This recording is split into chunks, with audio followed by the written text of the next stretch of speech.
You're watching a B.A.S.S. presentation. Well, here we are. It's time for the St. Croix Bassmaster Opens presented by 7. And we're hitting the state of Mississippi. We may see some people fishing in the state of Alabama as well because we have a big playing field in store today. The Tombigbee River, Columbus Marina there in Columbus, Mississippi. That is our host takeoff for the week, and this is stop number 2 of Division 1 for the 2025 Open season. Overall, it's the 5th Open out of 8. We have a couple more left this season before we jump into the EQ points race. We will get into that and more throughout today, but it is the final day here in Columbus, Mississippi at the Tombigbee River. No crazy weather in store this week. I say that hoping that nothing rolls in today. Looking at our top 10 fishing on Championship Saturday here for the Bassmaster Open. Trey Schroeder, narrow lead, about a 1.5 pound lead over Russ Lane. Gray Buck's right behind him. Matt Adams right behind him. Those guys are all within 0.5 pound of each other from 2nd to 4th. We have Cody Nichols from the state of Mississippi. In 5th place, Byron Kinney. Saw him last year at Lake Martin for the final Open. Stephen Browning, we know when we put a dirty, tough river on the schedule, Stephen Browning's going to show up, no doubt. John Duvall, we have Cody Stahl, a winner from the Mississippi River last year, and Bo Thomas. That is your top 10 here for the 2nd event of Division 1 for the Bassmaster Opens. Welcome into the Bassmaster Studio, sponsored by Marathon. I'm Ronnie Moore. We have Mike Sucon, like usual, with us this week, and our special guest for the day, Larry Nixon. We figured we had to dip from the well, Larry, for an angler who has been to the Tombigbee voluntarily. You chose to go there back in the early 2000s and fish some E50 events with us. Thank you for joining us, and we're excited to do a little bit of old school fishing today on Bassmaster Live. Glad I could make it, guys. It's been a long time since I've been down there on that Tombigbee River, and I've got some bad memories and some fond memories. The fishing's good. There's lots of water. Guys can scatter out, and that's what I loved about that place. You could go forever, and if you could get just a little hint of what portion of the river is good in history, and that's what we did back then. We'd go back and read things and articles on this river system, and there's areas that are much better than others, and yes, you can make long boat rides. Absolutely. We've seen a lot of fish getting caught this week so far. Anglers saying plentiful bites, Such, but we're always looking for bigger ones. And this week at the river, it's penny pinching. It is close in the leaderboard to make the top 10, and then there's a couple groupings of guys that are very close together as well. Yeah, we got 4.5 pounds from 1st to 10th place. It'll be a little bit closer than last week's event. Absolutely. That's for sure.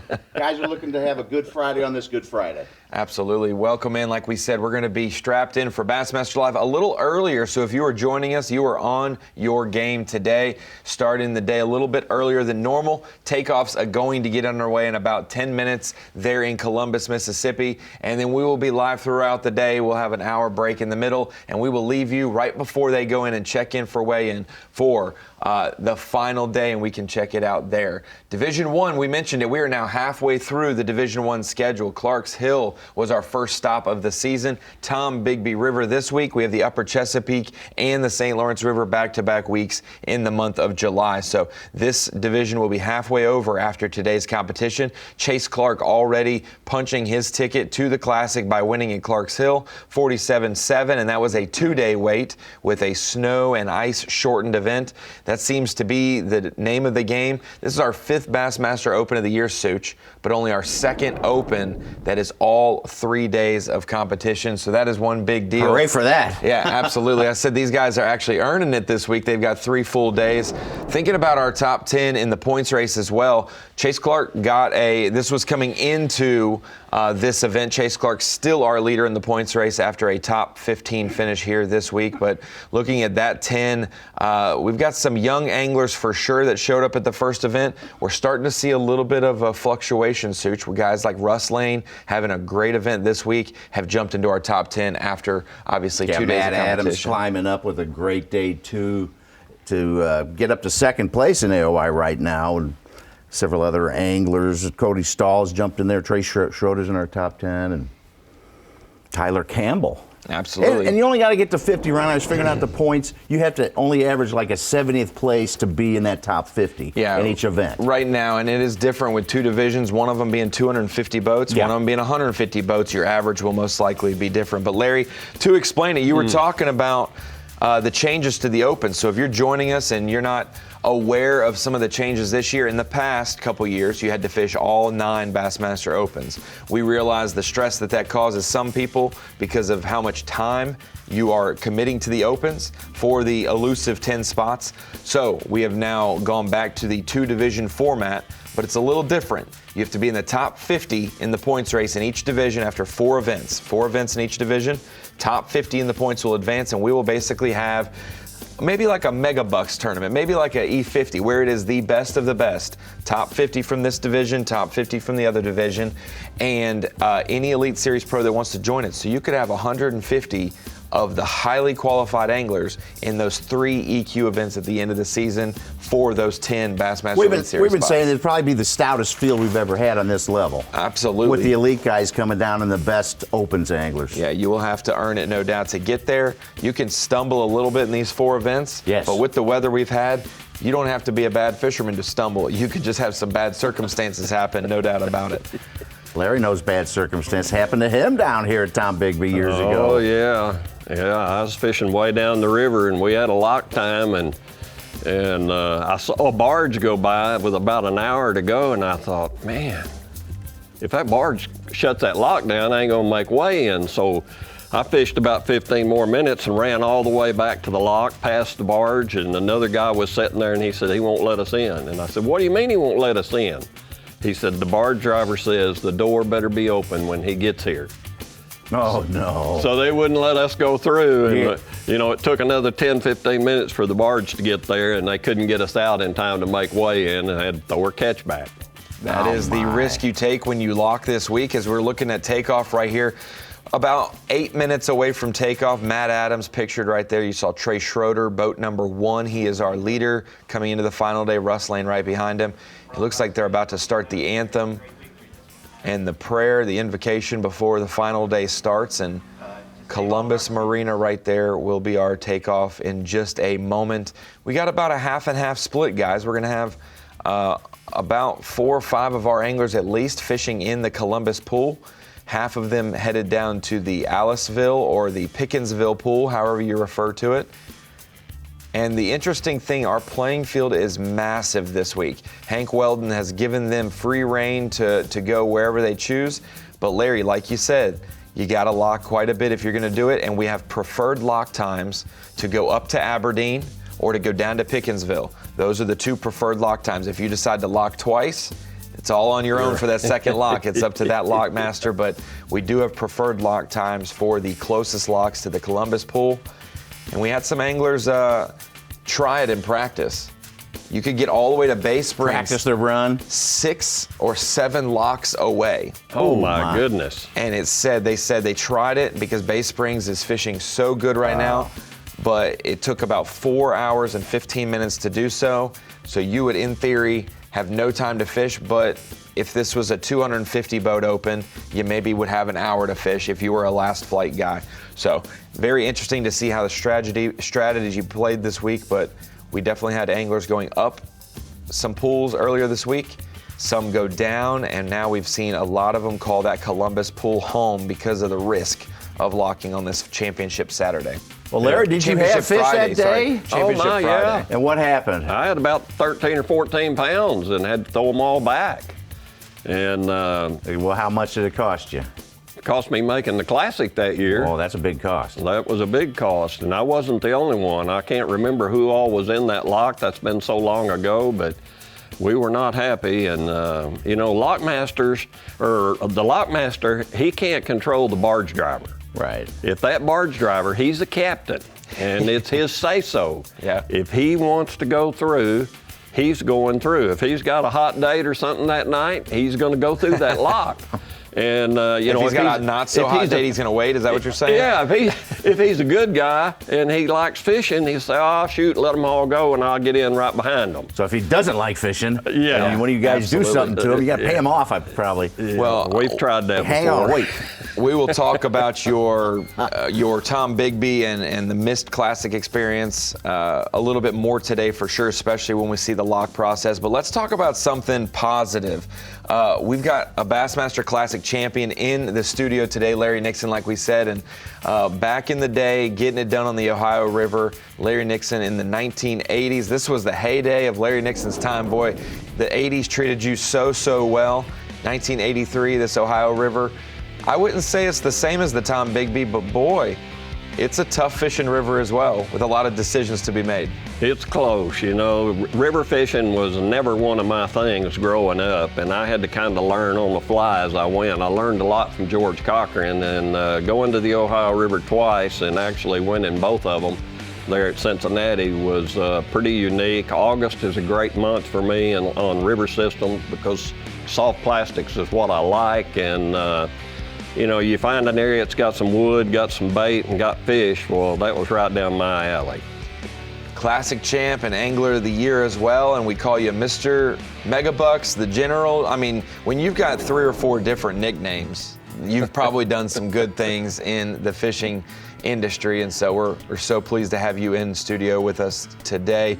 Like we mentioned, if you're just joining us, just a few minutes till takeoff. They just did the prayer and I believe the anthem, and we are less than 4 minutes away. So when we come back from commercial break in just a couple minutes, they will be off and running. Put my head down day 1 and day 2 and just managed to catch 5 both days. You know, day 1 I caught a very key fish, caught a 3-pounder in the last 15 minutes and caught out a 1.4, and it gave me 10.5 pounds. And then yesterday I caught number 5 with 15 minutes left to go, and that was a 3.5 pounder too, and that gave me 16. And man, we squeaked in there in the last 15 minutes of both days. And man, it's just been absolutely brutal fishing behind 40 boats. Today I definitely think it's going to open a lot of water up that's not getting sloshed around from all the boats running around, and also not getting that much pressure. So I'm excited to get out there and see what happens. We got some little bit different conditions. It's overcast, and man, these guys are going to catch them. I hope I'm one of them. Because they're going to eat today. That's for dang sure. So man, I'm just excited to be here and excited to get to go fishing again. So. Cody Stahl, he is a Bassmaster Opens champion. I'm really excited. It's going to be a Gray Buck, third day. Place. I feel like everything's setting up to be one of those special events, and I got a little backwater pond I've had to myself this whole time, and I've caught a good chunk of my weight out of it, and I've been leaving at about 11 o'clock each day, so I'm going to spend the whole morning in there, and then I got one little stretch I want to go fish outside of it, and then we're going to probably go back into that pond, letting it rest a little bit, and see if we can't find them, because they're spawning in there. We just need a couple big ones to show up to give us a shot at this. He was in the 2020 Classic. Feeling good. We had a warmer night last night, and it just feels like great conditions. The area we're fishing, there was a lot of boats the last 2 days, and it should be really calm today. And just kind of an old school shallow water shootout, and I'm pretty excited about it. Been excited about it all week, so I'm looking forward to having a really good day. That's awesome. Hey guys, it's Trey Schroeder. We're out here on the Tennessee Tombigbee Riverway. We had a pretty tough practice. Our best day was about 3 fish, and we decided to stay close this week, and so far it's just kind of came together for us. Pulled a complete 180 on us, and man, I hope that we can get out there and catch 5 more bass, and we're just gonna go fishing today, man. We're gonna have fun. It's no stress. We're in the top 10. We survived with the points. All that's left is to go make the Classic. Good morning, guys. Good morning to all the Bassmaster fans. Matt Adams here. Top 10 Tombigbee Waterway out of Columbus, Mississippi. So recap a little bit. Day 1, weighed in just under 12 pounds at 11:15.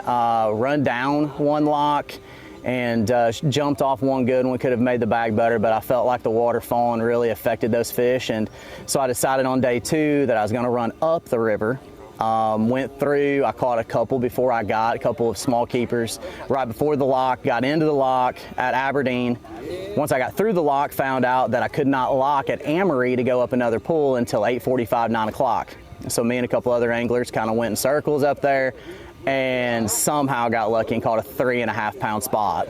And so that, and another small keeper. So I locked through 4, caught 2 up there, had to lock back early. Had to lock back at 12:15 instead of about 1 o'clock. That turned out to be the biggest blessing I've had all week.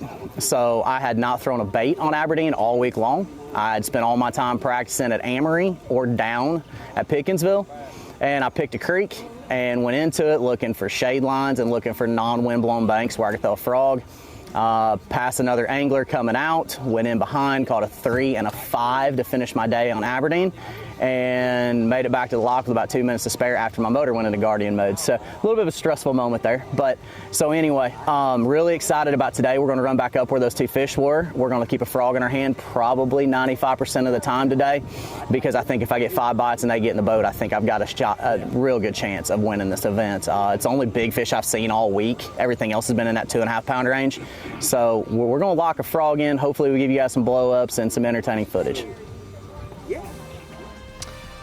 What a great rundown of top 10 anglers. And we talk about Matt Adams. You were Mr. Megabucks, Larry. I'm going to call Matt Mr. Opens because he fished the Opens the last little bit, and he's got 1, 2, 3, 4, now 5 top 10s out of his last 10 Opens. So he is a guaranteed check chaser and a top 10 getter. Top 10 anglers heading out right now from Columbus Marina. We'll see 5 of them fishing in just a minute and 5 more locking.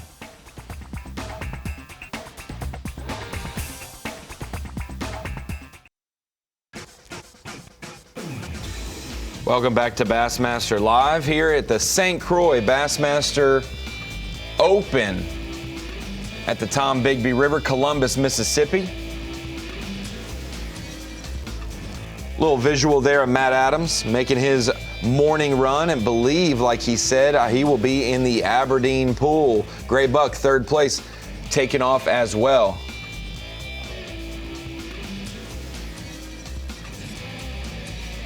Ten anglers fishing today. Like Such said, they're all 4 pounds and change separated. Anybody's ball game today. Now, Larry had a big bag of 1710 from Russ Lane on day 1, and a bunch of other guys have caught more than 16. That's pretty good weight for this fishery. Oh, that's real good weights. And, you know, a 20-pound stringer is conceivable. It could happen there. It's not likely, but it could happen. But there's going to be some guys catch over 15, and if you stumble and catch 10, then you're going to lose.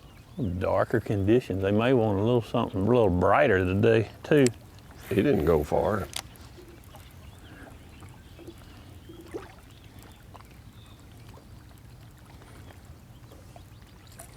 There's your chartreuse and blueback crankbait up in the trees. There you go. Oh, shoot, coming out hot. I caught one on that tree yesterday. Golly. How about that? That's a good one. That's a good one. Quit, quit, quit, quit, quit, quit, quit. Quit. All right. Good, healthy river bass. I caught a 3-pounder on that tree yesterday. No river rat throwing his square bill. That right there may go 3 pounds. 212, we'll give him a 212. All right.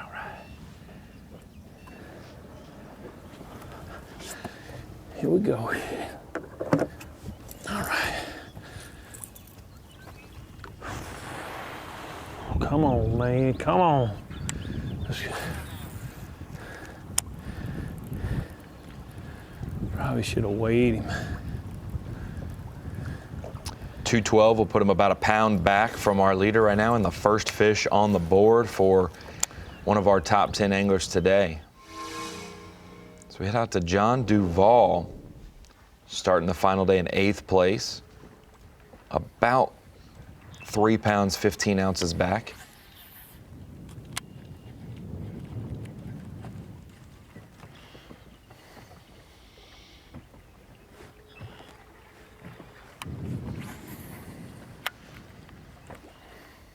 Beautiful water.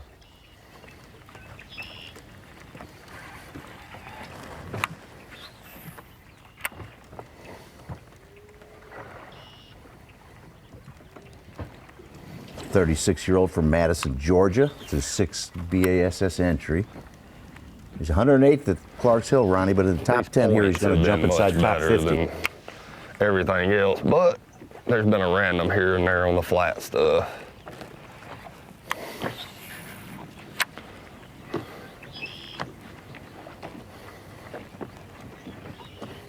That's the hardest thing for me to learn over the years is them river bass. They live on 11 to 6 inches of water.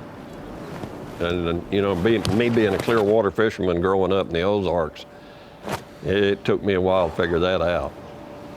Looks like we got gray buck going down to Pickinsville for that pool. Give an update on what you're doing so far this morning. Yep. So we're here.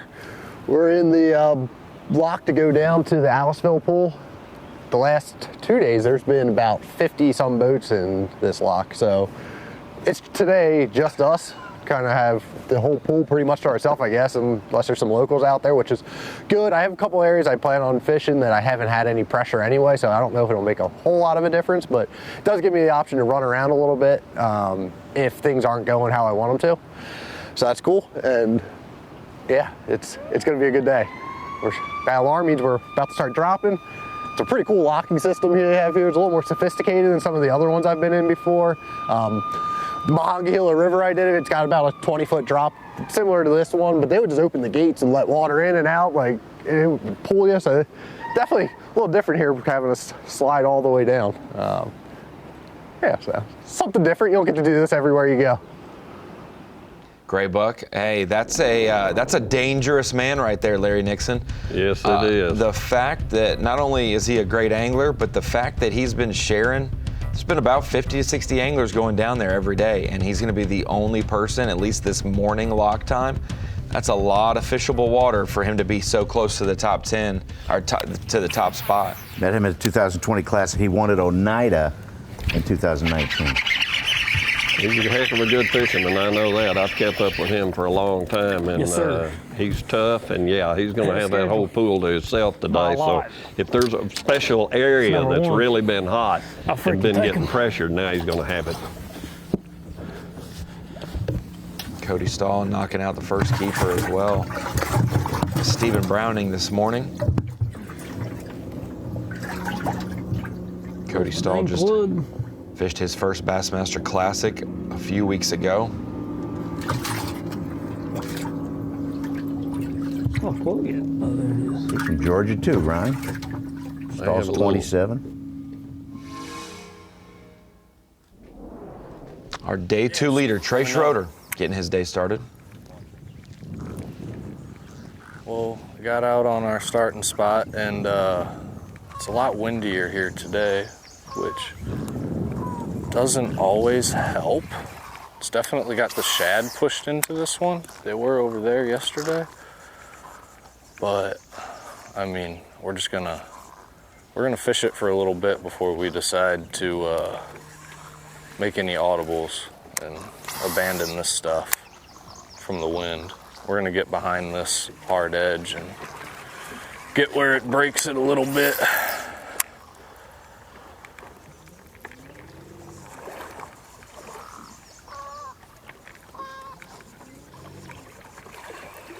Schroeder and Russ Lane have been sharing a general area of. If I was a bass, I'd sit right there. Some flooded I'd be a water really willow. bad bass. I'd get caught a lot. And I would say there are some shad pushed up in there with as much bird activity as he's got. And the shad spawn has been starting the last couple mornings. So we go out to Russ Lane. Well, we got some heavy clouds right now. And the wind is blowing pretty good. We got a bunch of birds around, so the shad spawn's still going on. It's real dark, so you're gonna have to get your bait right in front of them to trigger them.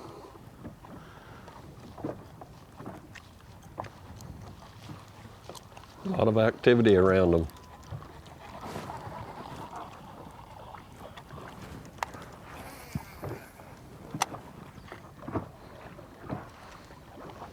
One and two are pretty close, but Stephen Browning has split them up, popped into second place.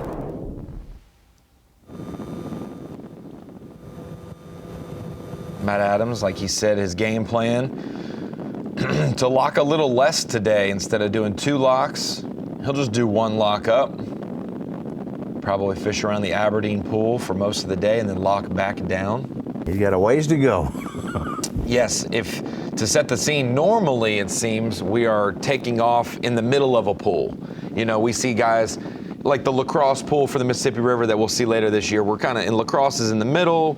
You can go up, right, you can and go not down. have to lock and fish. Yeah, and you're in the middle of that pool. You can go up and down in that pool. But here in the Columbus pool, the takeoff is right beside the lock at the bottom of it. Where Gray so if Buck's you're wanting going. to go up, you have to run so much farther to get to that lock than you do just going around the corner. So a little bit farther run all the way through the Columbus pool before you get to the Aberdeen pool.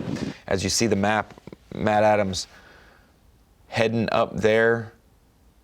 He'll have that to himself. Getting a couple more, Is that a couple more 30-minute people staying. run? It's I know it's about 25 miles, 26 miles through the Pickensville lock, and I think that all of these are around that similar time. This is a lot narrower, more river, so it looks a lot farther stretched out, but it is all river once you get just north of takeoff to head up there. And oh, look at that! He must have put it in high gear as he makes more of a move. Right where it starts to get a little wider up there is where that lock will be for the Aberdeen pool. And it should be there shortly. He caught 2 good fish late, including a 5-pounder. Yeah, he said after he come through the lock. We've already seen a couple catches. That sun is just starting to peek out and that wind is already blowing. Someone's going to catch a good wind in their sails today and be able to win today's Bassmaster Open. Will it be Trey Schroeder, our day 2 leader? Stephen Browning's already off to a hot start. Maybe it's Gray Buck or Matt Adams fishing in a pool all alone. We will see when we come back.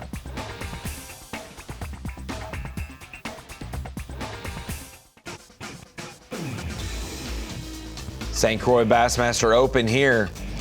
Columbus, Mississippi, the Tombigbee River. St. Croix Bassmaster Opens presented by 7. With our live coverage brought to you by Dakota Lithium today.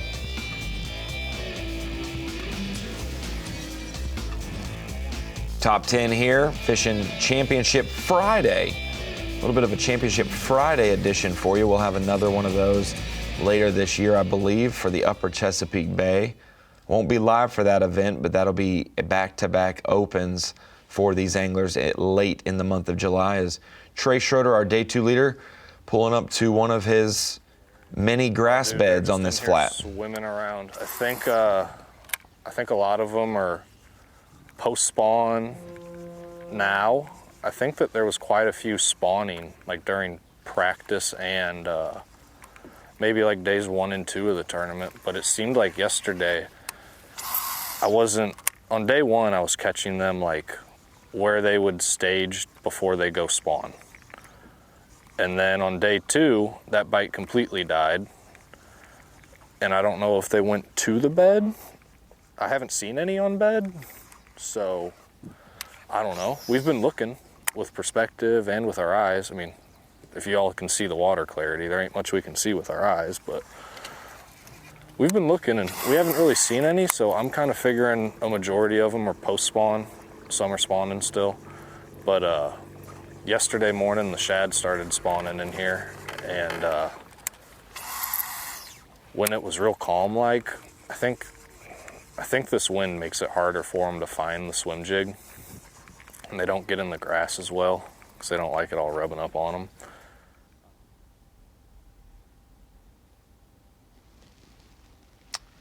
Number 1 and number 2 coming into the day, and if you pan to the left or right of either of those cameras, you're going to see the other angler, Trey and Russ, sharing this flat, not far from takeoff, clumps of grass, water willow mostly, not necessarily submerged vegetation. Said that this flat, 3 feet or less for the most part, and yes, the shad started to spawn in some areas pretty good yesterday. So we go out to Byron Kinney, former Georgia Bulldog college angler.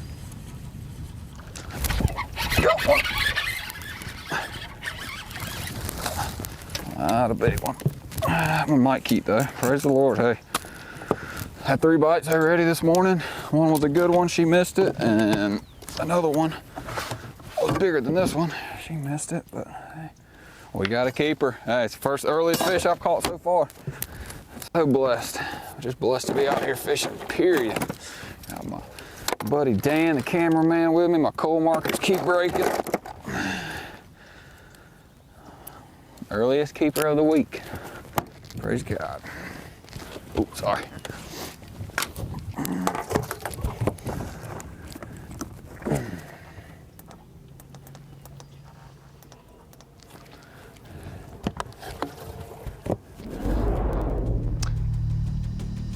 There are those anglers. You know it, Larry. Maybe anglers around Greer's Ferry or something that you're like, they could be a top-level opens competitor, maybe make the elites one day. They're just that good of a fisherman. Byron Kinney was one of those college anglers. I said, man, the fact that he didn't try the opens right out of college shocked me, but had good conversations with him. He changed his life up, and now he's pursuing the opens, and he's doing well.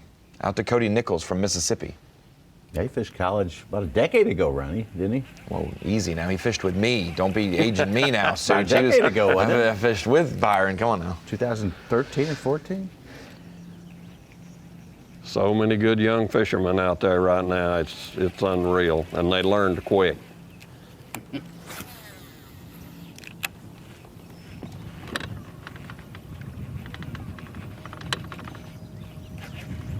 You know, I can't even visualize a person seeing a bass in 2 to 3 foot of water on perspective. It just absolutely blows my mind. There's definitely some I mean, I admire them. Unique techniques. I admire them because I can't do it. I've played with mine and piddled with it, and it's just not in my, it's not in my brain. Ooh.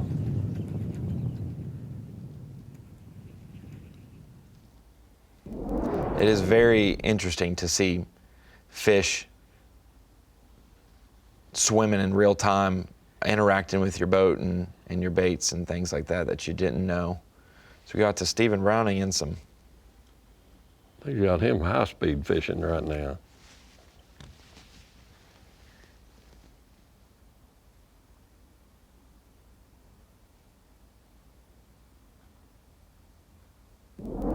Not sure if that's a replay of his first catch this morning or what. We will get more on that.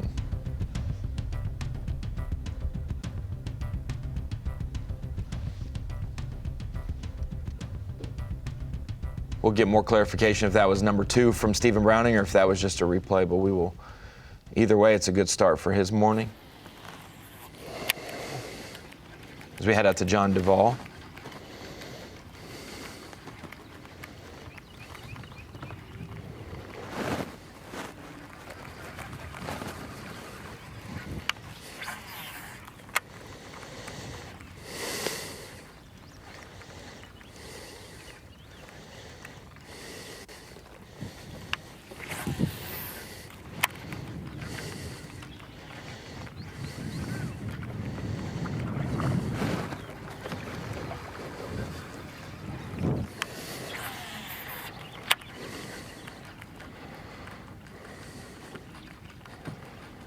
A lot of swim jigs mentioned last night on the phone, Larry, for key baits for anglers in these shallow water willow grass beds. Now, the Tombigbee years ago used to have matted vegetation everywhere, you know, a lot of different types and whatnot. That has since changed, and it's a lot more of a wood and rock river. But this time of the year, obviously, the water willow's starting to get more full, and those fish start to pull up in spawn phase. Shad spawn, and that becomes a big player, and we're seeing the patches of water willow definitely get exploited this week for certain anglers. Yeah, that shad spawn is real important, and you know, in May and April, late April, they always have a big shad spawn, and when you've got grass that's laid out like that water willow is, them shad love to just run through there. And them bass, they know that, and once they spawn, they pull out there to fatten back up and get their strength back. Seems like I remember a lot of flipping going on when I was there early on. I mean, it was pretty thick cover. This fishery is changing a little bit this week because of all of the flooding we had in Arkansas and Louisiana, Mississippi, Oklahoma, Missouri the last few weeks. It has all came down and filtered into the Tombigbee, making the water higher and a lot more dirty. Even though it is a dirty river, there's too much dirt sometimes, Larry, and you know that, where this is uncharacteristic, or you can see that it's still trying to settle itself out. And Russ Lane mentioned last night he finally feels like this water is settling out, and so it's starting to get to where it should be color-wise. But like some anglers mentioned, the water has dropped in some areas as a result. That's the crazy thing about river systems with locks. One pool can come way up, and the next one goes way down. You can tell it gets all like laid over and stuff. Normally, that's the best stuff that I've noticed. That's like the real high percentage stuff, because if you can get that where it breaks up into like a point or something, like exactly what my jig's in right now, that is usually the juice to get a big one, or just fish in general. It's just super high percentage. They love to be able to slide up in there, take a rest, get out of the sun, and then come out here and take advantage of some dirty water and a little ambush point. Okay, you can come up now. Thank you.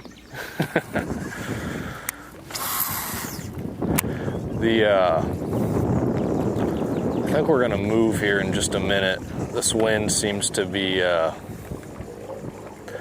keeping these bass down, it looks like. I don't know. They ain't doing what they need to be doing right here yet. Yeah, completely, dude. This water's so dirty. And I mean, there's fish swimming all in here. It's just putting your cricket in front of one and shaking it on his nose, because I mean, you got about 2 inches of viz, or 2 inches to play with. If you don't hit them, then there ain't no chance. They ain't swimming very far to come get it, especially in this wind. You got to hit them right on the nose this morning, I would imagine.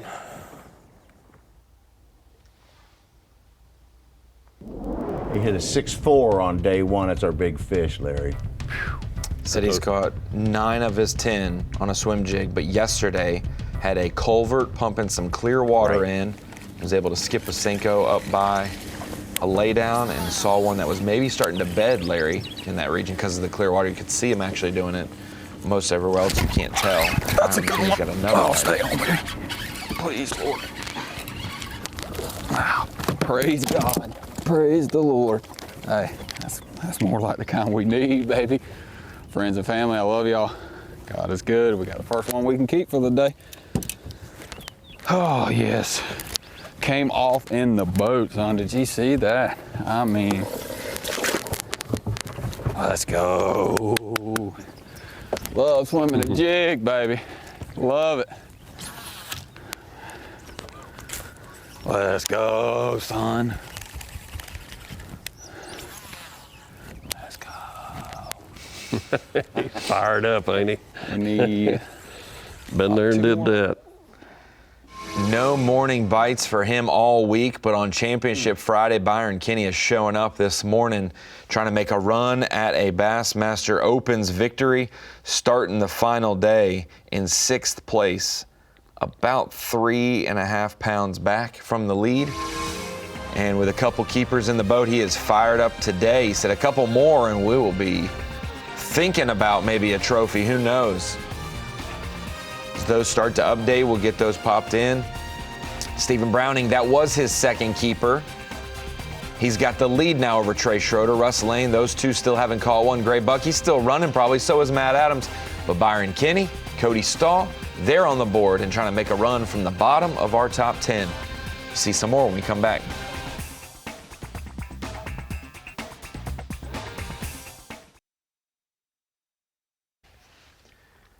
Welcome back to the Tombigbee River, stop number 2 for Division 1 of the Bassmaster Opens for 2025. You can see that lock up ahead, I believe, from Matt Adams, which means he has made it up to the Aberdeen lock. And maybe that preferred lock time isn't quite yet, so he's fishing his way up there. Looks like he's got one on right now. Yeah.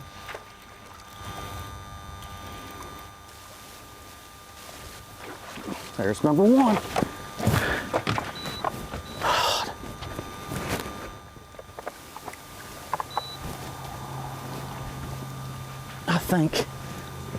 I think she's number one.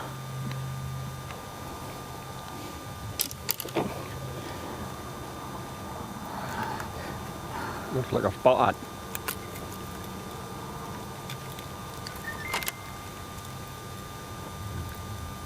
She got that crankbait good too.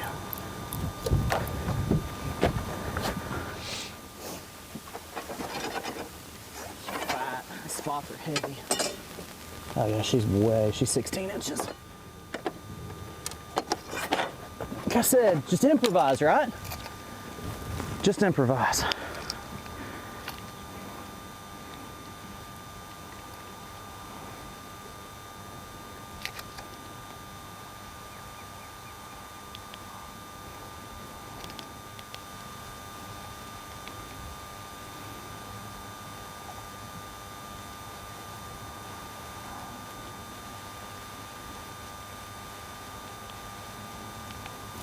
Pound 3/4.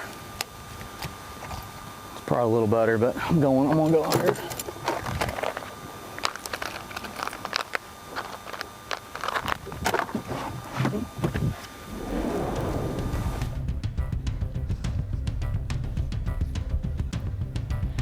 From one lock to another, we've got Matt Adams right at the base of a lock with a bonus keeper on his way. And now we're going to go all the way south through the Columbus pool, jump over that lock into the Aliceville/Pickensville. It's called Aliceville Lake, Such, but it's near the town of Pickensville, and Aliceville is farther south in the next pool. I don't know how they name these things, but Gray Buck by himself. The other 8 in Columbus Lake.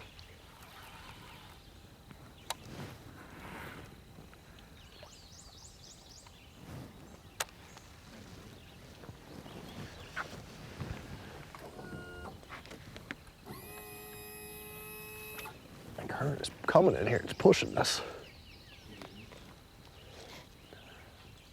Right around this corner. Once you get like past that point, though, it's like that whole side's the. Yeah. That's pretty stuff right there.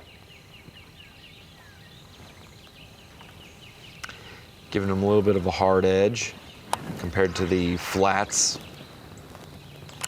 of water willow.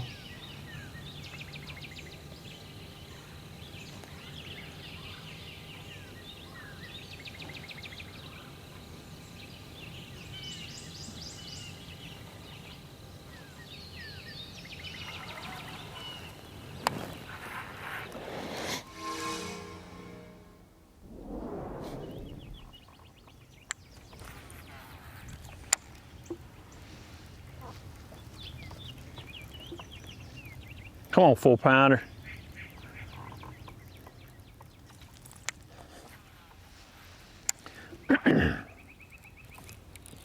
There's one other guy. Lead catch up to him, son. Decent. Easy. Easy. Then get up here and get on the ground. That's what I'm talking about. Hey, quit that. See, they grabbing a stinking back hook on me.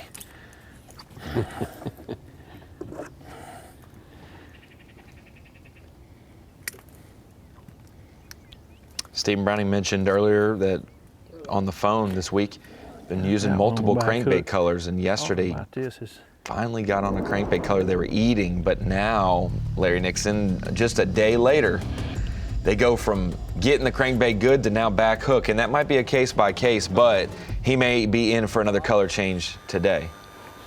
Every day is a new day in a bass's world, I'm going to tell you right now. And yes, some days is one color, and you might make that switch. And then again, I think most of the time fish just start feeding.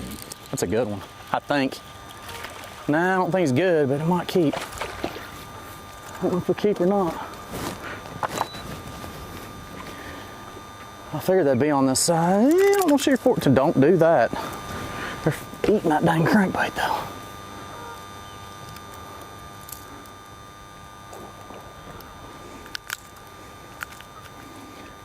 That was always my Don't color do of that. choice on rivers. Chartreuse, Chartreuse blackback.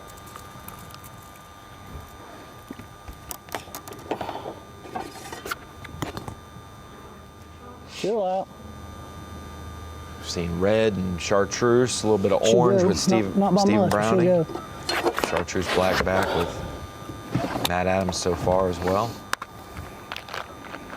All bonus fish too. That's got to feel good, Larry, to catch a couple keepers before you're getting to your actual primary area while you wait for the lock or while you're on your way to the lock. So you think he's going to go through that lock this morning? I do believe so, and I think that he's either beat that preferred lock time that they gave him. I can't count to 5. Gotcha. Or I don't know where number 1 is, so. Or it's such a wide window of preferred lock time that he can fish down here a little bit. Number 2. Because we got to remember, with 200 boats or 150 something boats, that preferred lock time might be a little later to allow the last flight to get up there. They all go at once together. So with 10 boats, he's up there much quicker than most mornings he would be. Oh, good one. Nope.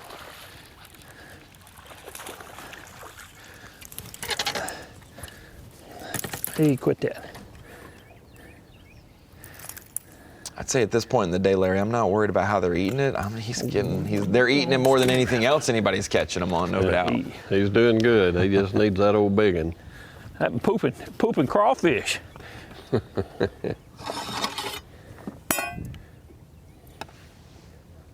Ooh, barely.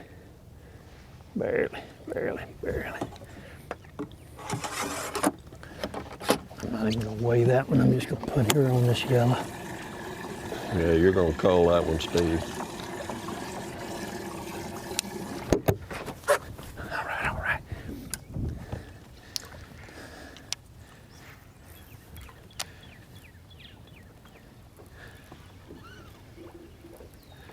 All right.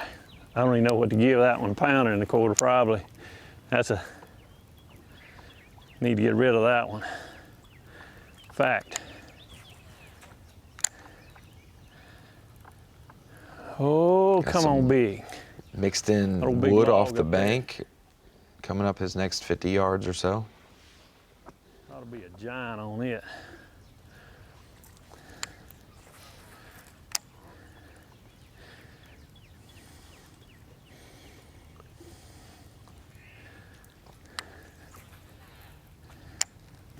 Come on, big. They make you jumpy, man. Golly, it makes you jumpy.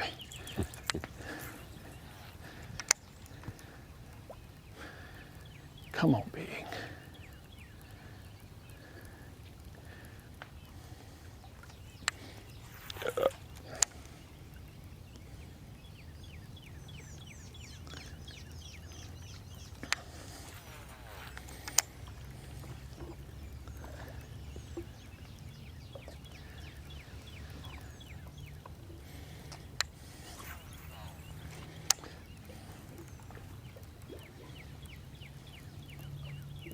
Thought it was a moose swimming there, Such, but it is just a big old tree laid down. Exactly what I saw there.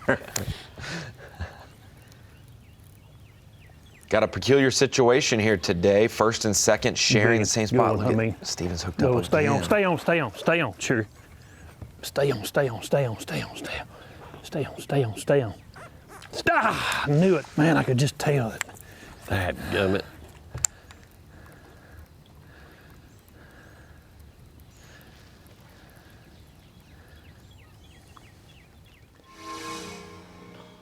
I couldn't tell how big it was, but it looked like it had some gills to it when it shook. Maybe a little bit better than what he's got. Bo Thomas, last man in the top 10, sliding in yesterday.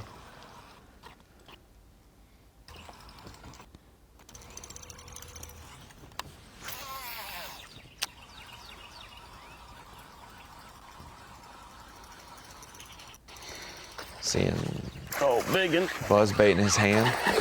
You see him try running right before that fish hit. Let's go, baby. That's what I'm talking about right there. Look at that, on a buzz bait. Let's go. Boom. Come on. Oh, let's go. Come on. Golly. Show it to him. Yeah, look at that one, folks. That's the kind you need on this place. Let's go. Mwah. Oh, let's go. I'm telling you, we could bust us a dang bag up here. Come on. I love bass fishing. This is it, man. Oh, yeah.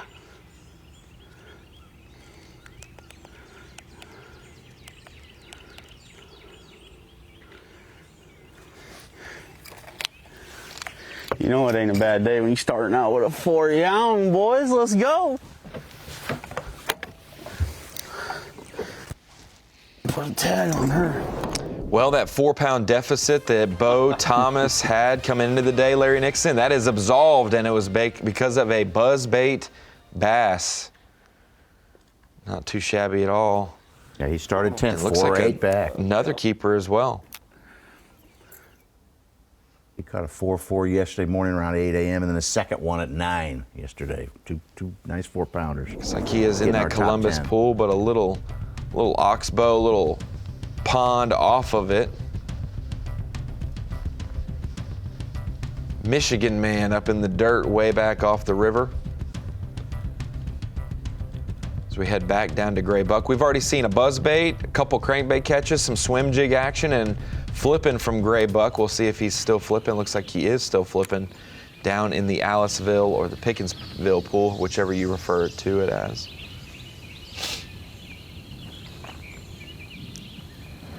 I'm going to say they're probably bedding in that little backwater area there, and it's better off flipping something moving slow than it is covering a lot of water.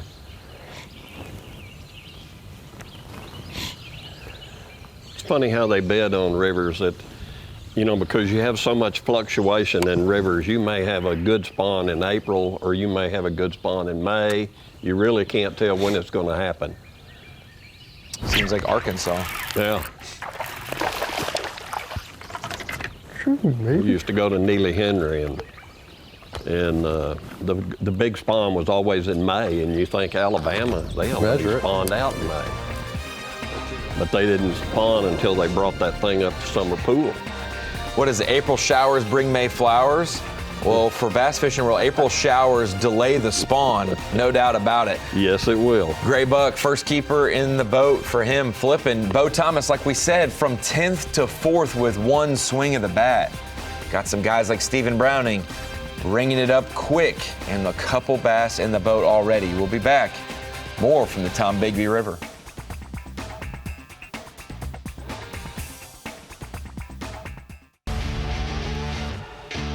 St. Croix Bassmaster Open here at the Tombigbee River in Columbus, Mississippi.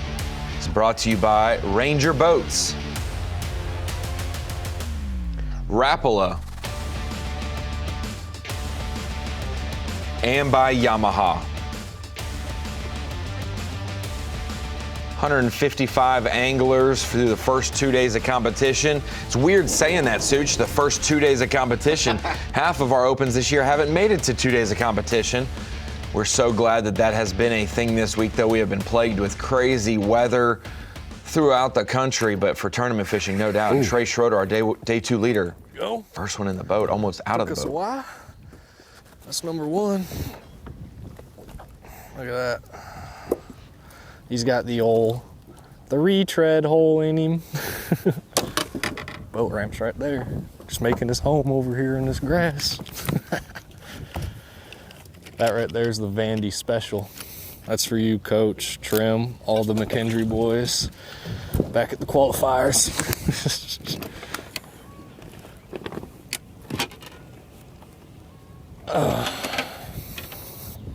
He stopped that thing.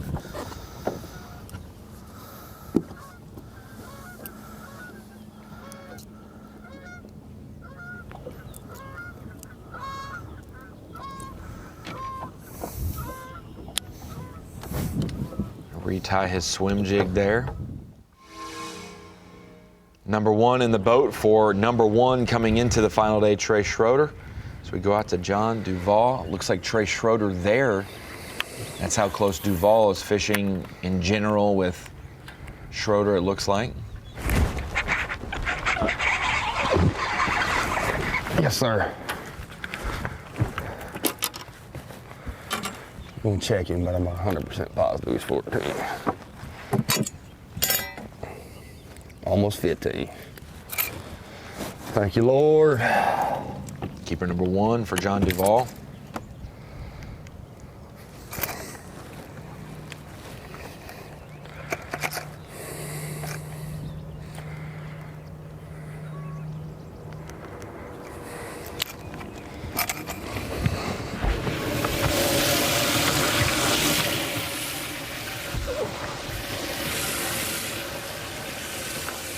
Means 7 of our 10 anglers have fish in the boat so far. 8 of our 10 anglers now.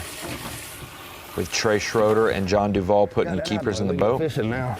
Cody Nichols, Russ Lane are the ones we're waiting on.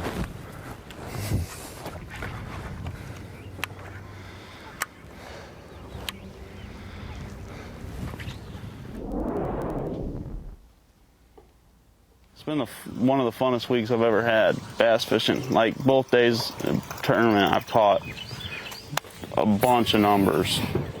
It's just whether or not you're gonna get that big bite. But I threw this buzzbait first, just like today. I mean, I threw that buzzbait right off the rip and caught a 4-pounder yesterday. So I don't know, we're gonna see.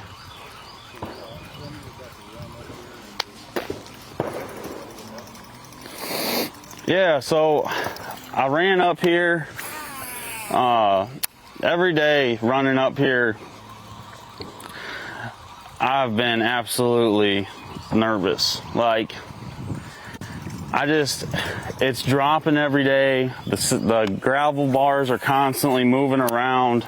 Makes it hard to try to idle, because every time I try to just idle it, you know, the back end sits down because you're hitting the throttle and it's forcing the back end to just go. So I was just like, today, I was just kind of like, screw it. Like, the worst I can finish is where I'm at right now. So I was like, if I get stuck or hit a stump or like whatever, I mean, we're going to finish 10th. We got a top 10. So, I mean, obviously the goal is to win and to be safe, but sometimes you have to take gambles and you have to take risks in this game that we play. And I feel like that's what I did. And, you know, so far it's paid off. Like, I mean, obviously the first fish I caught this morning, 4-pounder. So I feel pretty good about what's going to happen. We just got to keep fishing.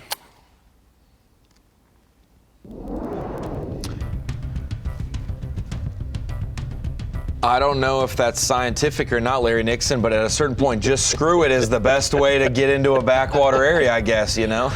Skin her back and let her run, that's all I know. I see them guys fishing them rivers and I'm like, oh my gosh, do they know where they're going? And you know, George Cochran, all them years, he was the world's worst.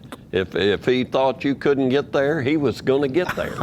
And a lot of times he'd drop off in a little old hole and just whack them. Yeah, that's why getting off the beaten path helped him win a Bassmaster Classic. Where no man has gone before. Yes.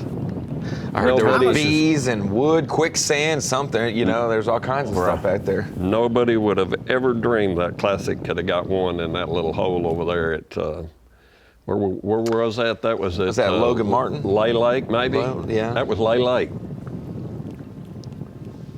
Back there in a foot of water in August, hotter than the dickens, and everybody else out there hitting them deep spots for big spots, you know, and the spots wouldn't play.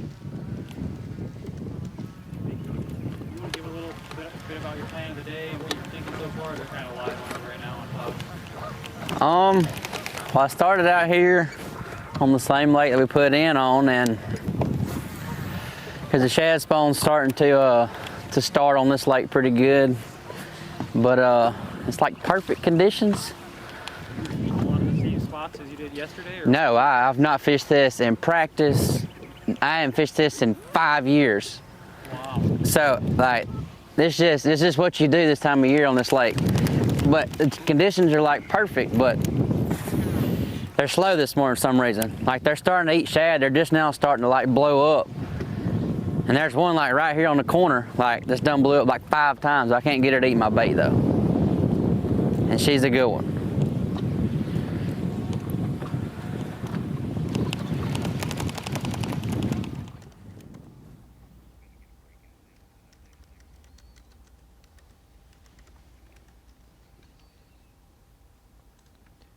Cody Nichols, we will not count him out at all today as a local.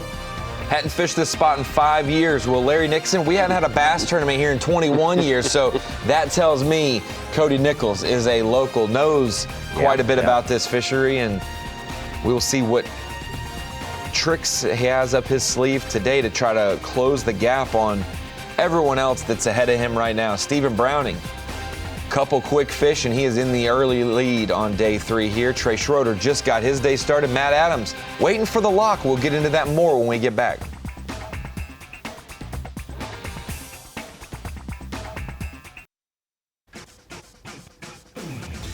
Stop number 2 of Division 1 for the St. Croix Bassmaster Opens takes us to Tombigbee River, Columbus, Mississippi. I know a lot of people had this one circled on their schedule, but not maybe out of excitement, Such, but out of concern on what was going to happen in this mostly unfamiliar and basically a grueling grinder of a tournament. Well, you heard practice was rough on so many people. They were just saying, boy, if I could just get 5 bites and get around 10 pounds, I'll survive. Heck, that was the cutaway. That got you a check. John Duvall making a run this morning that we got to see. We've got to see him fishing out there with a keeper in the boat for him. Championship Friday here, the Tombigbee River. You can see just, they may not be on the same stretches, but they're not far from each other. 5 or 6 anglers within the bay there at Columbus Lake, the Columbus pool of the Tombigbee. Swing and a miss. Yeah, both Duvall and Thomas had finished in 100th. That was a big one, son. Golly. I just missed it right here, dude. She come all the way out of the water. I mean, smoked it. Didn't get it. Oh, but darn. This hardly ever works for me, but I mean, come all the way out of the water, big dog.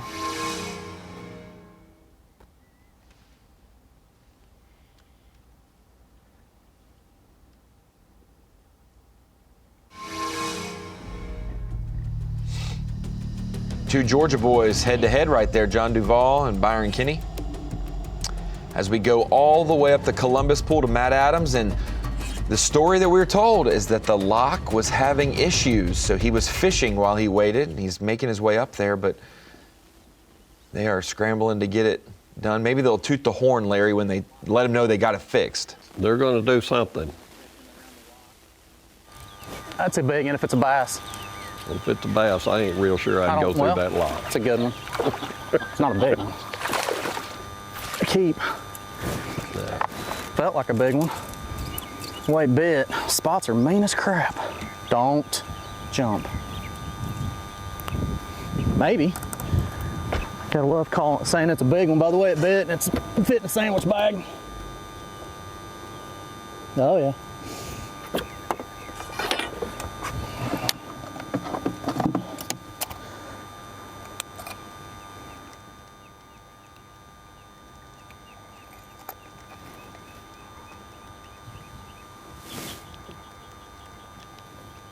Pound and a half.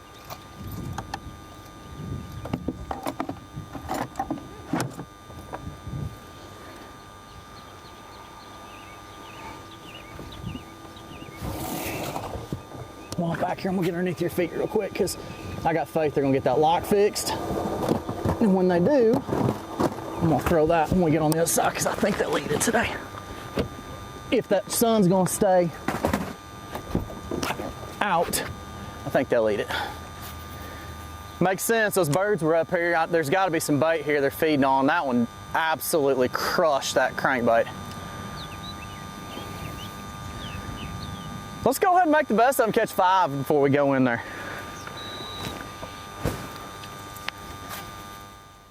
Sounds like he's still fully invested in doing it, Larry, making the move into the lock, fishing. Even if he gets maybe 2 hours of frog fishing, he thinks it's worth it. So absolutely, he's going for the bigger fish, and the fish that he is catching out there on them rocks on the crankbait are not that big. You know, they're just big Kentuckies, and probably put on a he's going to catch them over 12, put a little 14 bit more pounds. vibration in there. I don't know if they're just not seeing the bait or finding the bait with the low light conditions, but they're not eating it very well. So maybe this afternoon when the sun gets up and gets a little brighter out, they'll get back on that crankbait, but they're not really on it right now. But we'll figure them out. It's still early, off to a decent little start. No complaints.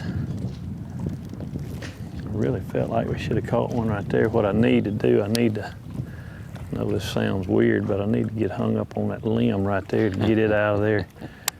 We're clear. Okay. I was fixing to tell the people a great little tip there, man. What I'm trying to do is get this log out of the way. Get that log right there out of the way. That way here in a bit, when I come back through here, I can make a cast and I can get it down that side of that, all down the side of that stuff. Because there will be one on that tip of that tree at some point today. On that. Oh, we're back live. He will. See, that's kind of back current coming right here. It's different. So the dam is over there on the other side of this wall. I just pulled that stinking tree out of there and it went right back in there. What's happening, that's paying attention to a little bit of detail, because I just pulled that stick out and that current and that wind blew it back. So technically, somebody's trot line. Technically, those fish should be pointed that way. So, I'm at the right angle. I just got to figure out how to. Not pull it out upstream, Larry. I think it's wadded up in that line, and it just keeps going back in there. I think Steven's going to take that log and put it through the lock. Oh, he's going to throw it up on there. There we go. Got our best morning so far, 4 for a little more than 8 pounds. He's in our lead.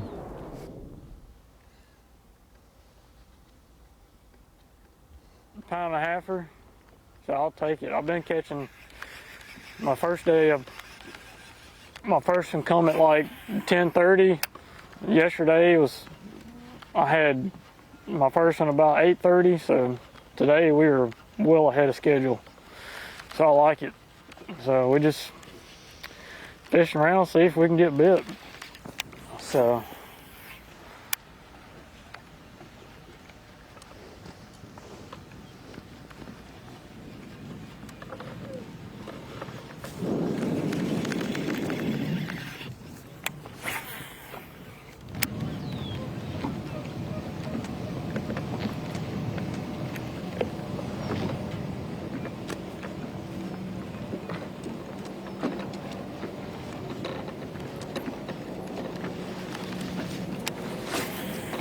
with being overcast, I figured the shad would be spawning better than what they were. They should have been spawning everywhere, but there's only one place I seen a few flickers, and that's where I caught one this morning. Of course, that guy's on it over there now, but I mean that place has been throttled all week. I mean this whole place has, so it's no different. Besides, we get less boats today.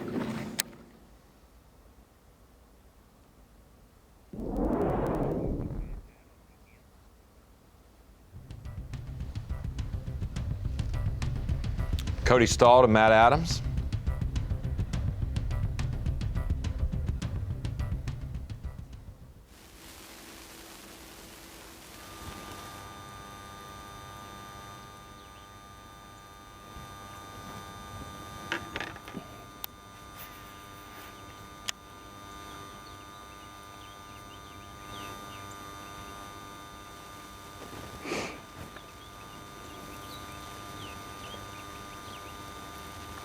That last fish had been 15 inches long. It had been 5 pounds. God almighty, that thing, I say that jokingly, but that thing been sitting up here, ain't seen a bait in a while, been sitting up here eating all the bait it wants. Good night. God, that thing was fat.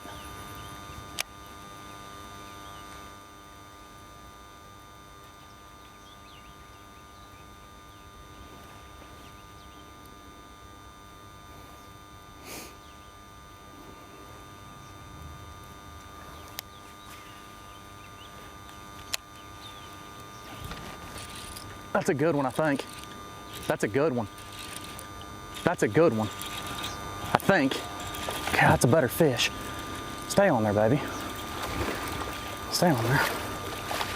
Get in here. But another bonus fish.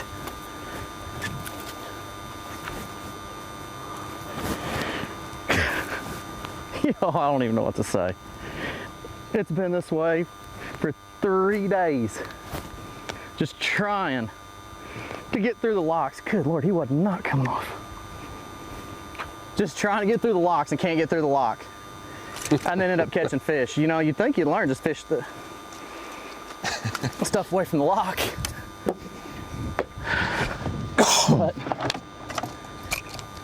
this place, that's a decent fish.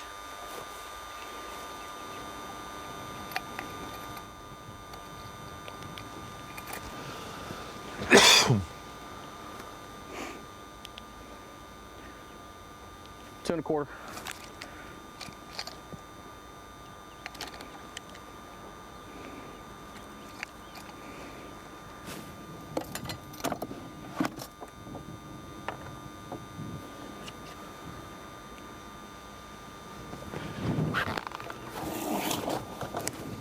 That's it.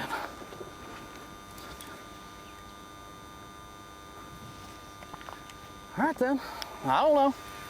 Hadn't fished at all, I ain't looked at it, just come. Now I'm just getting trigger happy. Yeah, it's not gonna stay on there.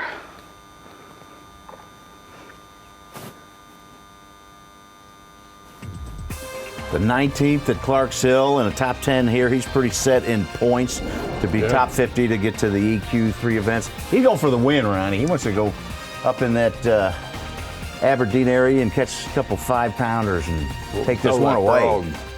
There'll be some big fish caught not only the rest of today, maybe if he makes it through the lock, but also in the next Newport Bassmaster Kayak Series event at Dale Hollow. Late April, Dale Hollow, we should see some big fish show up there for sure. You can scan that QR code and check out the Newport Bassmaster Kayak Series presented by Native Watercraft.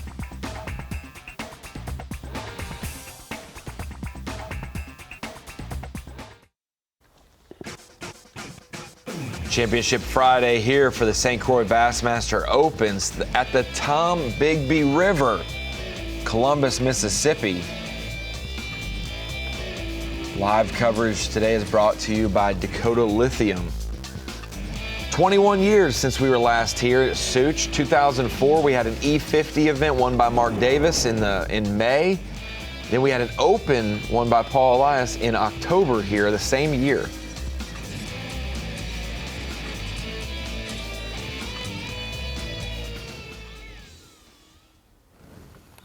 So we head out to Gray Buck, fishing in the pool south of Takeoff.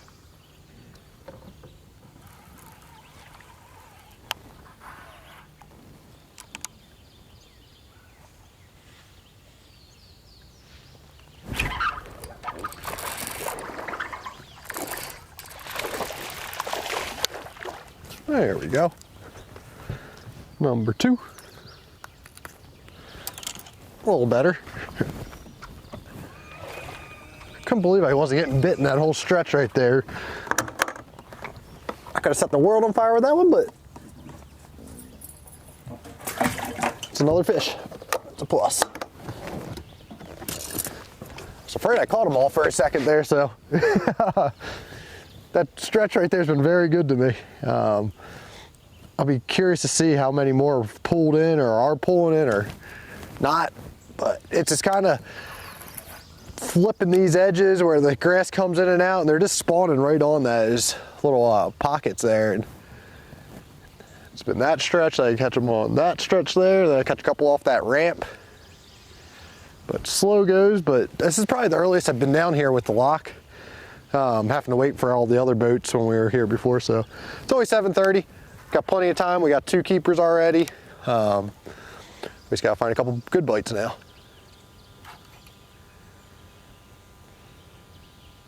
Had a 15-pound bag on day 1. Followed up yesterday with 13 and change.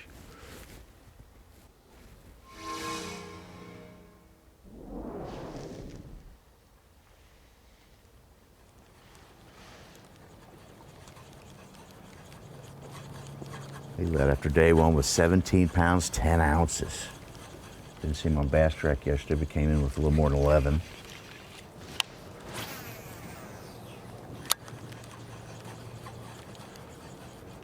Some of these guys started in the northeast section of Columbus Lake, and now they've moved down to the south end. Do you think that's wind related because it's coming from the southwest? I'm gonna say it's wind related because they're moving up where it's not so bad. I don't know. I just when that wind's blowing across them flats like that, and that water gets all silted up, sometimes them fish don't bite at all till maybe late in the evening. If it keeps blowing hard, they may not bite all day.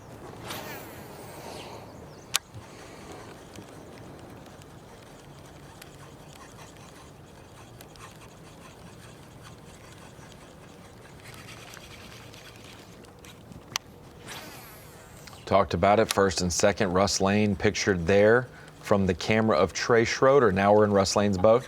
Number 1 and number 2 have been fishing close to each other all week. And that was Russ's worry was, did we catch them all? Are we gonna start on the same grass patch in this general area? How are we gonna fish around? And sometimes it takes you a little bit. And Trey said he's got a point just outside of takeoff where he can go catch some fish that he feels confident in. He went and did that earlier. That was where his first keeper was from, was not the grassy flat, but more so the retread point, as he calls it. But that is a retread he held up. That is from a different tournament, because we have non-puncture coal tags, and that one had a hole in it from another type of coal tag.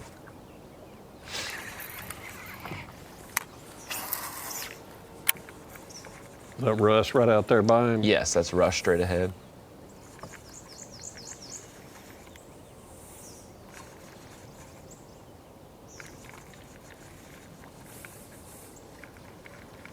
You got some water willow, you got some pad stems, you obviously have laydowns on the bank, cypress trees, rock as well. Some current flow being on a river, depending on where your area is, how much current flow there is, but we're seeing a lot of different structures come into play this week.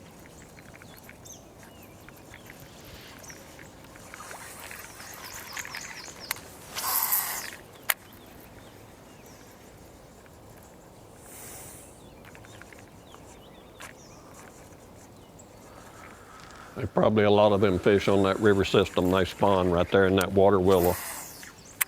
Besides, feed on the shad spawn.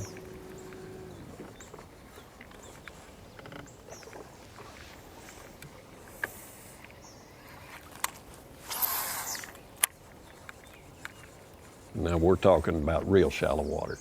That water willow is not. No. It's real shallow. Shin deep, as we call it. That little little joker.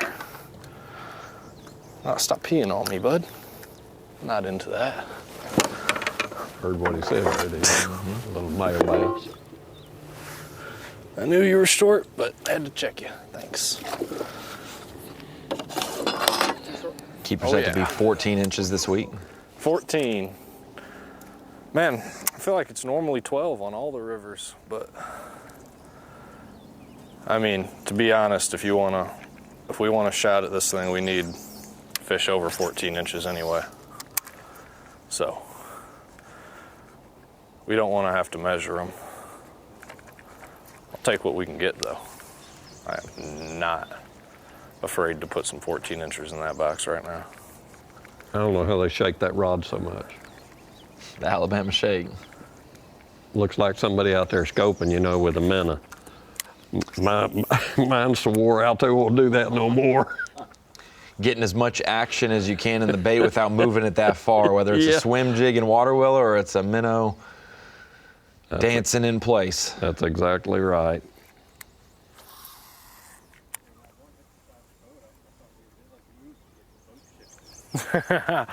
I seen him out there. I knew he was small, so it was all good.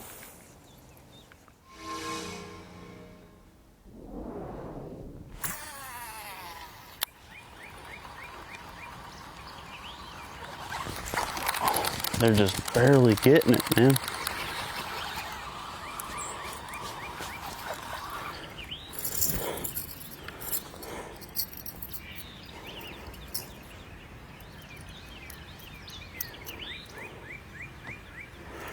Tell you what though, them big ones, they don't miss.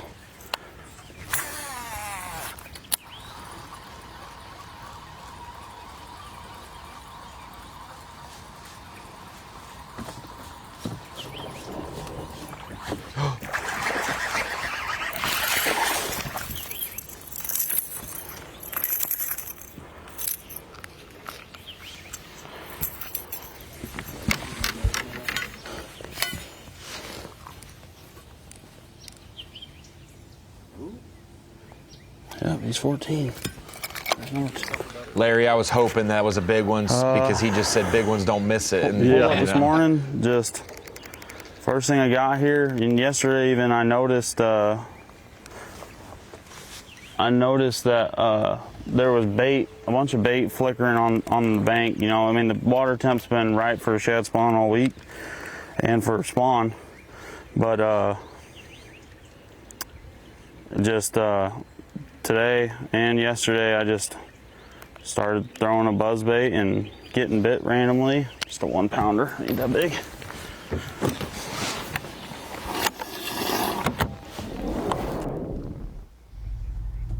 Bo Thomas has our biggest fish of the day so far, 4 pounder we saw earlier. Yeah. That buzz bait's a big bass bait.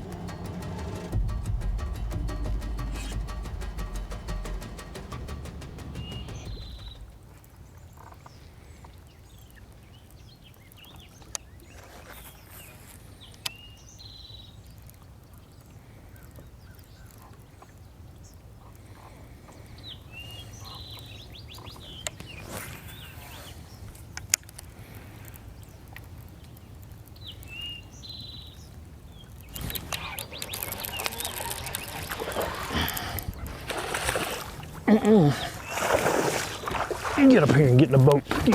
Good fish. Thank you, Lord. See, now he got it pretty good.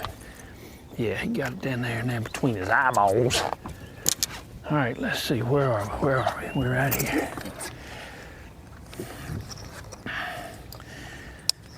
Come on, baby. Get up there high. 2.5. Lock it in. Greenie. 2.5s are biting. You can get to 15, 16 pounds with 2.5s. You just got to have a couple of good bites. All right, that yellow is the littlest one, and I mean, he's a peanut, so maybe. Come on, chatterbait. Let's go, man. Show him who's the king. Come on. I was wondering when he was going to pull his chatterbait out. Right. He is the chatterbait king. First to a limit, Matt Adams had caught one. Man, it's so different. And that's what makes river fishing fun, man. It changes literally every day on the hour. Come on in here, hammer time. Get up in here and get on the ground. See, now look, you see how they chewing on that thing? Yeah, maybe. I'm not gonna count my chickens below the hatch right yet, but if you act like they liking it a little better than what we had. And that's the thing, you don't get complacent and just keep chunking and winding the same old stuff. Show them something different. Make sure Another 2, maybe 2 3/4. Yep, 212. Thank you, Lord. It's a good little call. Come here, Yeller. Get on out of there, boy. Hey, That's I got Yeller. 4 pounds to his bottom line in the last 2 fish. He puts a 2.5 to fill his limit. Cool right there. And about 1.25 pounds, 1.5 pounds. Cull right here for Steven as he throws a 1-4 back, puts a 212 in. So yeah, if you're looking at Bass Track on this leaderboard, maybe it's updated. I doubt it will be because it just happened. Keeper's 5 and his first cull takes him from 8.4 to about 12.4, and instead of being 1/2 pound down, Stephen Browning is your leader by almost 4 pounds. Cody Nichols, the local here in Columbus, making a move. If you haven't caught him this morning, you might get a little antsy, a little uneasy. Meanwhile, you got guys like Stephen Browning already with 6 or 7 keepers on the line. Matt Adams waiting for the lock to get unbroken, whatever that means. We'll see if he makes it up to Aberdeen. Meanwhile, Gray Buck is fishing down in the Pickinsville pool. We'll be back from the Tombigbee in just a minute.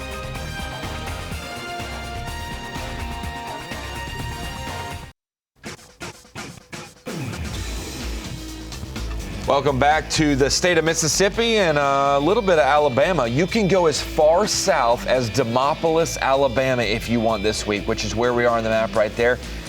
That much river is in play. And our Hummingbird lay of the lake, that is 200 plus miles of river as we go past the takeoff in Columbus. You could make it all the way up to Bay Springs Lake if you wanted, but from our reports, it takes about 4+ hours to get up there on a one-way trip. We've had 2 former events here in 2004. That was the most recent year that we were here. We had an E50 and an open. We talked about 200 plus miles, about 7 locks that you can be in to the north, probably about 7 locks down to the south as well. But the main players this week, you see Aberdeen, Columbus, and the Pickinsville pools.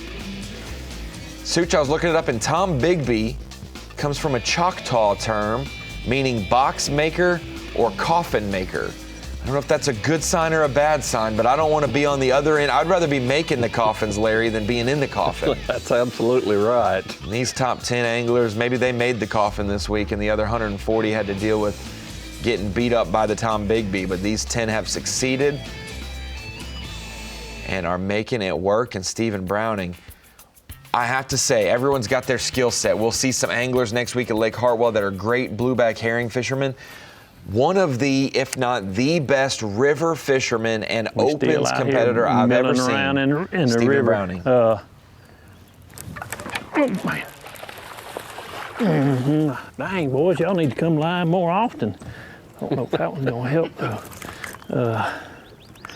We changed up on them a little bit. We had to get the old chatterbait out, and they seem to be getting it. I had one short strike back a while ago, but the rest of them are getting it. We're culling a 228 purple. Let's see if we can get him out of there right quick. That would be a negative, Charlie. Thank you there, little buddy. Yeah, we got about 13.5 pounds. So I changed up from that crankbait. I had it, you know, like I was talking about it earlier, they were getting a back hook on me. And anytime they do that, it's either color, you need to change colors, or you need to change actions. And so I kind of went the opposite direction and got off the crankbait, just simply because it's you think you got 6 hooks on the stinking bait. Every time you get one to breathe on it, you'd catch him, but golly, they can throw that thing fast. But normally, when you get one to eat a single hook bait, you know, your land ratio goes way up. So I'm going to keep this thing in my hand.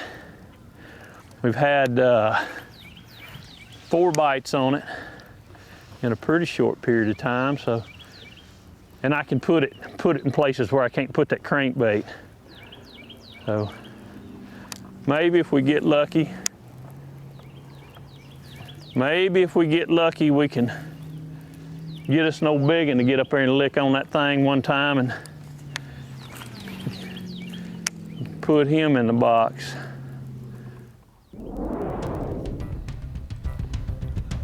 I mentioned it, one of the best river fishermen I've ever met, especially in big time tournaments like Bassmaster Opens and the Elite Series, and Browning's on a roll. Looks like Matt Adams has been inching, Larry, on the map up to the lock, and he is in or at the lock for the Aberdeen pool. Well, he's been dying to get up there and throw that frog. Absolutely. And Looks like opening the up for him. doors are opening. As we go up in elevation, Gray Buck talked about how the water's got to fall out for him to get to the Pickinsville pool south of takeoff. Now the water has filled up just enough. It is amazing, the invention of the lock and dam system, Larry. So many bodies of water that it's created great navigation for. These are a lot of waterways that products, and whether it's rice down the river, coal, all kinds of shipping.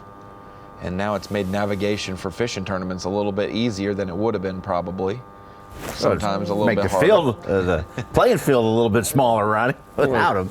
And it makes lakes out of rivers. Yeah. I mean, you know, you'll have that backup area there by the lock on the upriver side, and it'll turn it into a big, massive body of water that's not supposed to be there, really. Talk about Lake Dardanelle on the Arkansas River. Dardanelle is known as a standalone lake, but it is a part of the whole river system here in Arkansas. Not even 10. It'll probably be 10 after the idle and everything, but not far. I just hope another stick don't get in there.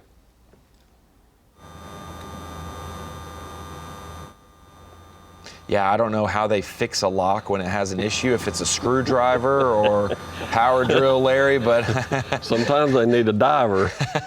Three I had yesterday.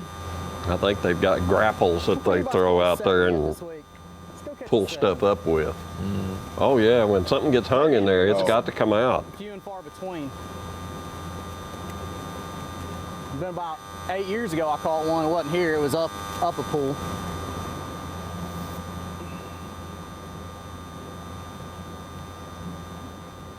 Matt Adams was going to be our guest for the Sam Rayburn tournament, Mike Sukon, but we didn't get to do live for Sam Rayburn. I said, we'll just have to see you on live. And he said, sounds good. So here we are, next tournament he had a chance at. He's there. He's second in points right now, so he's playing with house money, wanting to go for a victory here. And make the all on the line.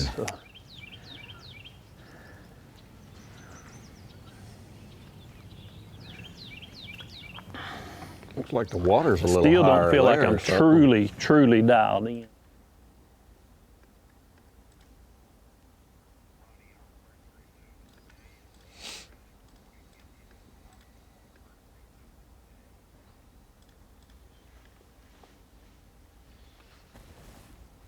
Browning has 4 bass wins. He was once called Mr. Open. Whether it's Ross Barnett, any of the Arkansas rivers, the Red River, Stephen Browning is the man when we think about dirty river systems, and he is our Mercury move of the morning so far. Going from 7th to 1st on Bass Track, started the day 312 behind, and Larry Nixon, we got to see him early this morning. He talked about dialing in his crankbait color, and he did so yesterday, able to get a red and orange, a little bit of yellow in there. Started to see them nip at the tail, get that back hook, made another key adjustment, went back to his chatterbait, and boy, he has loaded the boat in the last 20 minutes, filling his limit, culling, and now he said around 13 pounds for his early limit on his scale. Yeah, he's a good river fisherman. You know, he recognizes every little thing that goes on in the day while he's fishing, and to notice that change of the way they were eating his crankbait and pick up a chatterbait and immediately catch 3 fish and cull, and that's what they're good at. He'll probably explain this later, but day one he only had 10 pounds. He had 16 yesterday. Well, day one he fished for 2 hours because he went up 2 locks. He was up past Aberdeen into the next lock above that. Actually caught him frogging and chatterbaiting up there. said he did not feel comfortable locking, said he was going to stay in Columbus on day 2, got that crankbait bite going, mixed in the chatterbait as well, and he said, I'm sticking with it the rest of the week. Stephen Browning, Mercury move of the morning, as he is our day 3 unofficial leader as we go to break at the Tombigbee River.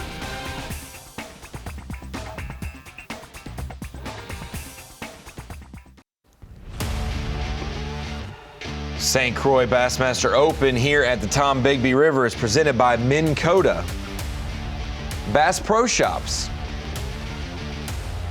and by Skeeter Boats.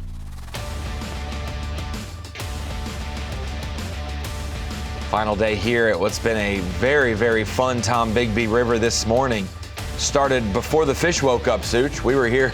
It wasn't even light enough to do interviews they at hadn't takeoff. launched yet. They were early start. We'll leave you at the doorstep of the weigh-in later today, but the top 10 have brought it so far. It's been a little bit of a flip-flop. Those guys in 6th, 7th, 8th, 9th have been making the charge up the leaderboard. Got a couple guys locking. It looks like we've got 8 that are in the Columbus pool, 2 that are leaving. 1 has gone north, 1 has gone south. We're out with Trey Schroeder, our day 2 leader. 1 fish in the boat, or 1 keeper in the boat. He's caught a couple fish so far, some small ones this morning. Yeah, Stephen Browning, our only limit so far. He's taken the lead from 7th. Matt Adams caught some surprise fish on his wait for the lock, and now he's gotten through. See what he can figure out up there. And I'll say, Matt, Larry, whether you agree or not about staying or going for Matt, him leaving the pool with 4 fish is a whole lot better than maybe putting so much pressure on, I got to go catch him up here and then get back down. The fact that he now only needs like maybe 2 or 3 fish and to cull instead of needing all 5 in his pool spot. Anytime you can start out with fish in your live well that you weren't counting on before you get to your primary area, you are way ahead of the game. That does so much for your confidence.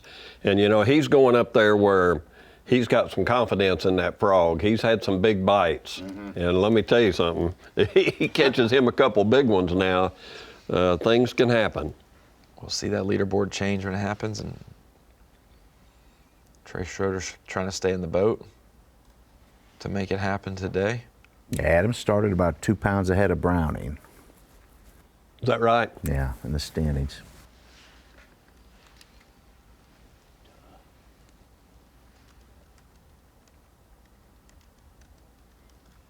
Well, it's all whoever can get a big bite, you know. That's the way it boils down to lots of times in these rivers.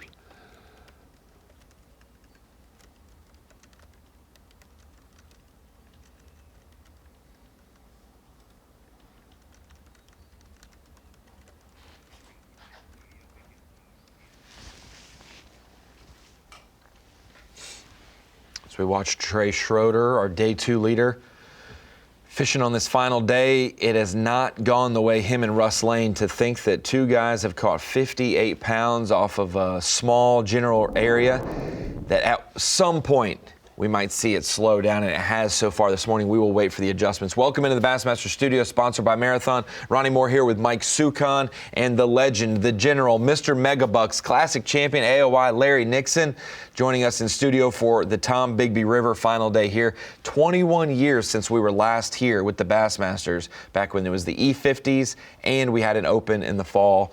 And boy, the open today has not disappointed, Larry Nixon, has it? We've seen a lot of fish catches already for it being a tough river tournament. Yes, it's been pretty amazing. Stephen Browning is putting on a show. You know, he's a river rat from here in Arkansas and cut his teeth on the Arkansas River and Dardanelle and all these shallow water fishing holes, and we are right in his wheelhouse.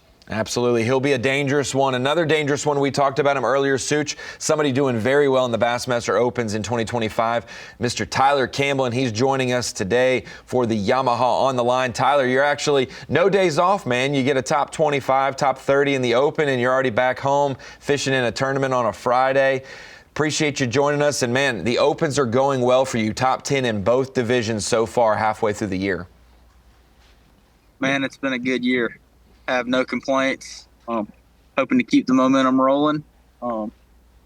I was actually more pleased with the result from this week than probably any other event so far this year. So tell me about your classic experience. You won the team championship fish off at Kentucky Lake last winter to make the Bassmaster Classic. You're a competitor and you want to win every tournament you fish, but just to be able to experience that Bassmaster Classic, it probably has you driven more than ever to get to another one and to make the Elite Series.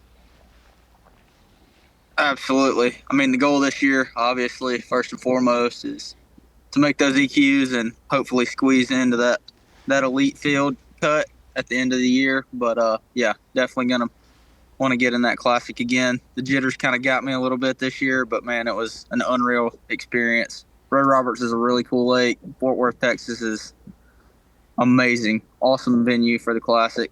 Definitely the experience of a lifetime. How'd your dad like it? I sat next to Tyler and his father at the Night of Champions. You guys enjoyed that, seemed like pretty much. My dad definitely had more fun than I did that week. That was the time of his life for sure. Tyler, how did you fish this week at the Tombigbee? You had a couple locks to choose from for sure. You could have stayed in Columbus, gone up or down, whatever direction. How did you survive this one? So going into it, I broke down practice. I tried to sample all three of the closest pools, Aberdeen, Columbus, and Aliceville, the first day of practice and the second morning of practice. I spent the whole first day in Aberdeen, generated like 6 or 7 bites. Then I moved to Columbus, and it was really, really tough on me. And then I slid down to the Pickinsville, Aliceville area, and I was generating like 15 bites a day down there. So I went ahead and took the risk and locked down there. I just wanted to, I mean, you're losing some fishing time on a tough fishery like that going down there, but I figured I needed to generate as many bites as possible. I found one little area down there. The thing about the Tombigbee is it's a very tough fishery, but once you figure out a little deal that you can run around and pattern it pretty much anywhere. If you found an area that had good depth on it and hard bottom, you're going to find some areas with spawning fish on them. So I had one little magical flipping stretch down there. I think I weighed 6 of my keepers in on it, just flipping around, and every one of them was peeing. As soon as you flip it in there, it'd start taking off. So I had one good flipping stretch like that, and then my best deal that kind of fizzled out on me during the tournament. I'm not really sure what happened on it. I was on a killer buzzbait bite in practice around that gator grass and stuff. It had to be shaded, but once you found the right deal, you could pretty well call your shot. But I think I ended up weighing 3 on a buzzbait and 6 flipping. But yeah, I decided to key in on that Aliceville area. Personally, I thought that's where it was going to go down at, but evidently I was wrong. Those boys caught them in the Columbus pool, which is kind of surprising that they were able to do it with 2 days, as much fishing pressure as it got. But hats off to those guys for figuring it out up there. Well, there's still a chance for Aliceville to pay off today. Gray Buck, the only one making the run south of takeoff. We've got 1 going to Aberdeen, and the other 8 are in the Columbus pool. I got one more question for you. Obviously, no sleep for you. You're fishing another tournament or practicing at least today. Let's get a little preview of Lake Hartwell next week for the Bassmaster Elite Series. I know you wish you were probably fishing it, but you're definitely excited to see a lake that you fish quite a bit and are very good at to see that roll out on the Elite Series and a good time of year. It's going to be a good event. They're starting to get a little smart. I've noticed it today and on my guide trips last week. They're starting to get a little tricky. It's getting later in the year. Everybody's out here fishing, but it's still going to be a really good event. I'm thinking you're probably going to see another wave of spawners pull up next week. And if they get some wind and, maybe some overcast days and the right conditions, they're probably going to blast them. The weights are still good. I mean, the fishing's tough. Not catching as many fish right now, but when you get a bite, it's a really good one. And I'm thinking you're going to see better weights here than we probably ever have for a Hartwell event. I'm going to go out on a limb and say the past 8 to 12 months, the lake's been fishing better than I've ever seen it in my lifetime here. So I think it's going to be a really good event. I want to get your rewind on Kyle Welcher. What do you think of that? Pasker tank. I didn't get to watch too much of it. I was traveling and working last week, but man, hats off to him. Kyle, I don't know Kyle well, but I've talked to him a few times. Kyle's a great dude. Hats off to him. He does things the right way, and that was just an absolute clinic. I feel bad for those boys because that was absolutely insane. Well, Tyler, we appreciate you. We got 3 more opens for your season. You've got the Upper Chesapeake, the St. Lawrence, and Leech Lake in your bid to make the EQs, which it looks like you're probably going to do that twice, not just once, but twice. So good luck the rest of the year, and we will maybe see you as a guest on Bass Live next week on site at Lake Hartwell. So Tyler Campbell, Yamaha on the line, one of our studs from the College Series.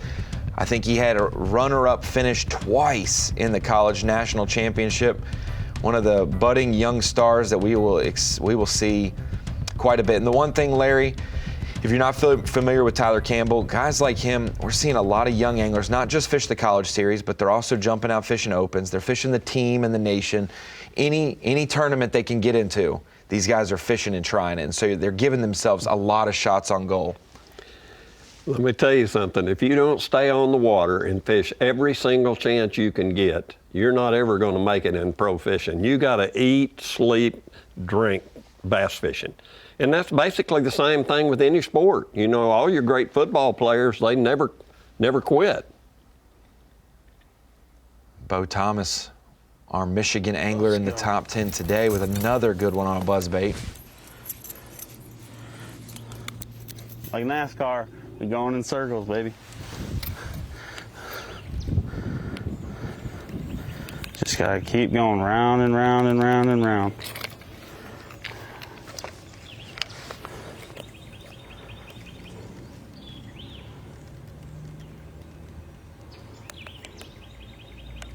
Talk to me about that one. Just a good old keeper. Just a good, I mean, we gotta get 5. No matter how we get there, we gotta get 5. That's the biggest deal in this derb, is having 5.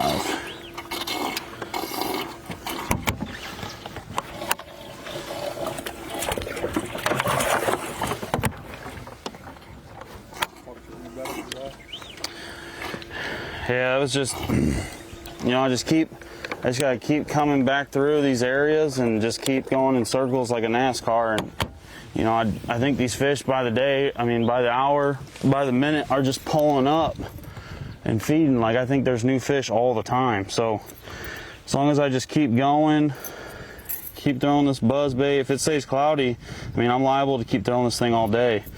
And I mean, it seems like all my better bites have came off of buzzbait. I mean, I still am. I'm gonna keep that speed worm honest. Uh-oh, there we go. I'm gonna keep that.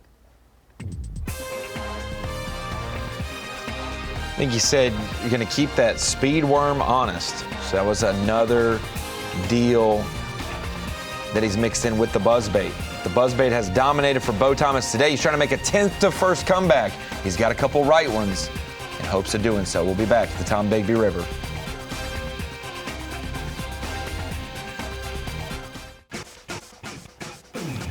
Welcome back to the St. Croix Bassmaster Open here at the Tombigbee River, Columbus, Mississippi. Final day coverage of the top 10. We have cut it from 155 down to just 10 remaining anglers. If you look at the Columbus pool, you can see takeoff over there to the left, the lock and dam straight ahead. Go out to Stephen Browning Live. You can see that watercolor, the way it's mixing there, Larry Nixon. Tell me a little bit about what you see conditions-wise from up above. I guess Stephen wishes he could see up above what it's like. He's hooked up, actually. Again. Yeah, get on the ground. Get on the ground. All right. Hey, quit resisting. Gotcha. That one may call. See, that's a good old fresh one right there. See how white she is? No hook marks in her mouth. Sorry, Wes.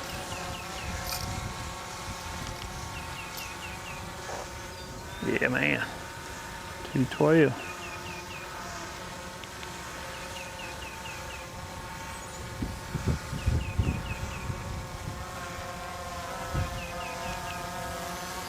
Purple. Yeah, cool.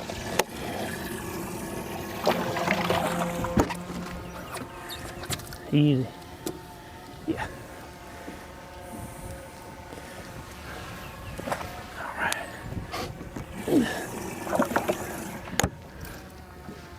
Right at 14. Gosh, come on, Biggs. Come on, Biggs. Come on, Biggs. I mean, they getting it when they get it too. I have had a couple of short, you know, feel like bumps. I don't know. Well, when they get a hold of it, they get the whole stinking thing, just like you want them to.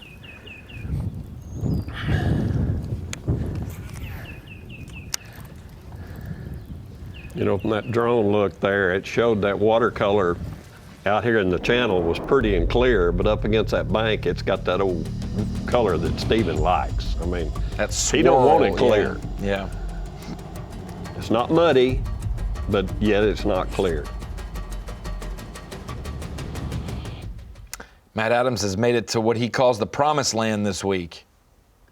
So I don't know how that's going to play. I don't think we're going to get it today, so I'm going to have to make some adjustments. I've actually tied on a buzzbait, caught one little one we got in here.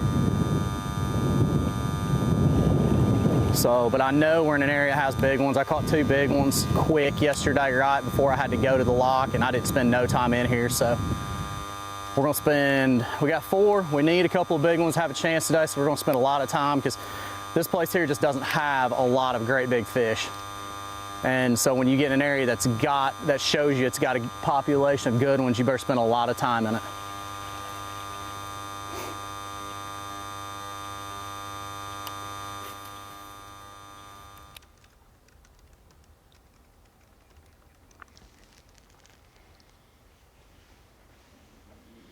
Matt Adams fishing up in his backwater area where he said he locked in a frog in his hand.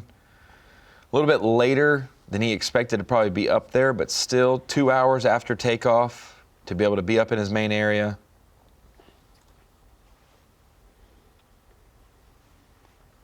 And kind of finally getting his day started, but like you said, Larry, getting his day started with 4 keepers in the boat is a lot more security than all the pressure of your main area on the other side of a lock having to produce. And this is actually just getting to be prime time for Frog. He didn't need to be up there early. You know, for him stopping in that river down there because the lock was messed up, that was just a blessing, and he got started with 4 bass. Now, if he can get some of these big ones to bite, ooh, game on. He caught his 5-pounder late in the day. It was after 1:30, right around there.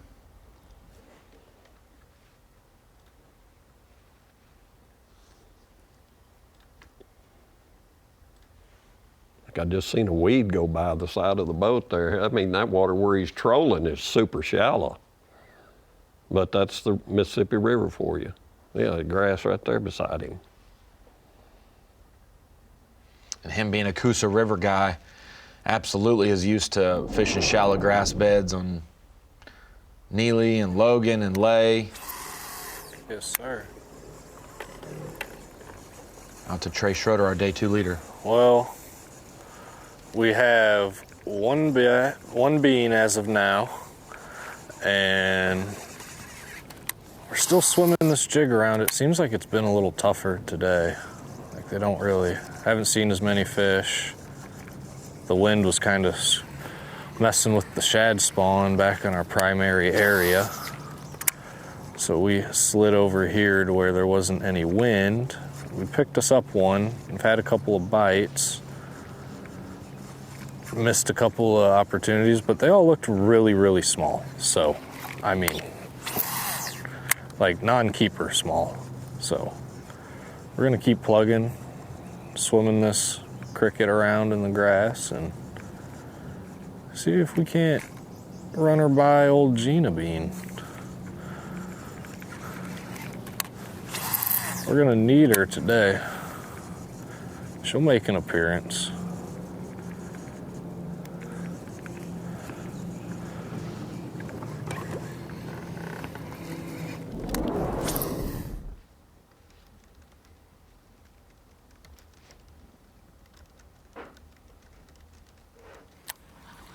I just had one miss it. They're just nipping the back of this thing. But I mean, just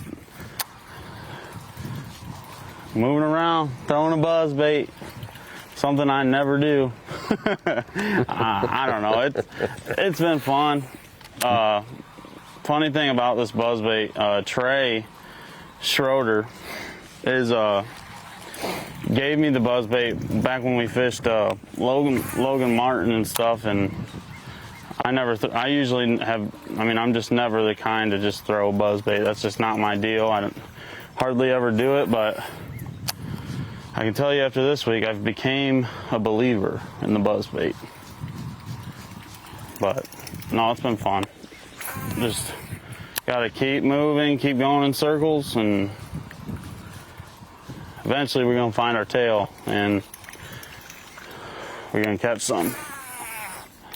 I mean, happy with how I started out. Can't be mad when you start out with a big one like that. So gotta just take advantage of that. Try to keep rolling with the punches and trying to catch one. I keep grinding. I've always said a But buzz I feel like bait it is doesn't matter how addicting. many times I fish this. Once you pick one up and catch one or two, you don't never want to stop throwing it. Multiple times, they seem to just keep.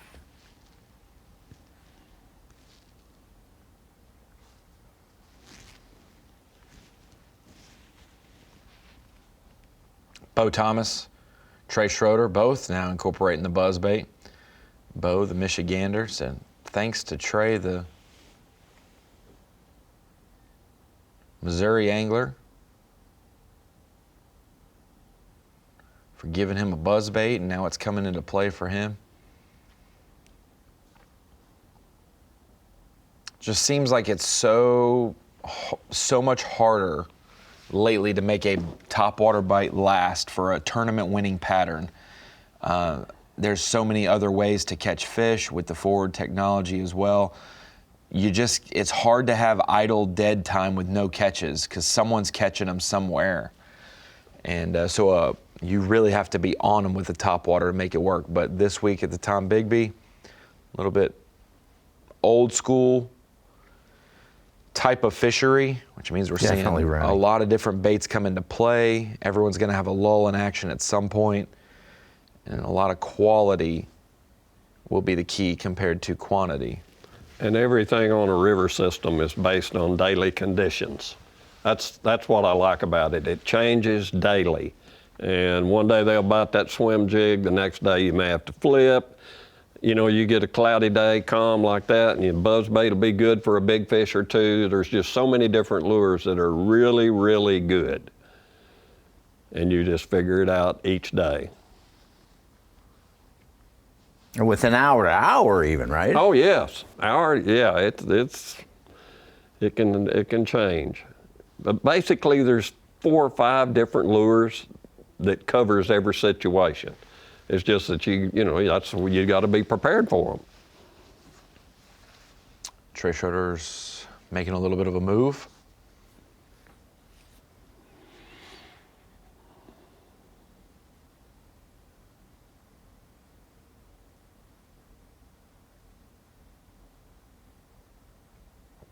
Yeah, you get those situations where you dance with the one that brung you.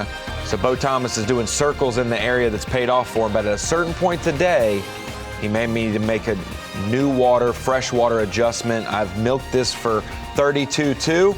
I need to go get 10 pounds elsewhere, and we'll see if he makes that adjustment. Stephen Browning's been adjusting all week, fishing different pools, different baits, and that has him almost 4 pounds ahead of Matt Adams, who just got to the promised land.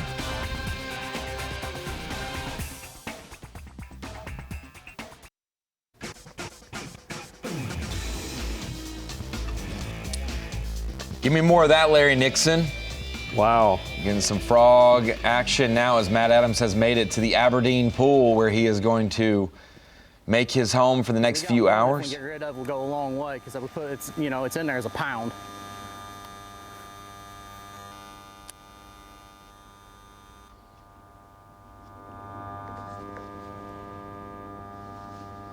He left last season in the EQs.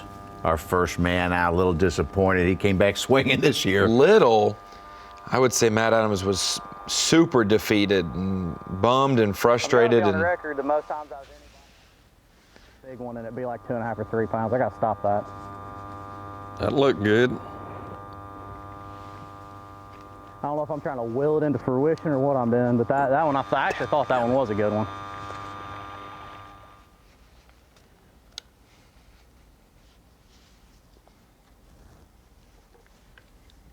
Matt Adams making a frog pay off. I think that's keeper number 5.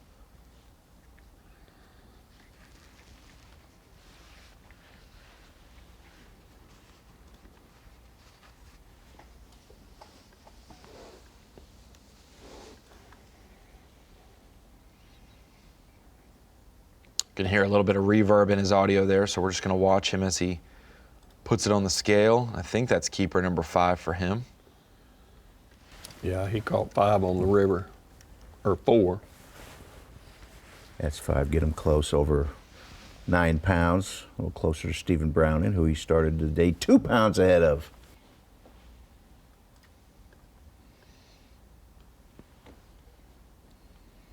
Stephen's right there at the same weight he has been basically all week, minus a 4+ pounder.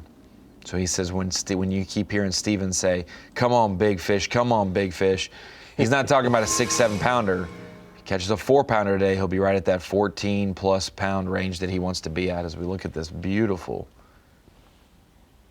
blow up on a frog for Matt Adams. And Larry Nixon, he waited all morning, and we were wondering if this would pay off or not. We see an early bite for him and keeper number 5. And he's not done, I promise you this. That frog bite just gets better as the day gets longer, and he's got a lot of time. Best I can tell, he's still got 3 or 4 more hours. I think that 12:30, 1 o'clock time frame, somewhere in there is where that preferred lock time to get back down should be. As long as there's no issues with it, should be A-okay.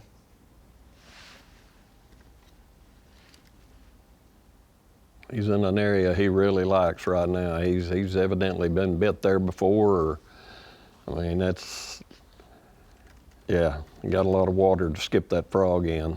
He's throwing a popping frog, actually.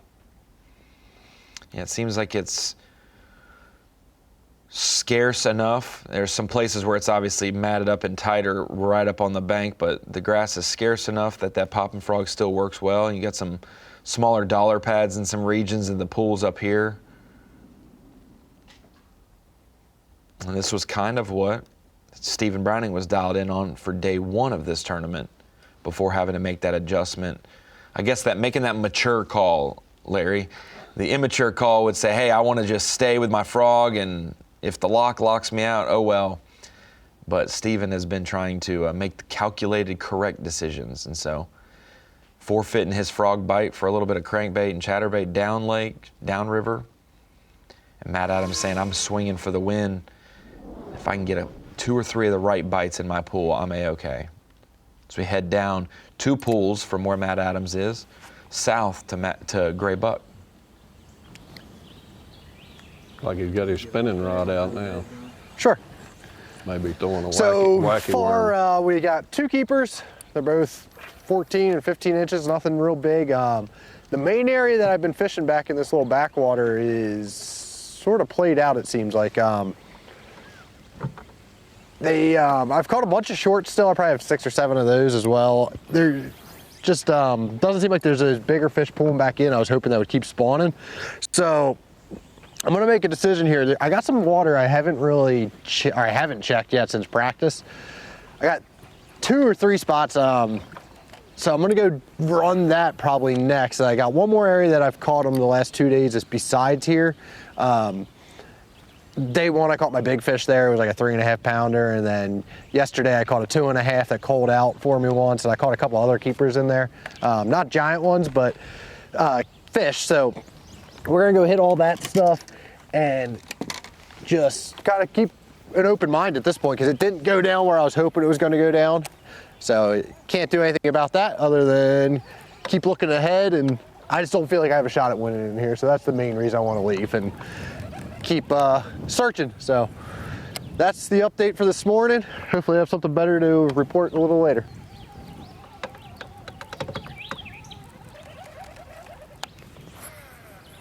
Gray buck. That's what Tyler Campbell said on the Yamaha on the Line, Larry. He said, man, kudos to the guys in the Columbus pool for making it work. It doesn't look like that bottom pool is going to end up being the winning pool. And Gray buck, the one in the bottom pool, he's kind of pulling a plug on his main area now. Okay. Yeah, he's going to make a move. He's struggling, and he knows it. He's smart enough, and he's a good enough fisherman to realize that. And he's going to go try something else. Is the way he's talking. I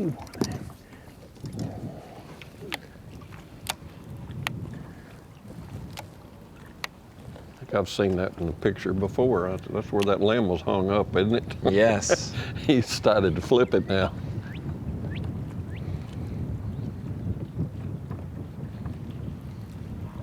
Well, there ought to be one living there. It's a tailor-made spot.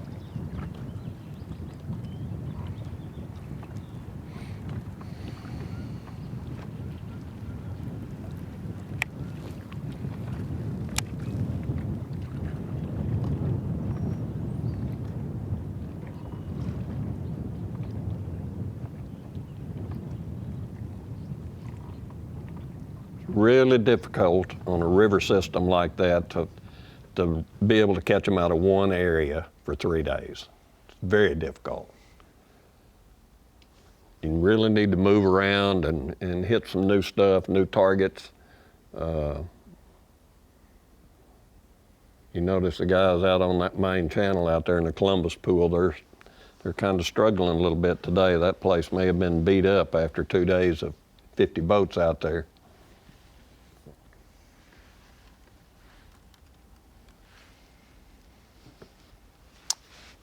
First through fourth in our 4-box, Stephen Browning, our new unofficial leader with a limit in culling. Matt Adams just filled his limit.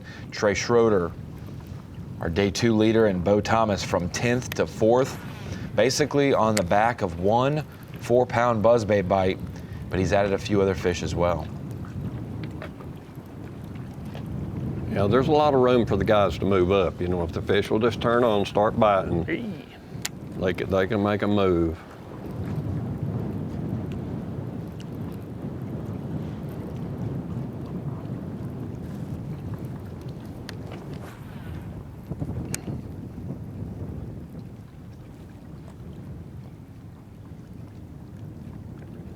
Our day 1 leader, Russ Lane, doesn't have a fish today yet. He started with our biggest bag of the event at 1710 to lead on day 1, and then fell down to 11 pounds on day 2. Now he's got a 0 so far.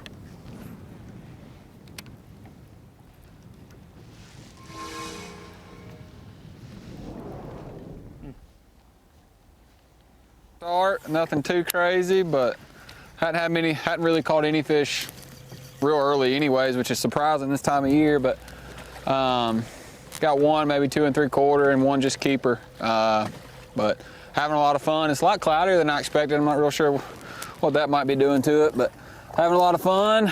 Me and Dan are out here trying our very hardest, and just blessed to be out here. It's always awesome to be fishing on Saturday, and that was, dude, I'm telling you, that was a 4-pounder. Freaking giant. Sorry, I got a little interrupted. I thought that was gonna be super cool. God, like a shark eating a seal, dude. I'm like, that was the best bite all morning. I've had 3 like that, just big ones. I mean, that's just part of fishing like this, but that was a big one. I kind of lost my train of thought there, but it's so hard to get them to come back to it because it's such a reaction. Yeah, just missed that one. And yeah, look, got my tails. So he almost had it. Golly. But yeah, can't complain too much about the morning. Had some bites, having a blast. It's Good Friday, so that's always good. Just wasn't good for Jesus, but sure was good for us. So.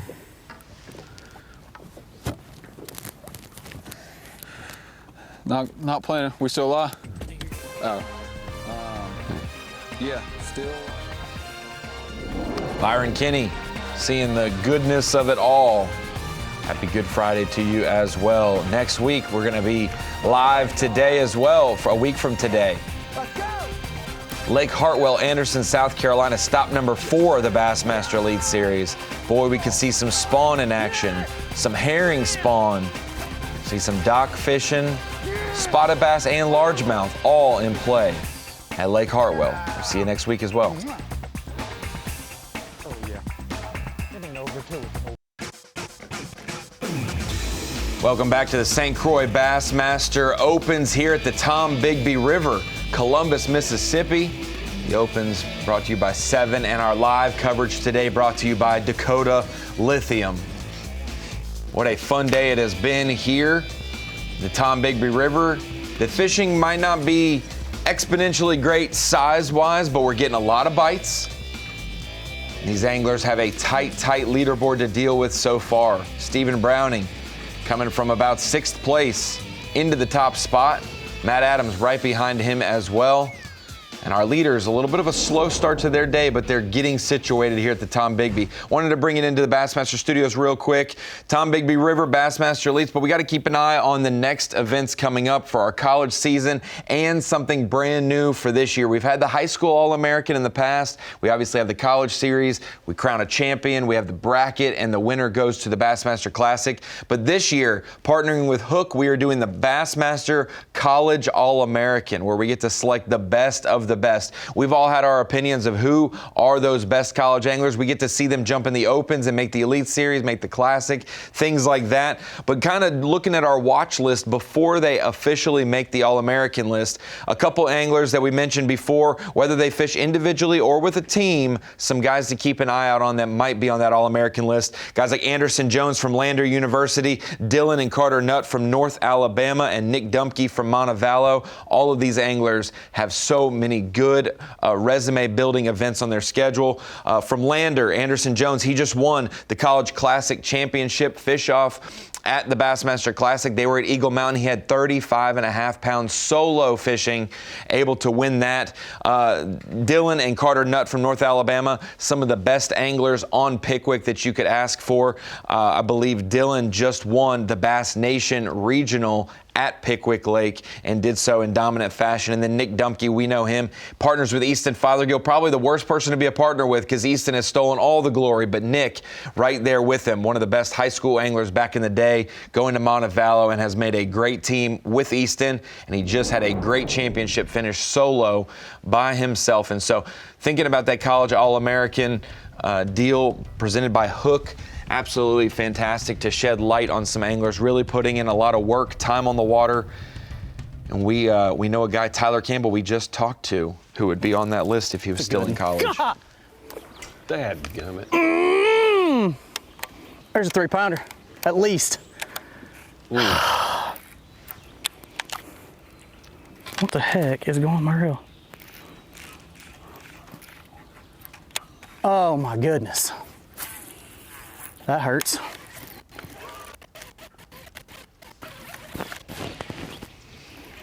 Yeah, that one would have went a long way. You see what just happened right there? That has happened all week long with flipping. I lost a 4 on day 1. I lost a 4 yesterday, and I just lost, that one's over 3. God, I thought I got her good too.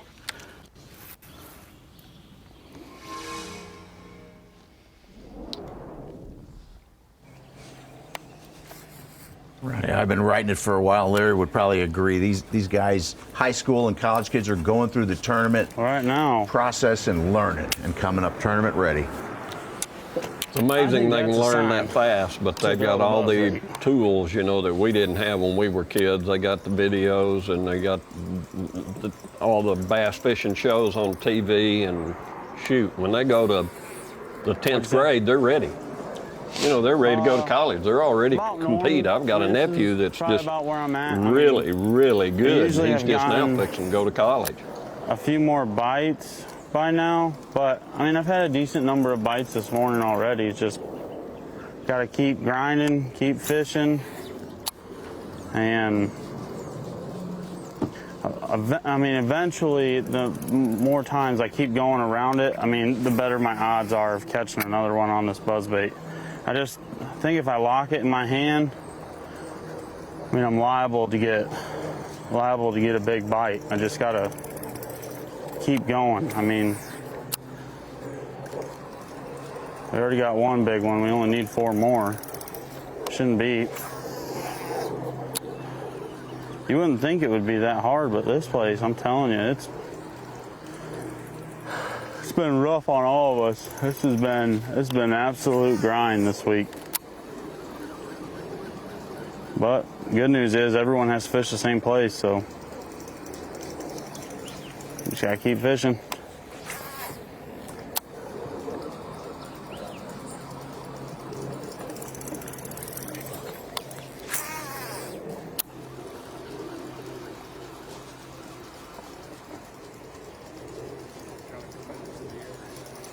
Oh yeah, we're here for the day.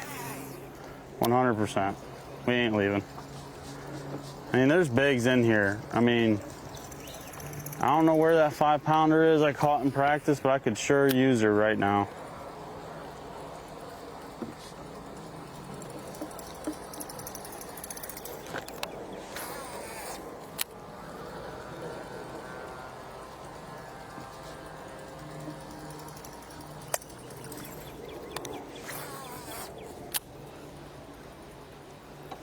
I don't even want to try to say the name of the river he's in, but he's just north of the Air Force Base.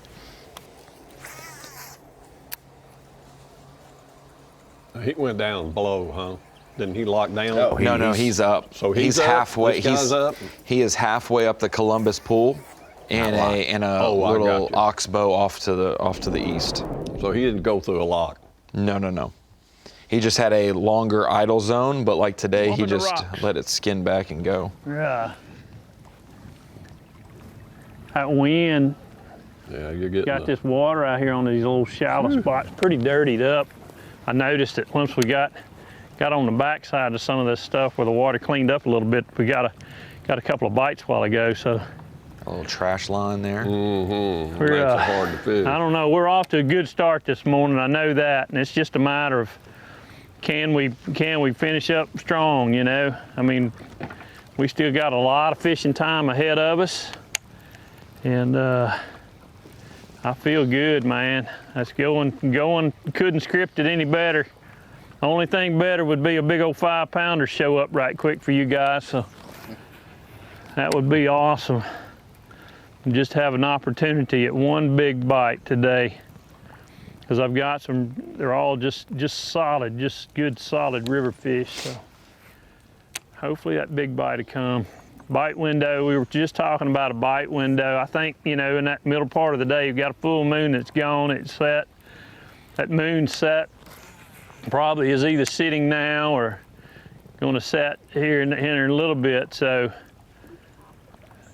that's a good time, and then when it gets underneath your feet is another good time. So hopefully. He's a pretty good finisher, Larry Nixon, and you've known to be a pretty good finisher yourself. 14 wins in bass. That's 5th all time. Yeah. What's it take to be a finisher? Take somebody that's got a lot of faith and a lot of confidence and never give up. And believe me, Steven's one of them guys. He's a finisher. He throws the bait and fishes right to catch big fish. And look at that gathering of trees there from all the flooding.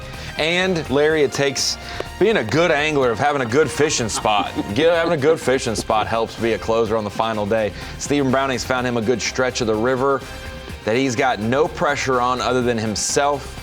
Gonna make some passes. That's a key in the river. Fish the same area throughout the day because that river changes by the moment.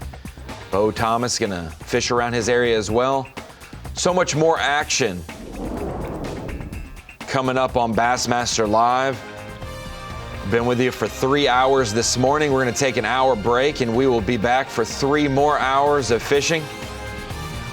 In just a little bit from the Tombigbee. Man, we've seen some swim jig catches, buzzbait action, a little bit of frog, some cranking, and a chatterbait. A lot to be offered here at the Tombigbee River, and boy, for it being labeled as a grinder, grimy river tournament, it has shown up. We've seen plenty of bites. We've seen the right quality. We need an angler to put both of those together and have that right recipe. Got an angler fishing north of takeoff in the lock system, Matt Adams. You got one south of there, Gray Buck. Former Opens champs like Cody Stahl and Stephen Browning in our top 10. And they're the ones making the push at the top of the leaderboard. Still our day 2 leader and our day 1 leader, Trey Schroeder, Russ Lane, the slowest starters of them all today. We'll see if the leaders have something to say for the challengers, those who have now taken the lead. Bo Thomas trying to make a run from 10th to 1st as well.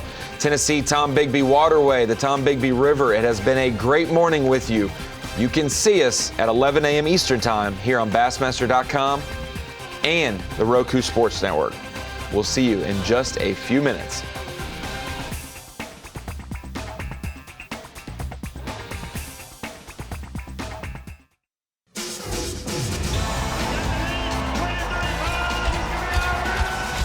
You're watching a B.A.S.S. presentation.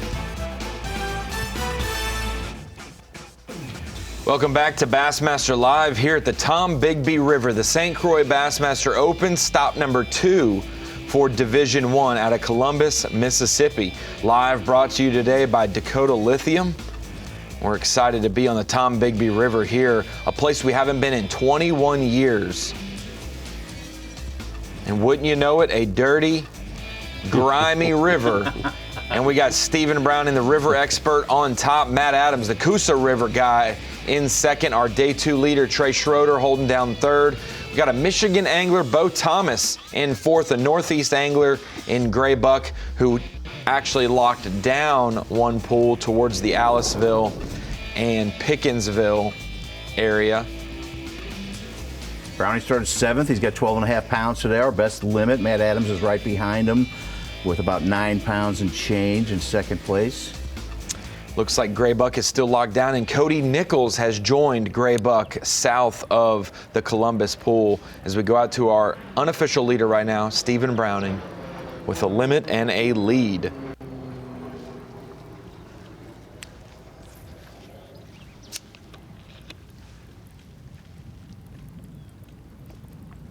He's out there working on that point hard right now. He's got a feeling. I know how river rats think. He'll make 10 casts at one spot. Oh, absolutely. Oh my gosh, that's a bass. Oh, it is. It is, a big one. Great big one. Don't lose him, sweetheart, please. Please, I need you. I need you, sugar. I need you. I need you, please, Lord. Let me land it. Let me land her. Let me land her. Let me land her. Let me land her. Come up here and look at me. Look at me. Oh, Lord, don't do that. Oh, my gosh. Oh, my gosh. No, Browning, you're about to jack this whole goofy thing. Yeah, he's got it on a crankbait. Gee, man, Christmas. Dang, I thought it was a great bigger than that. Great bigger than that. That's not even. I'd have had a heart attack if I'd have missed it that first time. Let me get her over here in the middle. I think she'll be a 3-pounder though. Trolling motor's fine, everything's fine.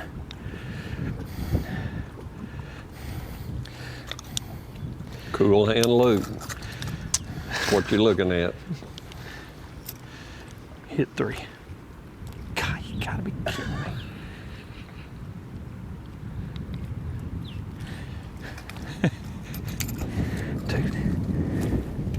$2.12. It helped. I mean, it helped an ounce. I thought surely they was going to gain a half pound out of that. I don't know if it's just a terminology, but I think it will be half a pound. He said helps by an ounce, but I don't know. That might be he might have a 2.5 plus pounder. Looks like she weighed 3 pounds. If that's the case, then he's at least what it is. Thank you, 13 Lord. plus pounds right now. Thank you, thank you. Give me some knuckle on that. That was a... Got me excited. On his bass wreck, he's got 3 fish that go 2.12, and then a 2.0 and a 2.4, so they're not all entered in there, right? If that's another 2.12. he may have close to a limit of 2.5 to 212 right Bacon. now. Oh Byron my Kinney. God. Oh my God, please. Please, God. That's a carp. No! Bruh! Carp! In the mouth, bro. Look at that old ugly thing. Thought I had a 5-pounder. That's a first, dog. Look at that. Bro, you're supposed to eat grass. What are you doing? Yeah, that's a Smoked real that bummer. thing too, bro. A funny looking carp. I can't remember the last carp I've caught. That's a grass carp or something. That's not a regular old carp.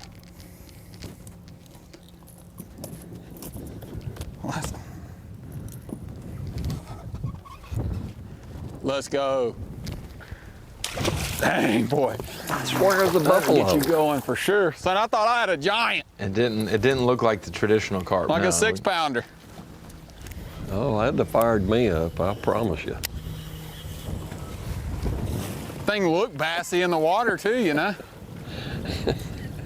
Looked a little weird out there, but.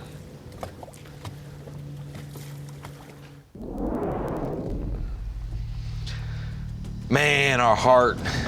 What a crack of the whip. It ends up being a carp. When it loaded up, it looked good. Byron Kinney. Meanwhile, Bo Thomas, he might get dizzy today doing circles in his area, but if you keep catching 2.5 to 4s every pass, it'll be good. Hunting for that 5th one. I had it on, and it came off. Sounds like the tail is time for us fishermen. The one that got off. But I don't think it was that big. I mean, I did have one just absolutely bum rush that buzzbait, and he just missed it. And that one looked like a big one, but it's all right. I mean, just gonna keep fishing along, slow down, and hopefully we can get some more bites. Yeah, I switched to this worm, just trying to slow down just a little bit, see if I can get some to bite that don't want to eat the buzzbait. Caught like one short so far, but I mean, it's set up perfect for a buzzbait today. I caught some big ones on this worm, and I just want to keep it honest for a minute. Looking around for some beds. You can see a lot of these old beds up here on the bank. They're just, waters came down, it's just forced them to come off, but sometimes they just stick around them even though that their water's flowing. Like you said, Such, I think he's up by the Air Force Base or something like that. Obviously, yeah. I was wondering what I heard. Yeah, that was a jet. I don't know if there was a tiger in the woods growling or what it was. He's within the big bite, a 6'4" that Trey Schroeder caught on day 1 of the lead. I saw something hit up in front of this, up gray, I thought.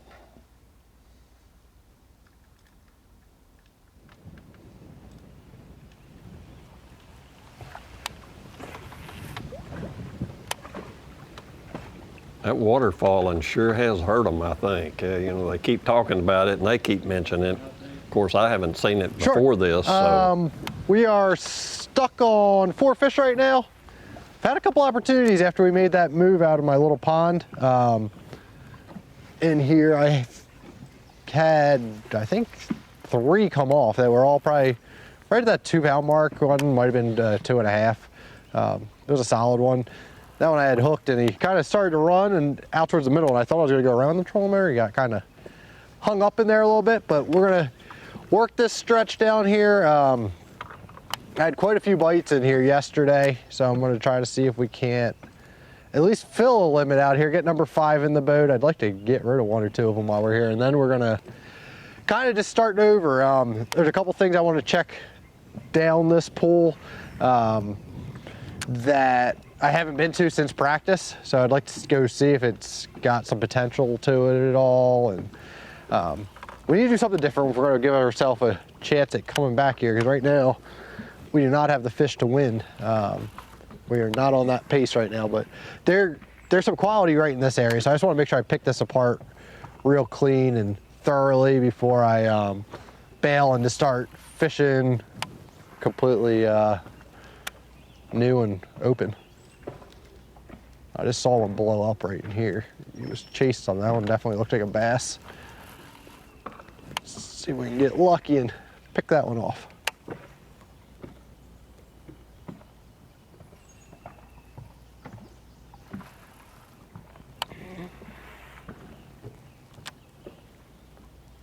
Looked like Gray has ran to the kind of the spillway canal. You know, it seems like every lock and dam, there's always like a secondary dam there that makes an oxbow where the runoff might be, and he is in that oxbow up there where probably maybe backflow, but not really main river current can affect it, so that watercolor is probably not going to change too much. Well, he's all the way down at the low end of that pool. No, he's now at the upper end, right tucked in below the Columbus pool. He could probably here take off. He's just about 20 feet elevation-wise, 20 feet of water lower than he needs to be to get up to take off. Yeah, man, as of right now, we got 2 bass. We're grinding, just trying to plug away at a couple. We've had some short fish today. I'd really like to say thank you to Ionic, because I've been got interrupted by a stick or something. Okay. But yeah, I'd like to thank Ionic because, man, I haven't been running around a lot, as y'all can tell, and these trolling motor batteries after each day, they're still on 70% or so. So technically I wouldn't need to charge them. They'd last a whole another day or two, but I like to keep it at 100. But again, I'd like to thank Ionic Lithium Hub, Martin, Jason, all the girls, all the guys working the factory. These kids' dreams aren't possible without y'all, so really appreciate you guys. If you're in the market for some lithium batteries, make sure to check them out. Down at Clarks Hill this year, I had small fish. Down at Clarks Hill this year, it was super cold, and they make a 12 volt 125 amps, what I'm running in my boat. That has a heater in it, so when we were down there in those freezing temps, it was really nice. Didn't have to run a heat lamp, didn't have to put a little heater in there and nothing. Just plug them in, get them charged for the next day. Make sure you check those out. And man. How about John Duvall from Georgia? We're just gonna wait them out and keep getting bit, and hopefully 5 of the right ones eat it. I'm gonna go back to the chatterbait here, the swim jig here in a minute, see what transpires. We're gonna go to a bank that's a little less windy, but just trying to put it in the boat. It don't sound like, talked to Byron a minute ago when we run into each other, and he's having the same issue, so I hate it for him, but glad to hear it's not just me.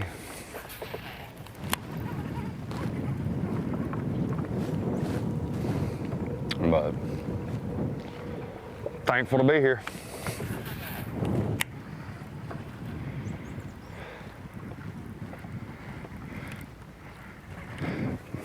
See?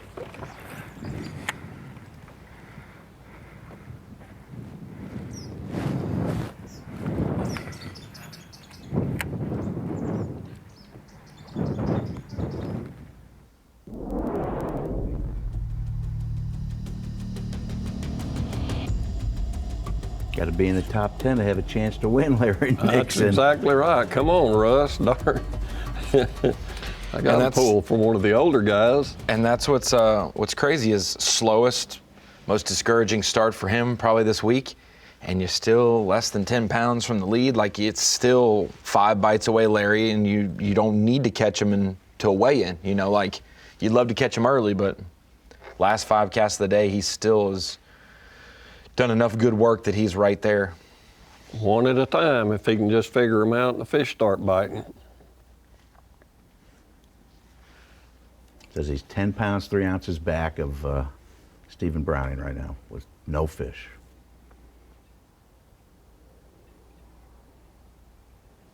He had our only 17-pound bag on day, 1710. Bunch of 16-pound bags yesterday. I think Laker Howell came from way down. I think How about he's that the youth, 1611 yesterday. I think he's the only one who's disappointed we didn't make it a one-day event, because he was like, well, I was leading the one day. Like I did my job. Had 2 of these one-day shootouts. That's funny. All right, I'm out on that side. Classic berth is a pretty good check. That's exactly right. A bunch of points. 200 points to win. Yeah, he's back in the top 10 for the Division 2 with 2 events left. Like you said, top 50 is your first job done. Everybody. Here throwing a swim jig, trying to pick up number 3. I got 2 little bitty. We got plenty of time, so we're just trying to pluck away at them. So it's about par for how my every day's been going. So. That's not Cody's lack of English, Larry. That's some audio issues with some service there. I know he's from South Georgia, but I just wanted to clarify. Now they weigh in at 230 or 3. I think it's, let me check for you just to be sure today. But the 10 anglers, all one flight, obviously, took off at 6:15 this morning, and they check in at 2:15. 2:15 Central Time. So 6:15, 2:15, that's your 8 hours of fishing. Making moves today. John Duvall making a move. Going a little old school on the river. What's good about these tough ones, Such? Everyone who makes the top 10 has a chance to win. Oh yeah. 4 pounds separated him to start the day. It's lengthened a little bit because Stephen Browning's quick morning, but we still have half the day for these anglers to gain ground in hopes of making the Bassmaster Classic.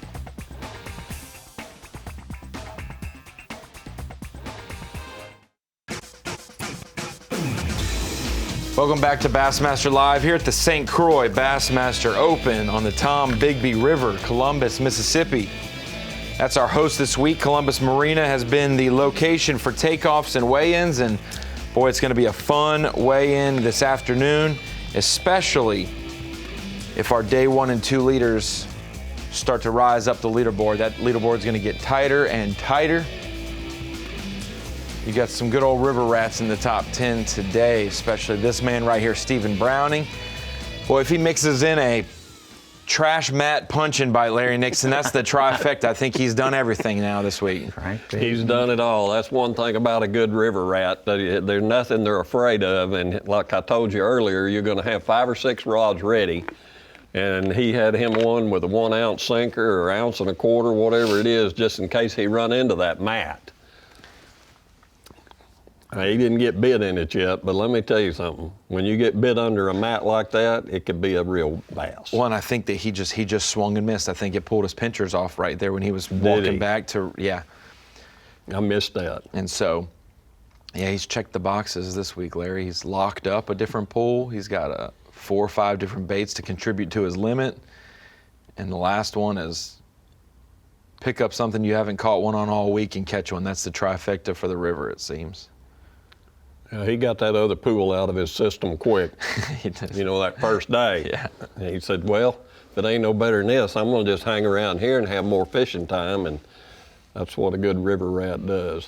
And you can probably survive a day of competition with 2 or 3 hours of fishing, but over a 3-day tournament, to have 6 or 7 hours of competition fishing versus 24 staying in this pool, it's so hard to compare 3 8-hour days versus 3 2.5-hour days. Hey, Larry, I knew about you, but you introduced yourself to me in the 2016 TTBC. I had a big laugh of that and found that photo.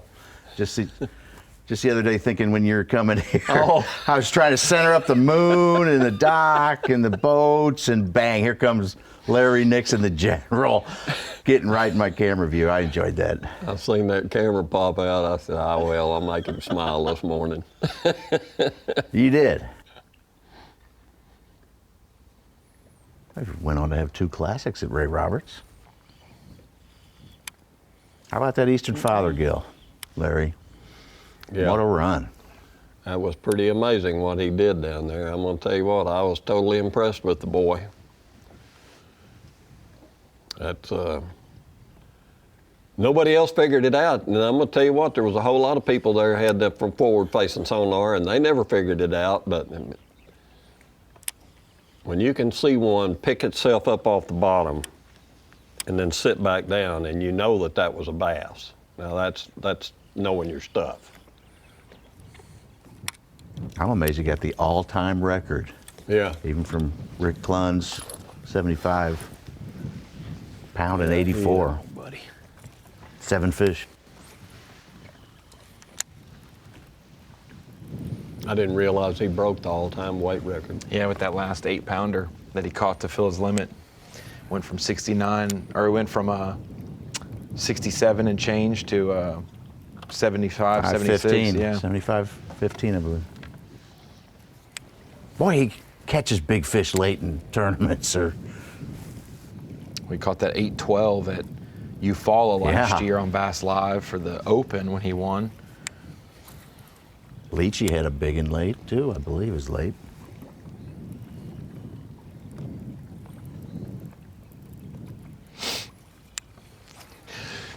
Watching Bass Track last couple of days, there have been some late nice fish caught. Yes. Guys who have came from other pools and settled back with plenty of time in the Columbus pool have caught unexpected, helpful fish. That's always a good thing, Larry. It's never a bad thing to have one added to your limit late in the day, but it is kind of, well, dang. Should I even leave here if I can come back at the end of the day and catch one here? Should I just stay here all day? Like, now you're torn. Yeah, that's the part of decision making and tournament competition, and I don't know. I fish so much by looking at the moon and the solar table and all of that, and we're on the backside of the full moon now, which means, in my opinion, fishing is always better from 2 to dark than it is from daylight to 10. And so them guys coming back, they're hitting that late afternoon feed, the beginning portion of it. Now, they're not getting the good part because the day's over. But I think that has a lot to do with them late afternoon catches myself. Heard John Cox just the other day saying, why don't we have a mid-morning to evening tournament? Yeah, enjoy the heck out that's of because that. he likes Slurpees and he likes sleeping in. That's John Cox. Come on now. I know John's not looking at the solar and lunar table like Larry Nixon. No, he definitely ain't looking. John is he's a master. He's the best I've ever seen at just piddling around and catching a big string of fish. And he acting like he doesn't know what he's doing at the same time. Exactly. Well, we all know you know what you're doing. And laughing all the way. He is, he is a blast to be around. Out with Trey Schroeder, our day 2 leader. Came into the day with a 1.5 pound lead over second. 2 fish for 3.9. It's only 5.3 back of the lead. Fills his limit with 2-pounders. He's right there. Oh, he's still in the game. It's beginning to work on his mind, but he's still in the game. It's anytime you fish a system like the Tombigbee, any river for that matter, you're going to go through 3 or 4 hour periods where you just can't get a bite. And it don't matter what you do. And what goes through your head in that time? Just wait it out, wait it out? That's the part where you got to fight your demons. I mean, you can't just jump and start running around, because that, to me, I call that helter-skelter. We've seen guys do that. I've never done any good helter-skelter. I just have to keep fiddling around. And once it starts clicking, then, I make hay. Out with Byron Kinney, who's the Buffalo Master. That's what we'll call him for now, until he proves us otherwise. Hey, he made a top 10 here. Got him. Oh, stay hooked up. Oh my God. Oh gosh, that's a freaking giant. Please, Lord. He freaking choked it. She choked it. Let's go. Nice Praise fish, God. Praise the Lord. Finally, one connected to it. Finally We got a got good him a one. Let's chunk. go. Oh, thank you, Lord. Thank you, Lord. Everybody watching back home, I love y'all. We got one to connect. Notice that He wind ate it. laying down on him. Getting a lot of bites, which is a blessing. Seen some real ferocious ones. This was a good one. We just got to keep plugging. Got to keep plugging. At any moment, hey, you hit one patch and catch 3 or 4 like that or bigger. Praise the Lord. Keep plugging. Keep plugging along. Right here, Dan. Hey, let me hang it, bro. Let's go. Praise God. Thank you, Lord. Thank you, Lord. Thank you, Lord.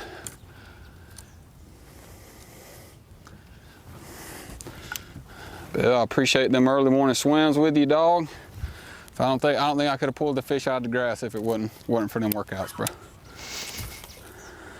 I know I've been slacking a little bit here lately, but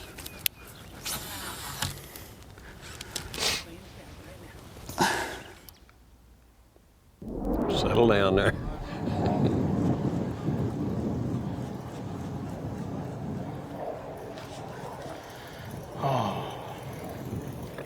Looks like Bo's got some west wind blowing in on his backwater area. I just need one more bite. Come on. Got his buzz bait back Yeah. out. Yeah. Come on. All I'm waiting for is just boom. Come on.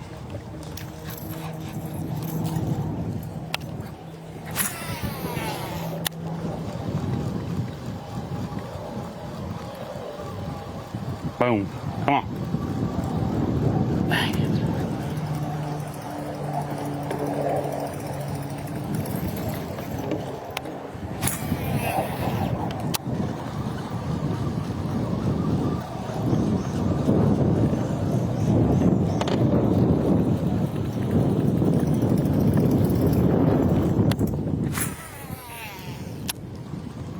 Trying to make him mad. Repeated casting.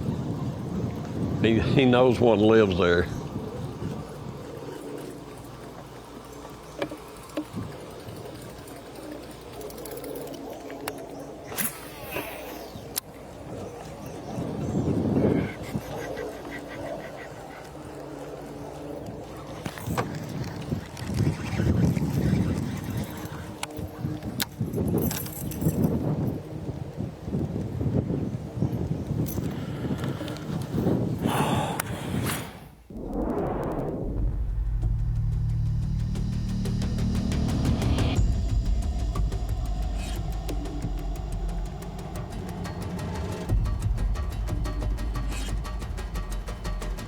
He's moved over on the other side now.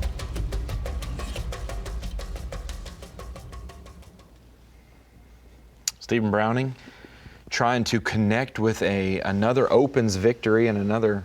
He had him in the early 2000s and 2010s, but he hasn't been to a Classic Larry since 2015, so 11 years, and he's trying to make the Knoxville Classic next year. Wow. I spent a lot of time with him and Bo up there at Bull Shoals here not too long ago at the Ranger dealer meeting, and he told me he was going to go back and try to qualify for the elite so he could fish with his son. After my 10th Classic, I made a statement that, you know, if the good Lord wants me,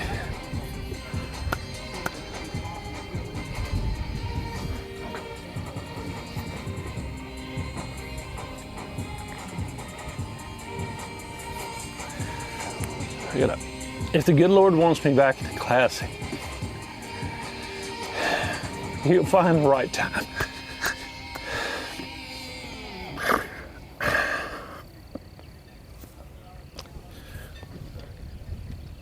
And I want to walk across it with my son. We got a chance. Dad's got to do his job today.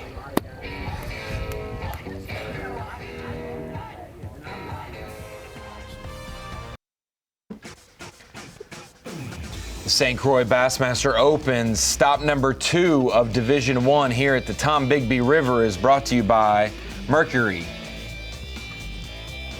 Power Pole, and by Progressive Insurance. It's Championship Friday here at the Tombigbee River. Stop number 2 of Division 1. We had Clarks Hill earlier this year in a blizzard. We've got summertime feeling conditions with windy thunderstorms passing through regions for stop number 2, and stop number 3 and 4 will be back to back in the month of July. The Upper Chesapeake and the St. Lawrence River. Meanwhile, Stephen Browning trying to make it back to the Bassmaster Classic. Hasn't been to a Classic since 2015.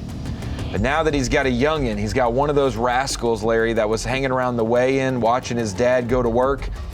Now Stephen's at takeoffs watching his son launch for the Elite Series, and he wants to make it back to that stage with him, and for sure wants a classic opportunity to walk across the stage with his son. Yeah, that's pretty neat. I spent a lot of time with him and Bo when Bo was right after he qualified for the Elites, and that was pretty cool.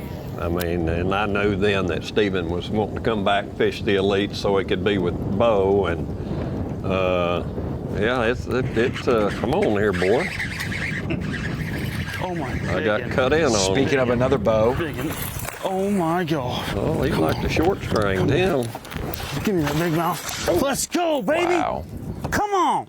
Well, another foot and he could have reeled him up inside the We ain't out rod. of the woods yet, boys. We ain't out of the woods yet. Come on, let's go. That's a good one.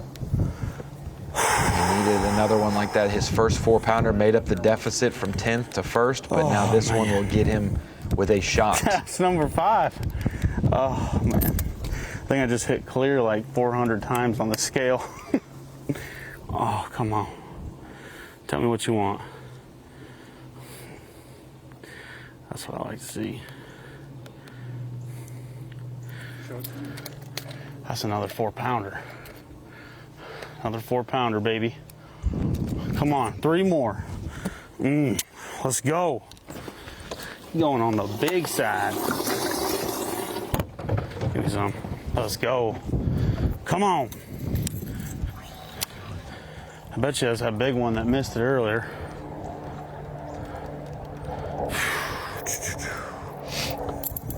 Gives him 4 fish. I think that's 5. He's sandwiched 2 4-pounders with 3 so 1-pounders in the middle. Without a bite, and it's just you sit there wondering.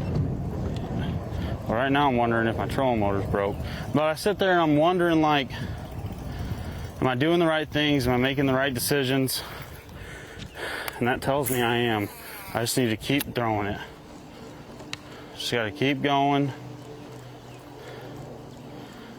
Just keep throwing it and throwing it and throwing it.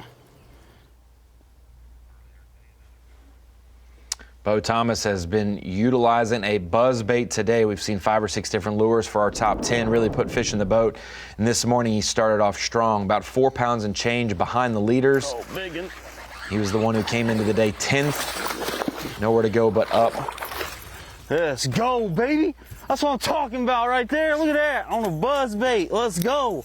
And this one basically eliminated his deficit early. Now that other 4 gives him a chance, guys. Let's go. 2 pounds back of the lead right now with 11 1/4 on the day.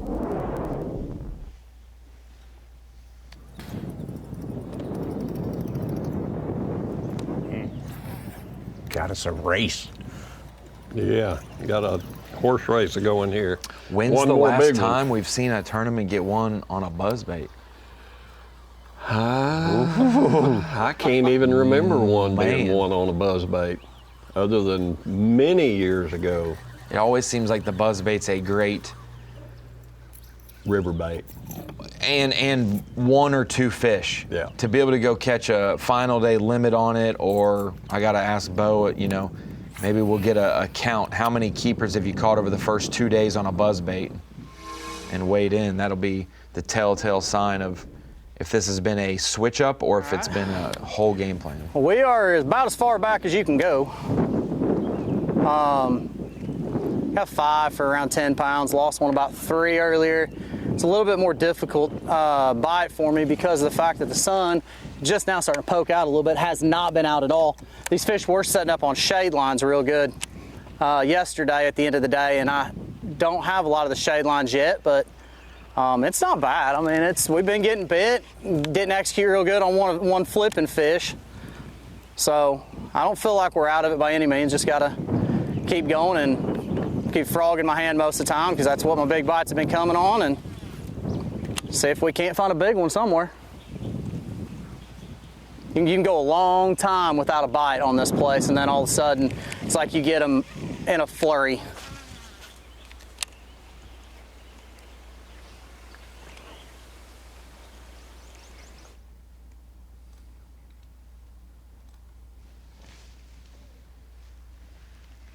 Matt Adams, if you're just joining us this afternoon at the Tombigbee River Bassmaster Elite, he started his day with the plan to lock up early.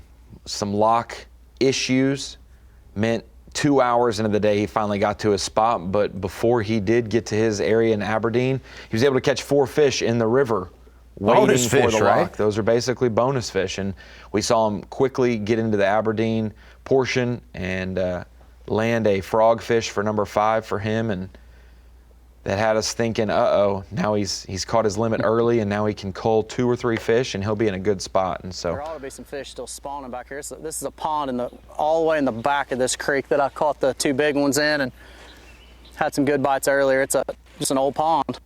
We're in about 3 foot of water, which is a lot of water when you're talking about these things. Yeah, we lost him there. You know, when he was talking earlier, he was talking about that shade line. Oh, he almost set the... That's so important in bass fishing. Oh, Brownie's got somebody coming down his bank. Oh, I knew we'd be live. We close down here to him.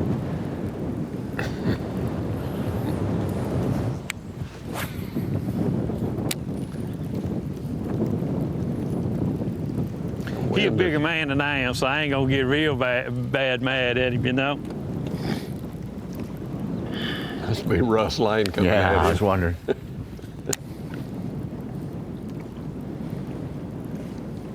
I think Russ Lane likes his Big Daddy nickname versus the Fat Papa nickname, because I know he's got that was the model of the crankbait he designed, but Big Daddy sounds much better. I think Browning may be interested. If they have a conversation here, I would love to hear them talk and him say, what you got? 0? What you got? 13 pounds? See if he tells a story. Yeah, exactly. If Browning asks what you got and he says 0, Browning's answer might not be legit. He might not give that 13 pounds back. But I like Stephen would, though. Stephen maybe would. Yeah, I think they're pretty good buddies. Hey, They I'm gonna fish spin it together. around and go back down through there. All right, go ahead. Hi, Bob.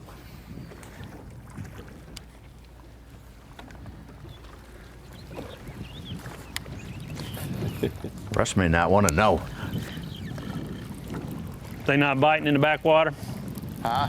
They not biting in the backwater? No.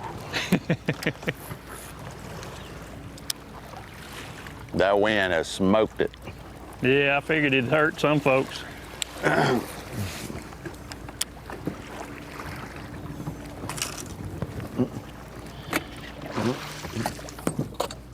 Thank you, Russ. Thank you.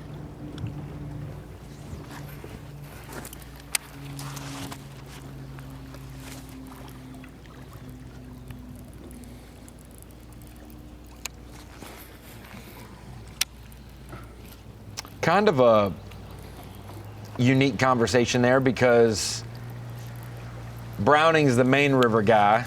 Russ has been a backwater guy, and when you see a backwater guy out on the main river layer, you can assume, and you can also stake claim to, hey, I'm gonna go back down my bank. Yeah. I guess they're not biting in your area. Browning knew. He knew. Yeah, he knew, and Russ didn't want to ask what he had. I noticed that part of it, because that would have been a real bummer. How many you got? Well, I got 13 pounds. Oh, crap. If you got 0, I definitely got more than you. As Russ Lane heads off to try to find another stretch of the river that they're biting, Stephen Browning's trying to protect his unofficial lead.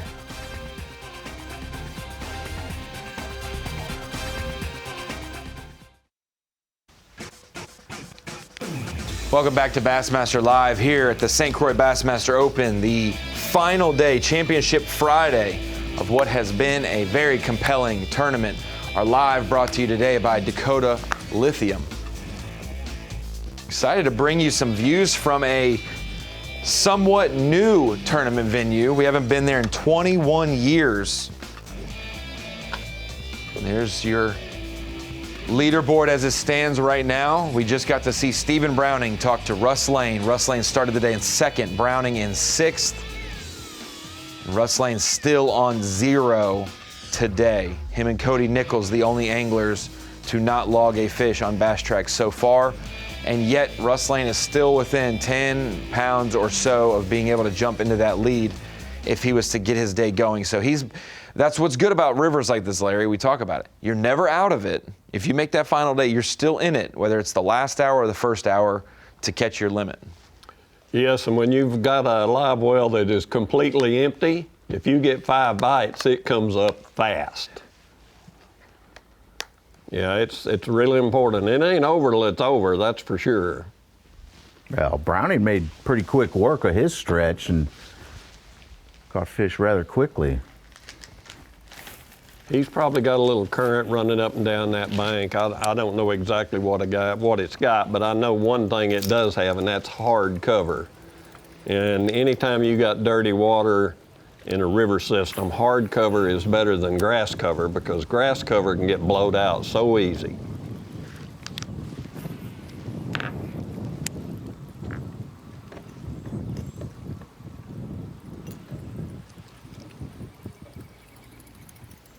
Been fun watching this Thomas kid throw his buzzbait. I mean, he is locked in on it, and he is going to stay with it till the end. Because if he gets bit, it's a bigger fish. I mean, there ain't no doubt about it. He's got 2 good quality bass. Halfway, I'm doing halfway decent because they keep coming back to me, and I didn't know that until like at Eufaula. Like it was just like they come back to me. So I feel like I'm doing halfway decent. A little bit. Or they're just curious. I don't know. This is the mind games that no one talks about. No one talks about any of this on live. But like, seriously, it screws with you a little bit because you're like, I mean, if they're not tapping in with you, like you're behind.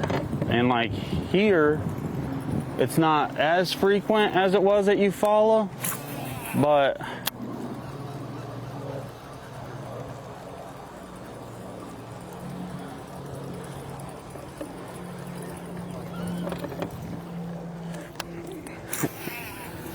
yeah,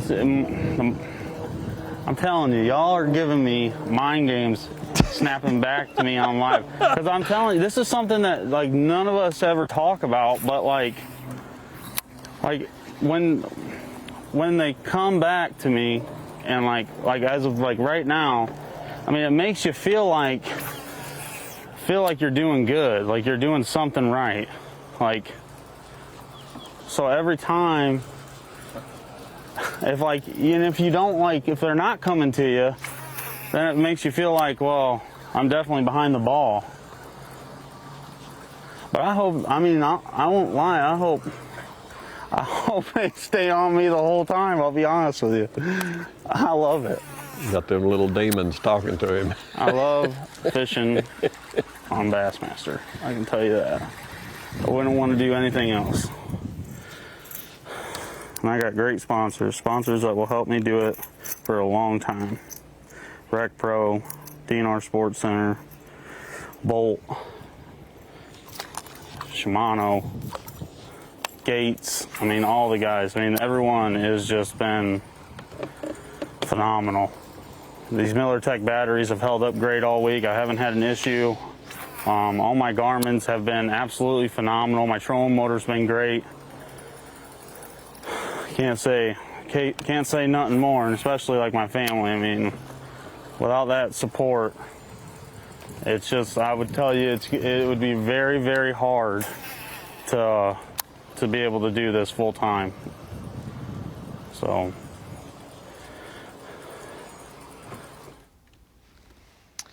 Well, we'll let him stew on those mind games, and we'll just pop back and forth Stew to on him. You know, Larry, you did a lot of good work before we had live, but you know the TV game. And if you catch a 4-pounder, we're not going to ignore you. We're going to come back and see you. So 2 4-pounders out of 5 fish, we'll take that. And so as we head way downriver, as far south as we've seen anyone today, Cody Nichols, all the way down in that Pickinsville pool in Aliceville Lake. This is a lot closer to his home. I think if he was maybe 6'5", Such, he could see his house from here. He said he's not too far, he said. I think that's where I fished when I was there. It was a whole bunch of little lakes down there at the way lower end of that. Oxbows, yeah, basically forming that lake.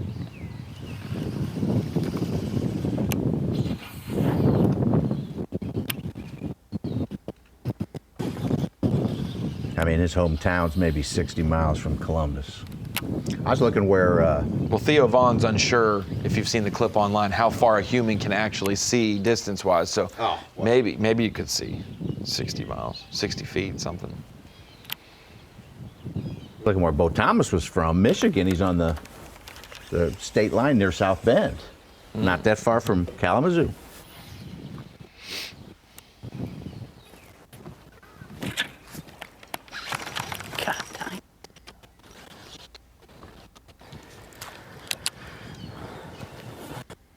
Boy, he was plumb up in there tight on that little mat. Them are cute little mats down through there. He's got some reach way out in the water and some that's up close to the bank. That's a good-looking little area.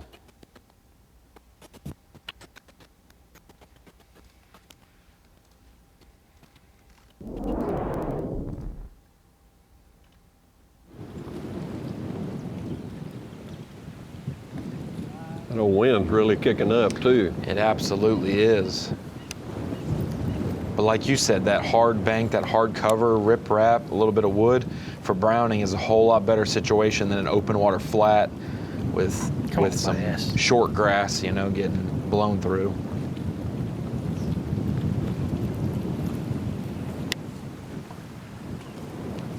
And it looks like it's kind of going against the current as well. Current flowing north to south. This is blowing from the south-southwest, so it's blowing from the lock, I think, down at the end of our picture is the lock to get down to the Aliceville pool.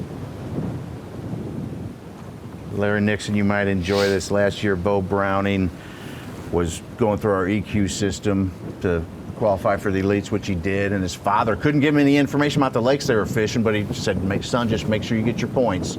And then old Bo said, Dad, if I make it, I'll help you come make the elites next year. That's why we said like son, like father. I'm sure Steve really liked that part. He said, all right, like, son, thank you, son. You're going to help me? Yeah. Yeah, he's got, now he's got 18 more bass entries on you. He's got 288, and you had 270. Oh, but dang. I didn't realize Stephen had fished that many, but he fished probably 10 more years after I had to make a move. Now you got 15 more classics, 25 classic appearances. Yeah. And a title. A couple of OYs. With the one, dance with the one that brought it. Yeah, I'm pretty proud of that 25 classics. That was something that was very hard to obtain. Was 25 of them qualify for 25. It's the worst day. It's been the last 2 days.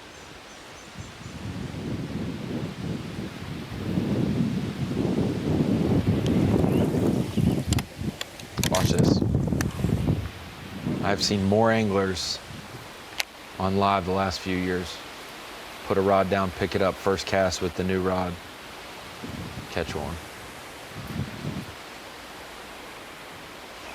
Oh, don't let me down, Matt. That's the cool. That's my favorite part of watching an angler is when whether it's a fish on the screen with a minnow or a jerk bait, something, or if it's on the bank, an angler making a decision, seeing the conditions, the way that the fish is reacting or the water is acting, and deciding gut-wise to make that switch. We saw Bill Lowen do it at the St. John's, Larry. Yep, he was swim jig, swim jig, swim jig. Let me punch this mat, 6-pounder, wins the tournament, you know. Those moments are very, very cool for an angler, gut-wise and instincts-wise. Yeah, I watched every bit of that tournament. Bill winning on the St. Lawrence, that was probably about as good of an example of pure fishing as I've ever seen, because he did it all in one area. He didn't run all over the place. Stay in the boat.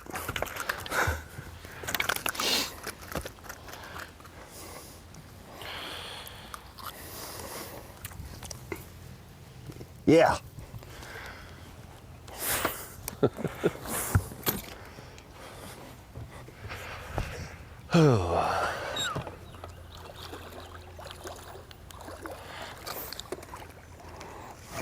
And he's certainly still within reach. The second fish. That's still just number You 2. put this one in there. It's like 1-2 as well.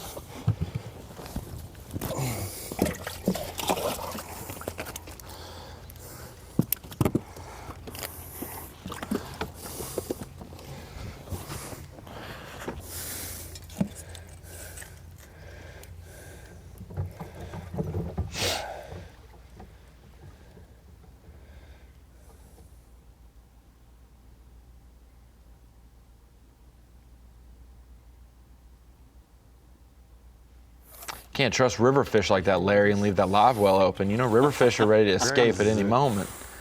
Yeah, I had 2 bail out one time. Lake Mead went to cull and there went 2 of them right over the back of the boat. I was like, now I've only got 4. It took call tags back then, though, didn't they? That was not addition by subtraction. That was just subtraction by subtraction on that one. And I'm not real sure they was my littlest ones either. I had to run 50 miles back up there to finish my limit again. Oh, it's been a good day with Larry Nixon in studio here at the Tombigbee, and we will have more stories and more fishing to come.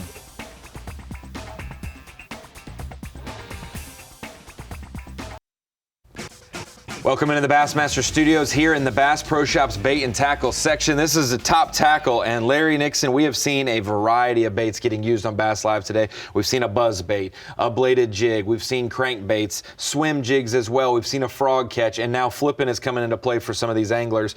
Let's talk about 3 of the main baits we've seen. We've seen a buzz bait for Bo Thomas workout. We've seen a bladed jig for Stephen Browning, and we've seen a swim jig for most everyone else with this water willow. Attacking water willow, shallow grass on a river, you can really pick your poison. And we've seen, obviously, whites, black and blues. It's kind of a, do you want to stand out light-wise or stand out even darker-wise? If they're fishing shad, 90% of the time they're going to reach for white. Chartreuse and white. And the water willow, you know, water willow it may be in a big scattered grass mat. It's not matted up, so you just want to get something you can work through that.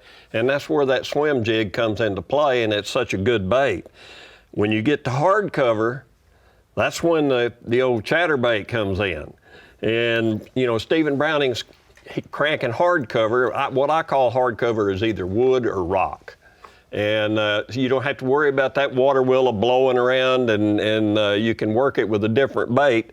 And that's why he's using this, something that'll make some noise, got a lot of vibration, fish can feel it, and not only that, it catches quality fish. That chatterbait is one heck of a good fish bait. Open water with a little bit of grass, and you got what I call fry or shad spawn. That's when the old buzzbait comes in so good. And the thing about a buzzbait is it's a big fish bait. I mean, you're going to catch a 4-pounder quite often on a buzzbait, and you can catch 5, 6, 7-pounders on it. But all 3 of these lures are definitely river baits. And for the cover they've got there on that Tombigbee, that's got it covered. One big thing with Stephen Browning switching from a red and chartreuse crankbait earlier in the day, wasn't necessarily they weren't biting it well, but with all that trash floating, all of those different obstructions, That's right. the efficiency was going down for him. Switching to a chatterbait has been huge for our unofficial leader. You think about the guys who are on those wind-blown places, the shad spawn's not going well. Bo Thomas, backwater, calm by himself, and that buzzbait has been paying off big for him. That's correct. Larry, can you touch some of those so if I use them later, I got some Larry Nixon magic on them? Oh, shoot. Out to Trey Schroeder? All you need is a gator tail worm. I think I had to ask Rick Clun for some, honestly, you know. There's not many. I think he's still got a few. I think when I moved, I had to, come on here, boy. That was nuts. Was reeling it out and he stopped him. Smallest patch of water willow, and that one chased it to the boat. I don't think he's gonna go, but I really hope he does. It's 14. Be right on.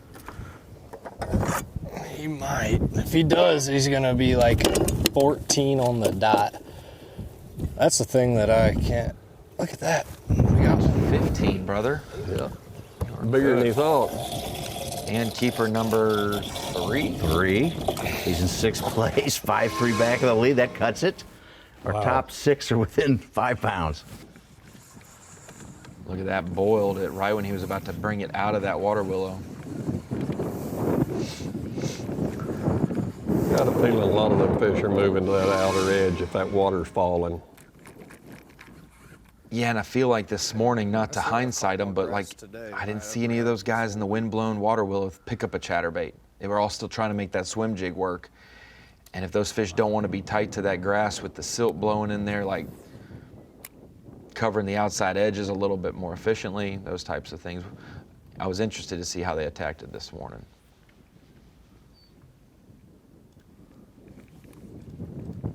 Chatterbait's really hard to fish in water willow because it's got leaves, it's got different things, and it doesn't come through there like a swim jig. And I mean, it'll just get hung up a whole lot more. So it's really not really to me, it's not a big factor in water willow. Reeds, a little bit different because you don't have the small leaves and stuff to get your line behind. It's not as viney, yeah, not as viney.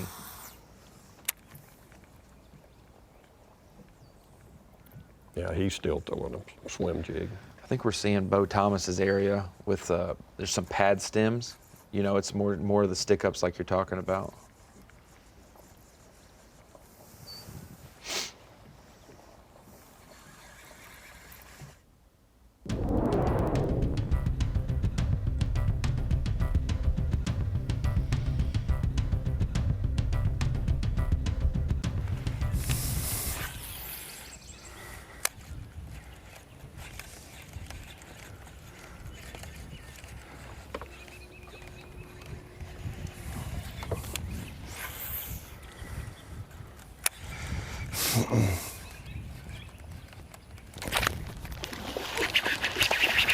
Here we go, ladies. Boom! That is a good one. Boom.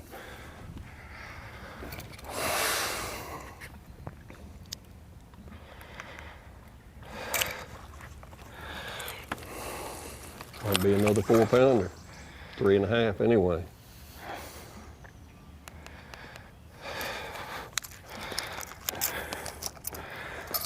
No tag for that one.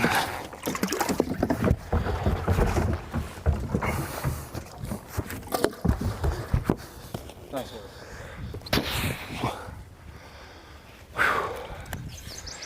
Hey, everybody's fished behind each other all day, every day. And I mean, just stuff like that happens. He was just casting there. Who was he talking about? I think he's talking about Trey. See there again, there was no point of that grass it was just a minute ago. Yes, sir. And these are all important fish for everyone, but for sure, John trying to move from 8th to win, he needed that one, and Trey trying to hold his lead definitely needed that one. I think they were both fishing each side of that point. head back out. Not far on the body of water, but a different type of fishing, more on the main river with Stephen Browning. We changed colors, little action, a little colors changed up on them a little bit. We've caught 2 or 3 quick keepers, but no upgrades. Just keep pounding away, man. Old Biggin, if she's meant to show up, she'll show up. So I think definitely got a color in action that they like right now. So I feel like if I get it in front of a big one, maybe she'll get a hold of it. And it feels right. I mean, that bait's running good, coming over that stuff, ticking the tops of the rocks. Funny cast he's making. Doing everything you need one to do. So. Shooting it into the wind. Maybe. Ooh, man. I don't know what that was.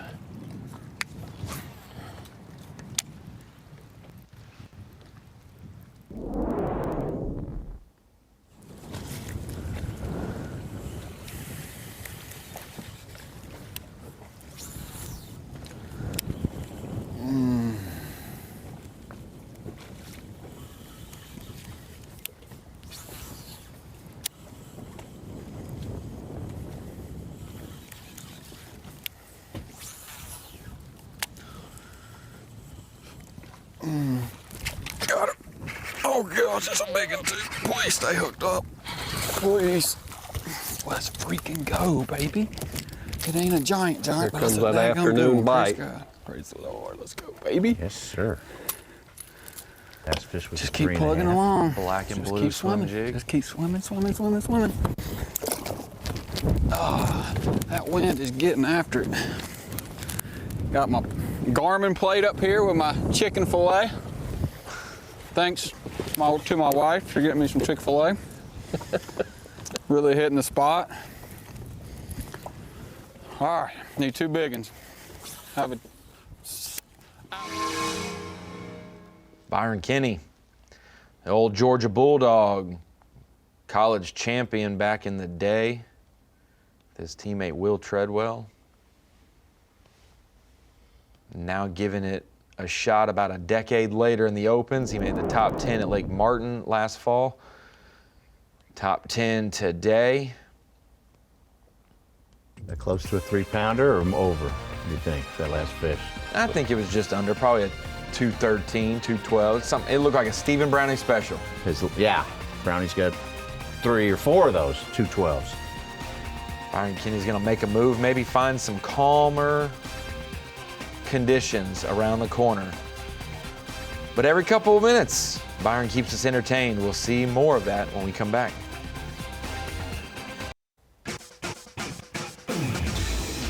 St. Croix Bassmaster Open here at the Tombigbee River. Man, 200 plus miles in store for these anglers if they so choose. Hank Weldon kind of said, I'm gonna tease you and give you about 10 different pools that you can be in, but time will not be your friend, and fishing time was not some of these anglers' friends this week. Stephen Browning fishing up 2 pools from takeoff on day 1, deciding to stay close these last 2 days, and it has resulted in a just under pound-and-a-half lead right now unofficially over Matt Adams, who has locked up to Aberdeen. He is in the pool just above takeoff. Meanwhile, our day 1 and 2 leaders, Russ Lane and Trey Schroeder, having tough days so far. Trey with 3, as they both try to reclaim their unofficial leads that they carried into the day.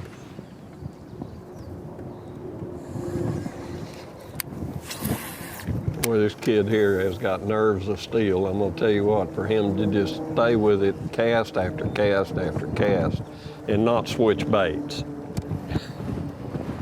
I'd be wanting to switch to an old gator tail worm, drag it through that grass, see if I can get a bite, but not him. He's gonna stay with that swim jig.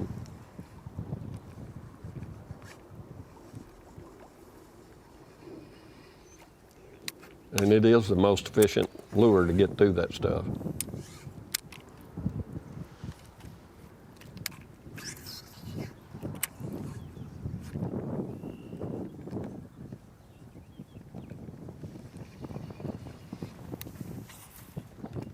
so simple. Swim jig. You're supposed to skip. But man, you can do Larry, you can do a 610 rod, you can do a 7.6 rod, you can do 50-pound braid, you can do 25-pound floor. Like there's still so many variables for just a simple winding a jig. You can do a thread the trailer, you can hang it, whatever you want to do. I need to learn how to cast. I'm going to tell you what, that rod length is what's critical, and everybody is a little bit taller or shorter or whatever you want to call it. I do much better with a 7-foot rod than I do a 7.6. And you take these bigger kids, they all use a 7.6 medium heavy Still action, fishing. and they use braided line, and I cannot stand braided line. Three more so I use babies. fluorocarbon.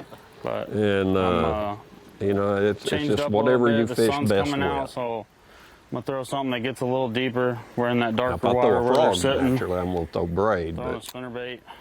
because I'm throwing it back in junk usually, but there are just so many lures I cannot fish good with. Yeah, I like a heavy fluoro with swim jigs for the most part. Yeah, You're not yeah, fishing that's what Florida I mats do. in Arkansas. But then I like braid for a buzzbait. And some guys like to go fluoro for a buzzbait, you know? It's never a bait that just pauses on the surface. You don't have to worry about sink rate. You keep that less stretch, but it gives a little with fluoro. So it's there's a couple of those shallow water deals where you can just pick your style. It looks like Bo is trying to parallel this bank.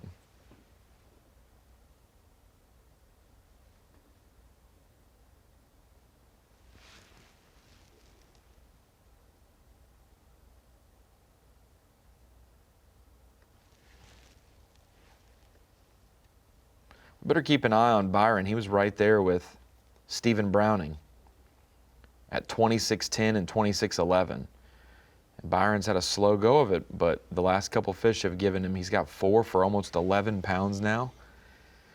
And he's going to be within one more 3-pounder of the lead once Browning's fish come in, which I talked to his cameraman, and he will have those updated. Yeah, he's still got 2 under 2.25 pounds on his bass track. We thought he caught that at So he's going to have fish of 212 at least. He's going to have a 3 and a 212 go in there, so he'll have 1.5 pounds more. 3, okay, a 3.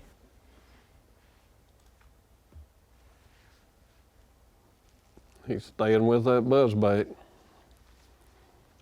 One more of them big ones, and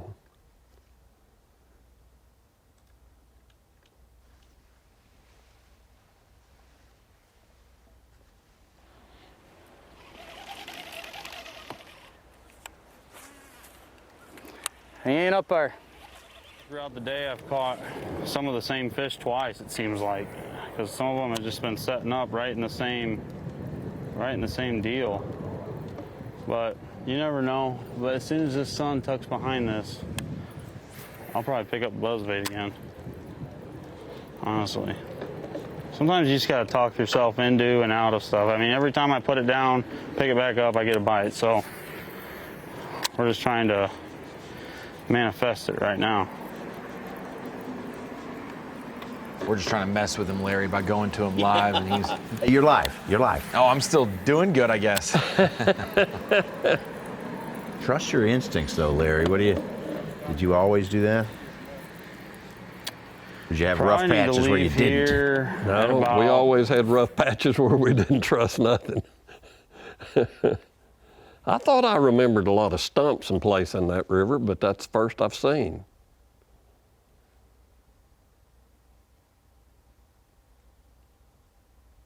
There was that one area where Trey and Russ Lane were almost... They were right in each other's view, and Trey was throwing around a few stumps right there in the back of that pond. I mean, to me, 1 o'clock's pushing it, because with the bag I have, I'm probably not going to run some of this stuff. I'm probably going to idle like I have been, just because it's so much harder to see the ripples going back down river than it is going up. But, just have one come out, try to get it. But I do think I might just try to get it again.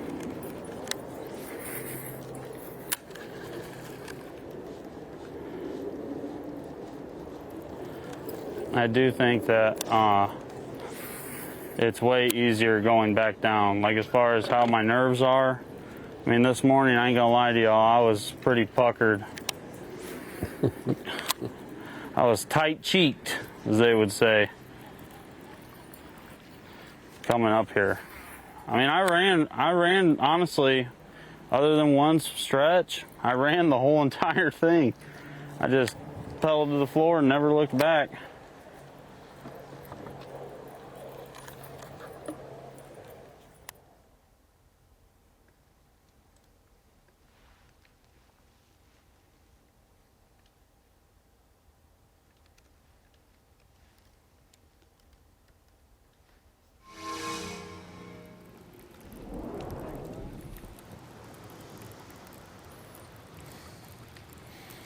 I'm going. Are we there yet? We're I got like a 2.5 size bait. You know, I've been throwing these kind of the smaller baits. I've been getting bit on them, but everything's the same size. I'm going back down this stretch, but instead of throwing up there where I've been catching them, I'm gonna throw out here where the boat's been, just to kind of just to keep them honest, so to speak, you know? I mean, I want to be able to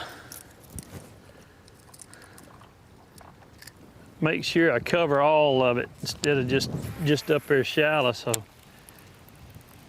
I had several fish, you know, that today like eat right at the boat. So I know they're kind of scattered out here. You just have to get it in front of one, and it's a whole lot easier throwing this big one going with the wind and then throwing that little one where I can really target cast coming back against the wind. But that wind, the way it's blowing right now, is probably just stacking the water up. It's not allowing that flow to come down the river like it was this morning. So you understood what maybe an old big one to be out here where it drops off out here into the river. He's feeling for something that he hadn't fished. That's basically what he's doing. Just need a paralleling out away from the bank. Where his boat was basically sitting earlier this morning. Yeah. 3 pound plus fish would be, I mean, a bonus. Between now and I've got a little less than 3 hours to fish, so surely to goodness we'll find another good bite or two, I hope.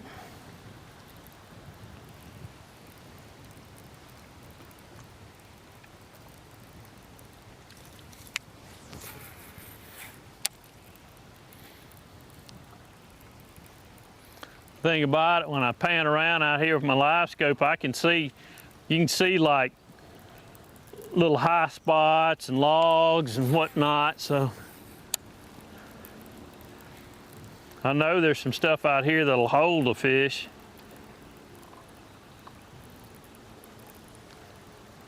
Just probably got to hit them on the nose with it. It's a whole lot easier to hit them on the nose when you're up there looking at what you're throwing at instead of just kind of blind casting out here in the middle. It's not in the middle, but blind casting off the bank.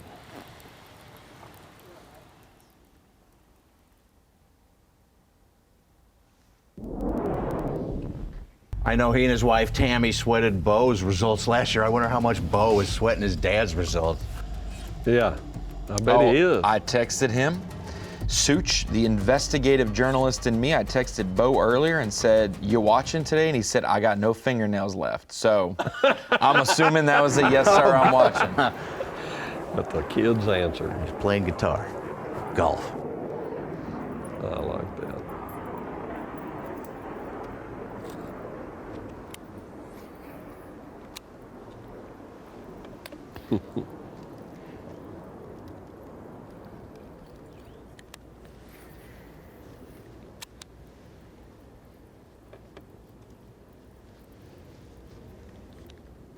There's one. That'll help.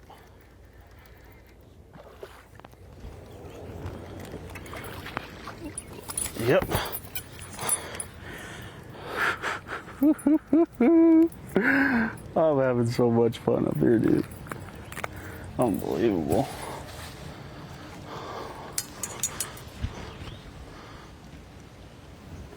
Sometimes you just gotta show them something a little different. Look at that one. Bam! Let's go.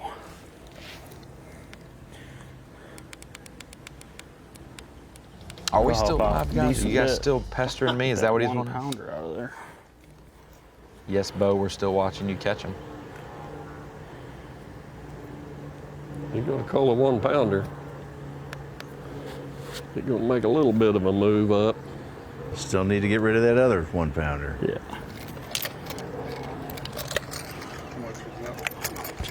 Two and a half pounder.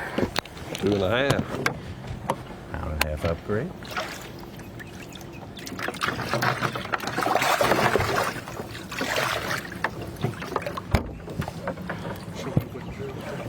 Look at that. Look at that call. That's what I'm talking about.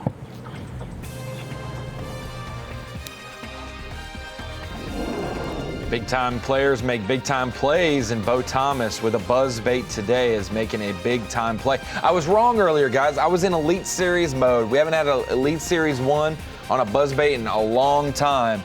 But last fall, Bobby Bakewell made the Bassmaster Classic from winning Lake Martin on a buzz bait. Maybe a buzzbait will win and open again today. If it does, Bo Thomas would be supremely happy. We'll be right back.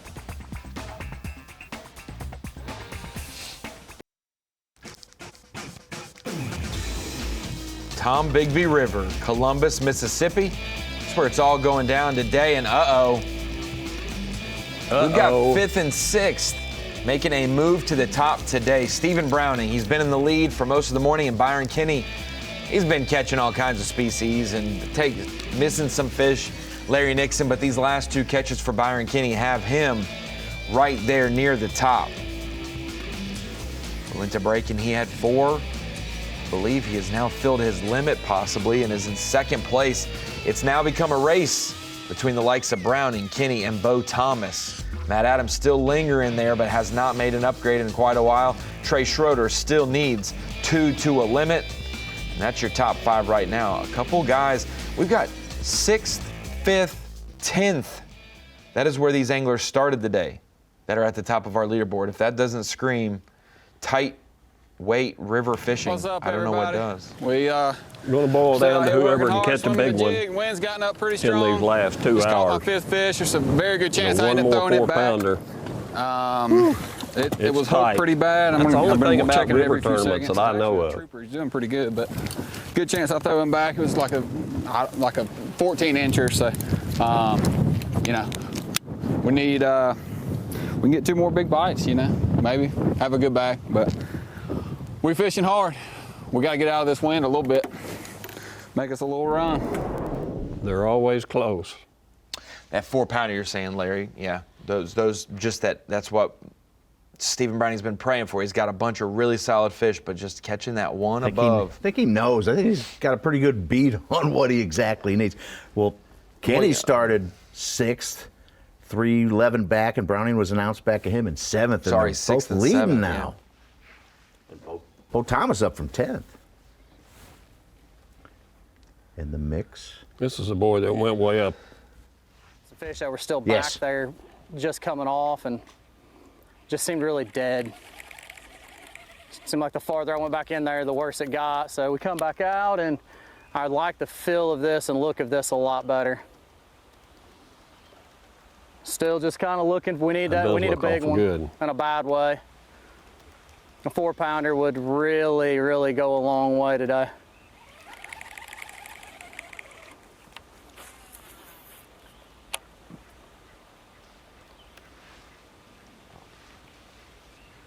We have plenty of time though. We still got a little under 3 hours, so things can change in a hurry on this place too, just like they did yesterday.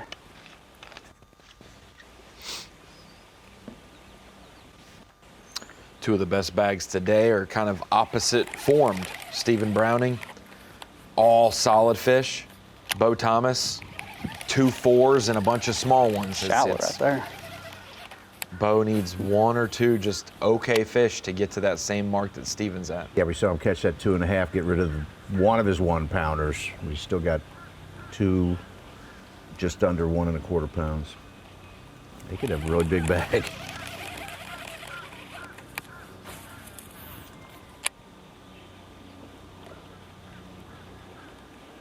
Their stuff sticks out up here's where they ought to be. Got a lot shallower on this side. You know, just It's real watching shallow. this, you think fishing's terrible, and they're all winding up with a pretty decent string of fish. That's just river fishing for you.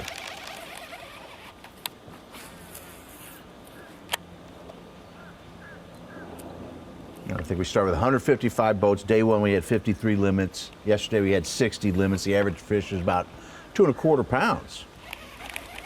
That's almost 500 fish weight each day.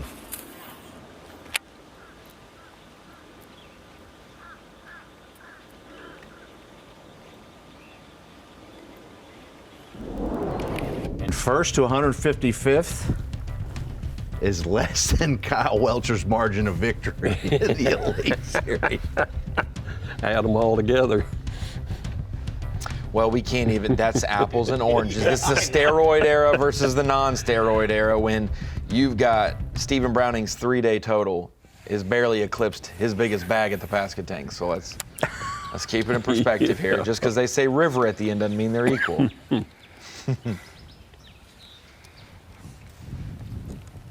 No, and they filled that river up there when the salt water killed all them bass in that Pasca Tank, and that sound and all that whole area up there. When they come back, they stock all of them rivers completely chock full of Floridas. Ooh. Woo! Boom.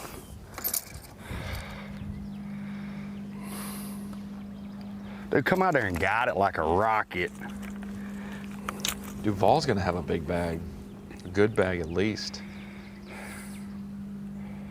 Put his hat in the ring for sure with this one. 1 or 2 of those 1-pounders. That's a good It's got to be a 3 something. That little patch looked tempting. One more, and I'll have one for each of my girls.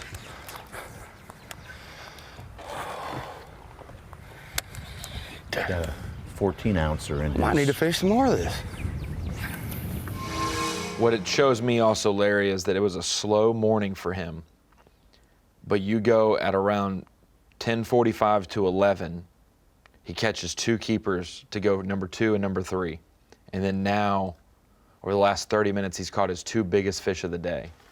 So John is hitting a bite window in a region and fishing style that is working well for him. He could go and call out his whole bag in the next 45 minutes. I'm gonna say that's a 4-pounder. Real close to it. He's got 7 of his 10 pounds with 2 fish.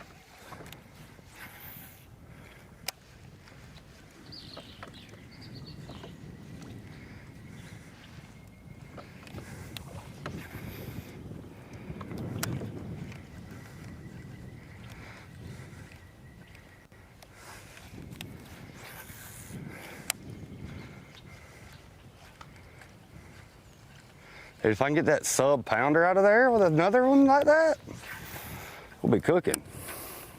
Yeah.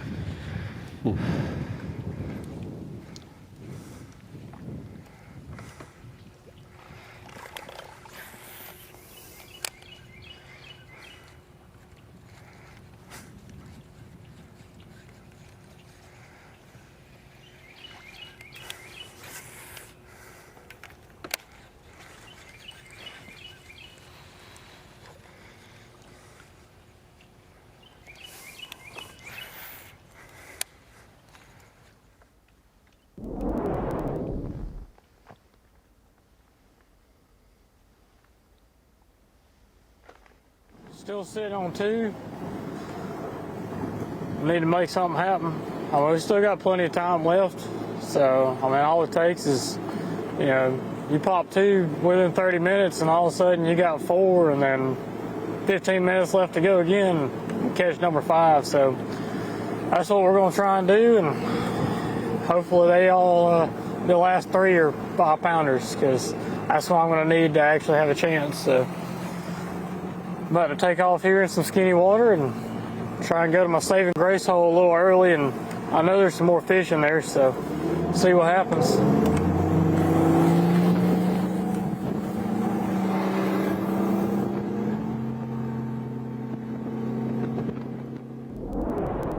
What's the sun popping out a little bit more going to do down there, Larry? I don't know. I'm not sure it's going to come out. It is in some spots, but more than it was this morning. The wind's going to stay in the low teen zone. Well, there comes somebody down Browning's Bank again.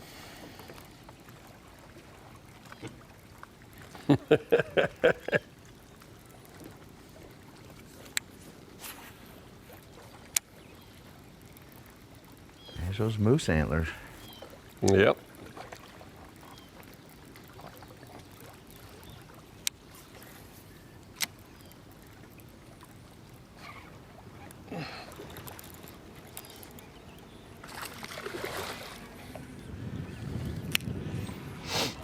I'm gonna help him, don't look like. Get on the ground. Thought that was gonna be that big one that we've been waiting on all day, right here in front of everybody.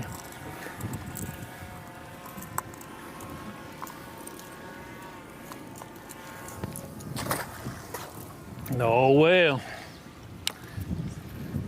That dude smoked it.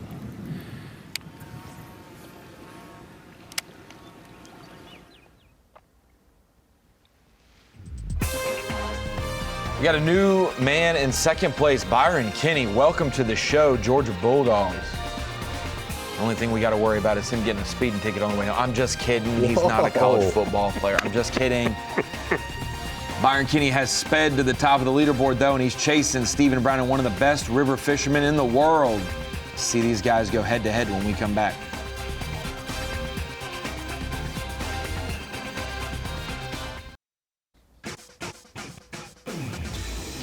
Trey Schroeder, day 2 leader here at the Tombigbee River. Had to call him yesterday and said, how many of these have you scoped up? Right when he answered the phone, he said, none. I've been swim jigging all week. And I said, looky there, we got a young angler who knows how to do some multiple things. Who would have thought it? This young stud from McKendree University. He's made 2 college classic brackets. Couple opens final days already in his young career. Please, no. Golly. He's needing a bite desperately. Is he still sitting on 2 fish? 3 keepers, 3. I believe.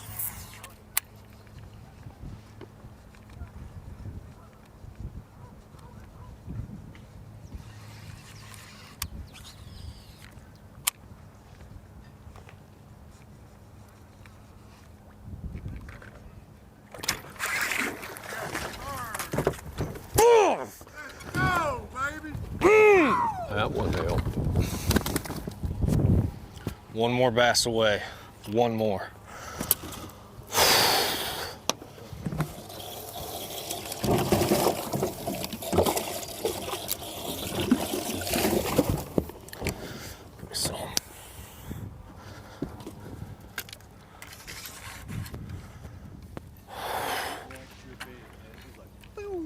Did you watch him swirl on it? Golly. I wonder if that was the same fish. I'd like to imagine it was, but for my sake, I'm gonna say it wasn't. Oh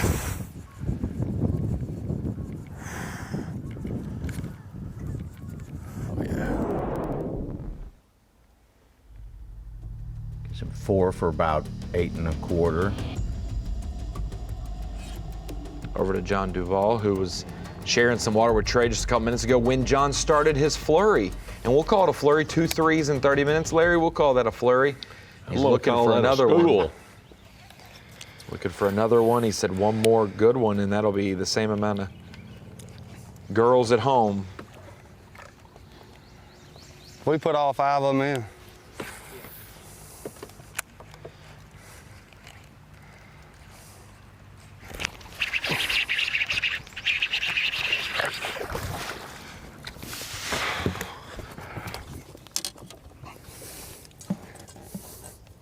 Yes, get that little one out there.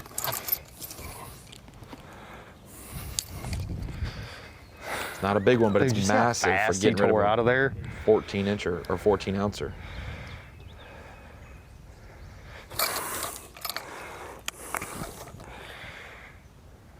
You know what the bad part is?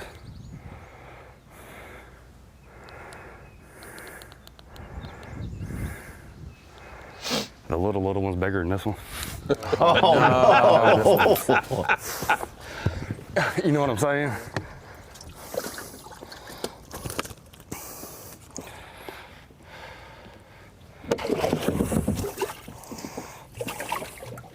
But his other little one is a little bigger than that one. He's still got 2 little ones. That's kind of what I thought he said. That is rust coming down through there.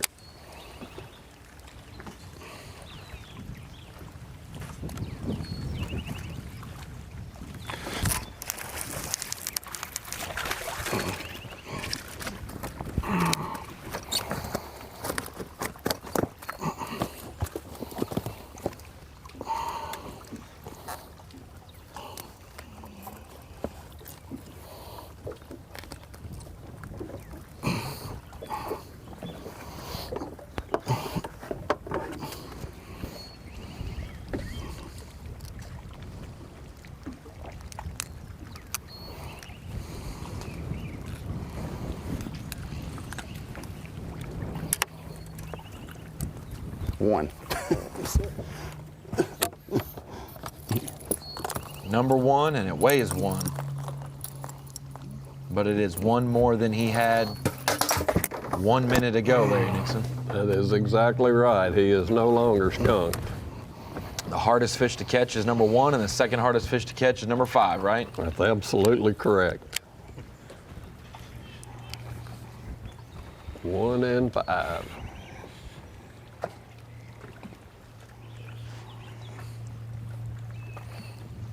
Had rookie Andrew Loberg on the Bassmaster Elite Series, who had a great opens last year.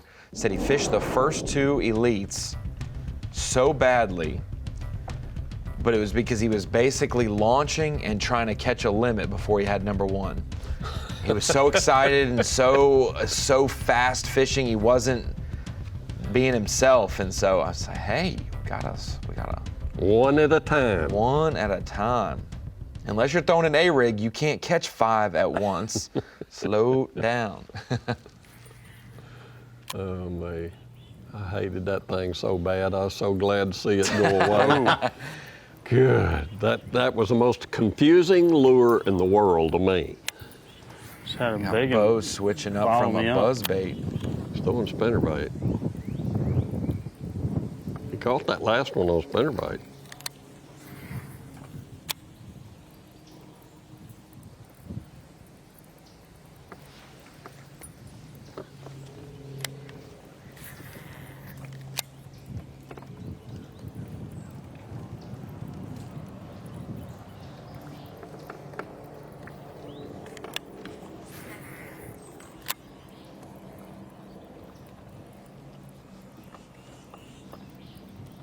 Browning's unofficially leading with 39, 14, 13 pounds, 4 ounces today. Thomas from 10th with 12, 12. But he's got those 2 4-pounders. He's still got 2 about 1 pound. So got plenty of headroom.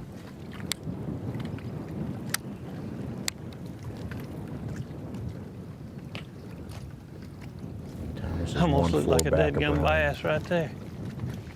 That ain't a bass. If it is as long as my stinking leg, that's not a bass. No. You must have seen a big old carp laying up in there as long as his leg.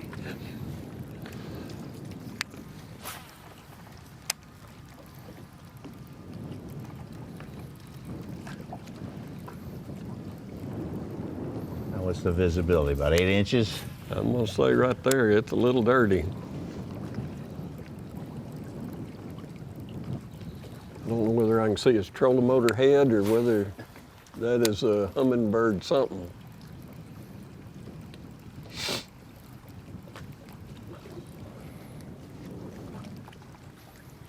Come on, Biggie. But I just have to feel that Browning's got it. With his connection to these dirty rivers, he has to be able to see an extra foot deeper than everybody else. Like, it has to be. Knowing where those underwater logs are and the stump here or there, he's got to have some kind of superpower.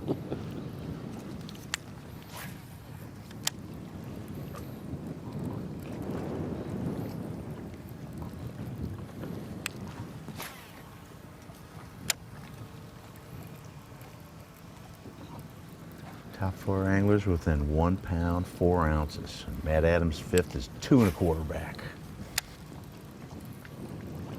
Yeah, it's gonna be so tight. It ain't even over yet either. And Trey Schroeder's on 4 fish.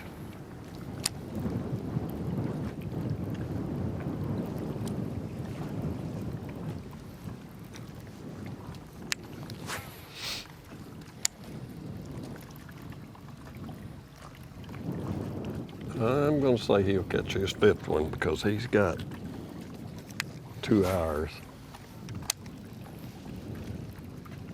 What'd you say the weigh-in time was? 2:15 there? 2:15 check-in.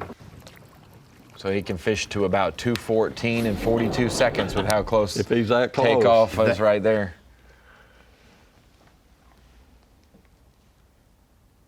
When does Matt Adams have to head back from up Well, his north? lock time is 12:30 to 1 o'clock, somewhere in there. He's either got to, the lock opens or he's got to be in there by that time for it to close. There we go. Oh, shit. Be a bass, please. Foul hook, gosh darn it. How do I do this?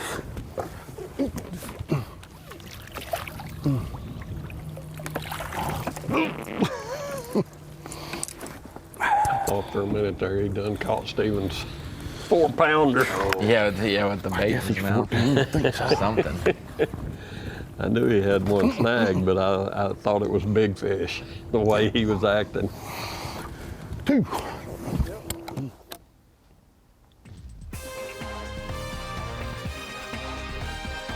Russ Lane, when we started the segment, 0 bass. When we ended the segment, 2 keepers for Russ Lane.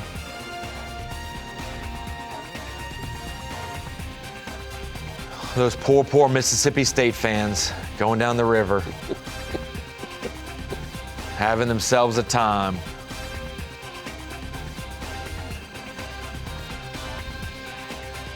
Tombigbee Waterway has been good to us this week, and for one of these anglers, it's going to be great to them, as a classic spot is up for grabs for the likes of Browning, Kinney, and so many more. We'll be right back.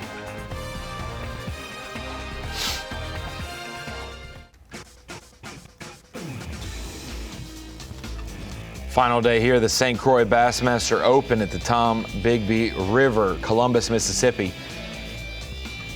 You could span as far north as Bay Springs Lake and the I-30 bridge, or as far south as Demopolis, Alabama. Plenty of playing field, but really the Columbus pool has dominated this week. You had a lot of anglers go down to the Aliceville and Pickensville pool, but only one chose to do that for most of today. That was Gray Buck. Cody Nichols, the Mississippi native, has gone down there as well later today. One angler going north to the Aberdeen pool, and that is Matt Adams. Everyone else hanging tough here in the Columbus pool, including the river rat himself, Stephen Browning, who is your unofficial leader right now with about 2 hours left in the fishing day.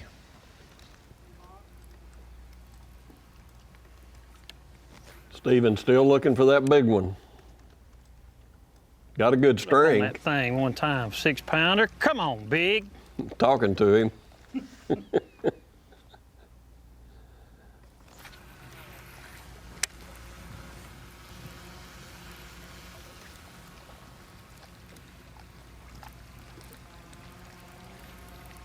Sometimes you just got to talk to them.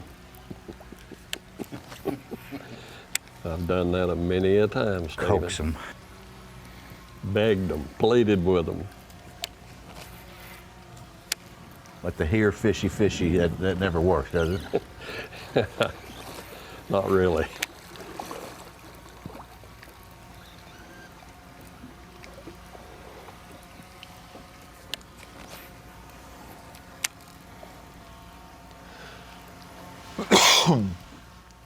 Excuse me. Cloud cover has thinned. That's more spotty now.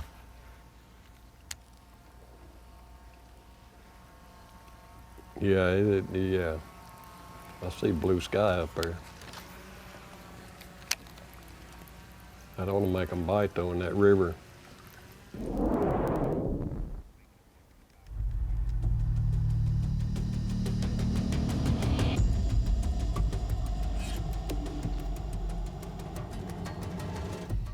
The latest angler to put his name in the hat for this possible victory today, Byron Kinney, coming from right around where Stephen Browning was in the standing, 6th and 7th coming into the day. Got her. Oh, did I not? Oh, no, don't. Gosh, she smoked it though, bro. And it just set into that daggone grass. I thought I had her. That old alligator She weed came is after it. tough Golly. as a boot.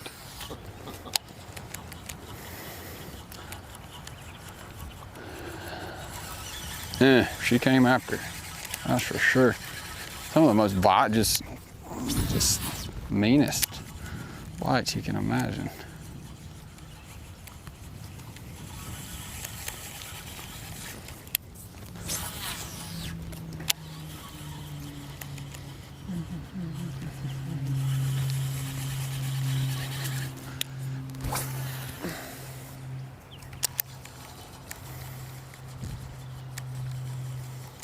That one was in the dirt.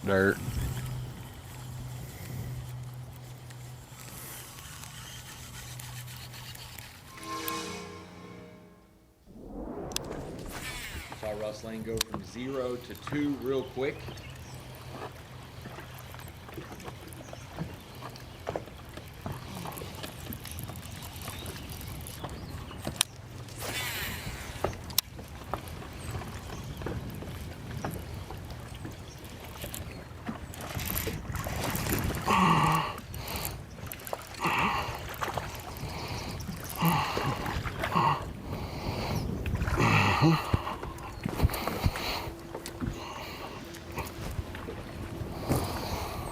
That's 3.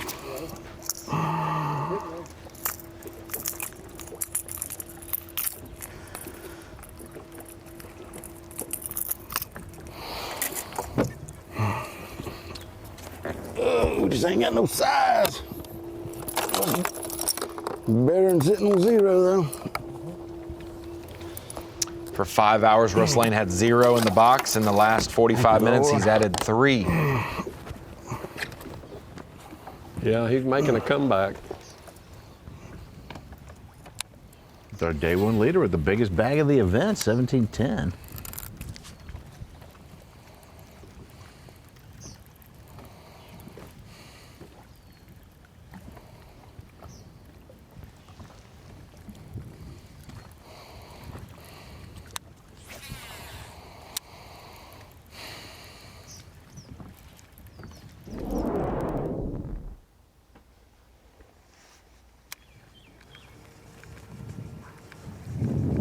That looks like such a good spot for a big one right there.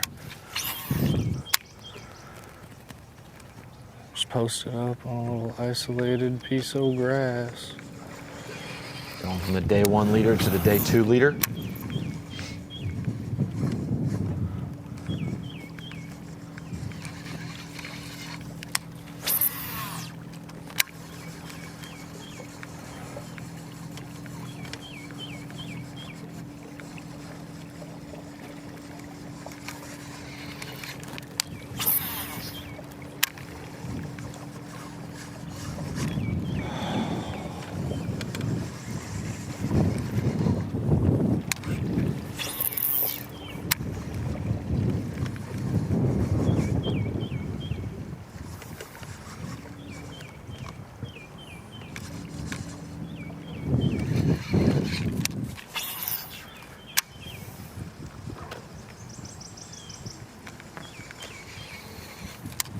The wind's let up a lot out there in that grass.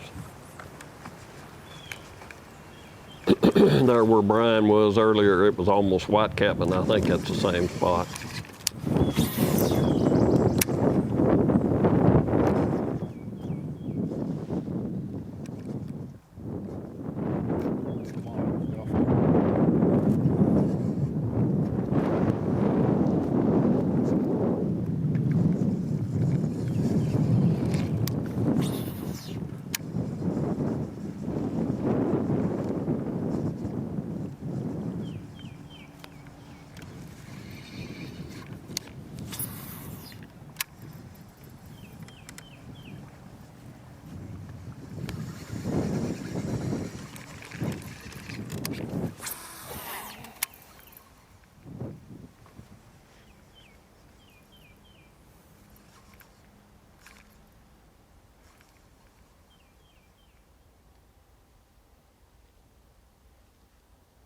Did he play football for Georgia? No, just bass Georgia? fishing. Just bass fishing at the University of Georgia. Yes, sir. He was a national champion before the football team ever had success. No. I just had to ask that question. You know, he looks like a punter, maybe, you know, like he's tough enough to be a fullback, maybe, you know.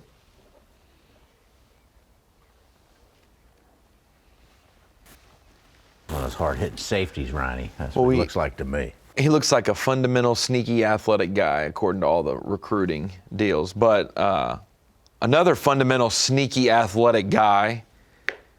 We've talked about all your nicknames. The General. We also call you Mr. Megabucks. Larry Nixon in studio with us today, and he got that nickname Mr. Megabucks because if a Megabucks tournament was hosted by B.A.S.S. in the 1980s, Larry Nixon was either in it to win it or he had already won the dang thing. That was a pretty good run. Oh man, yeah. That was the beginning of the run. Bass. Famous line there. I mean, it was famous, and it stayed famous for a long time. Still hear people saying it. Come on, baby. Hard to believe that was 1988. Come on, baby.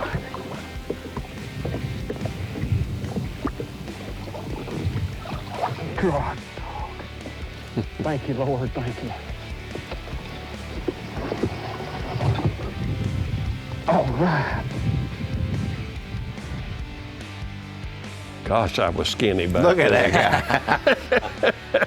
Back in the good old days when you were skinny and the fish were fat, right, Larry? That's always what you want. That's what you want. Yeah, that was pretty awesome. Harris Chain I of Lakes. just had a knack for that tournament. I mean, I could run down the bank in a hole of water and, you know, it'd be about a quarter-mile long, and I could make a run down through there and say, all right, there's one lives right back there. And that's where I'd go back and catch one. That was... The story of that lily pad field, you stayed around that group of lily pads for a long time, I believe, right? Your whole, like you just said, I'm staying here and I'm gonna break this whole thing down. And then that was when that iconic moment happened. Yeah, even on the other ones that I won, a lot of times my strategy was just catch one out of each hole. And sometimes it'd be two, sometimes it'd be three, but I tried to catch one out of every hole. And everybody else tried to fish the whole hole. Got to catch one before you can catch number 5, and some of our anglers are learning that today. A tight leaderboard now as we've got 5 anglers within 2 pounds and change of the lead with 2 hours left to go.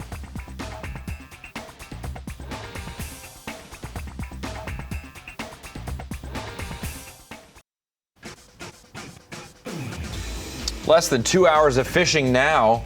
Cody Nichols got to make his way back pronto.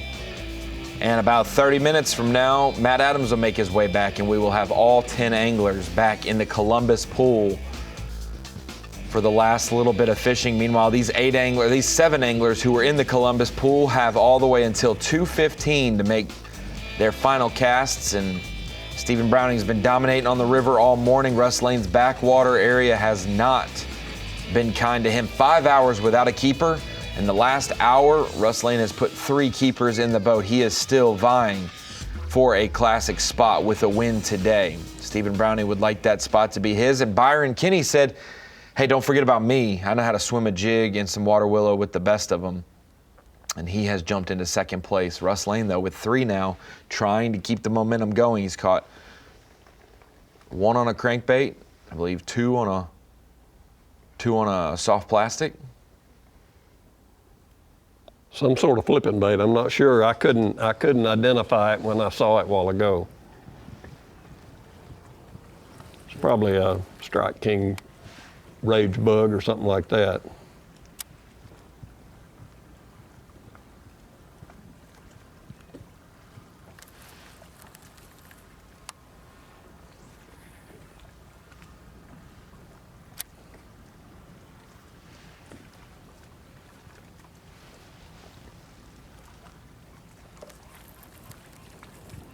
He said to me on the phone last night, I'd like to get more reaction baits in my hand tomorrow. He's talking about today.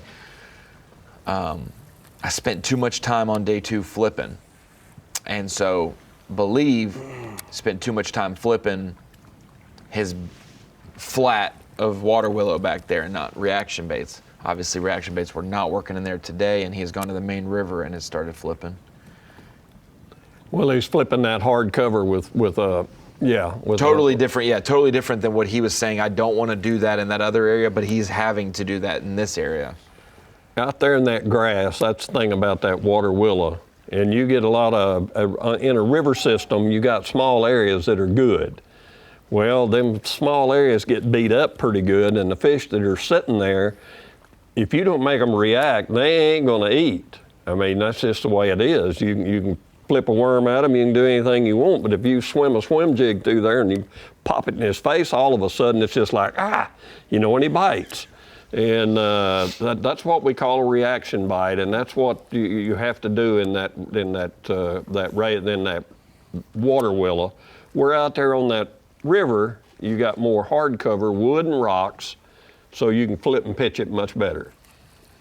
If you've ever had one of those little mice on a string and you pull it by a cat and it sticks its arm out and does it, but if you pitch it over to the cat, it'll just sit there and hold it or just look right beside of it. But when you drag it by him, it's on. That's what I've always described a bass as a cat. I mean, you play with a cat with a rag or a ball or something, you get that cat fired up, now he's ready to go. John Duvall. They were all over this point. I wonder if they didn't move into some of that grass back in the bags. We finna try it. I ain't got nothing to lose. Duvall's making a move, and he's made a move up the leaderboard. We talk about Russ Lane's last 45 minutes to an hour. John Duvall adding a couple good fish to get a limit. We'll see if his thought of back in there a little bit more, especially with this heavy wind in that region, if it comes to fruition as we go back out to Bo Thomas. Think how much pressure this whole area. 16th circle of the day around this area.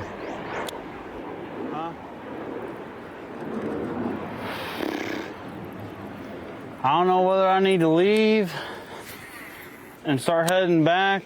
I mean, I just see this water's falling, and I have a decent enough bag where, I mean, I don't know if I'll have a shot, but I definitely have a good enough bag to move up, but I just unsure of what to do right now. I don't want to leave too early and then get back and be there an hour before time.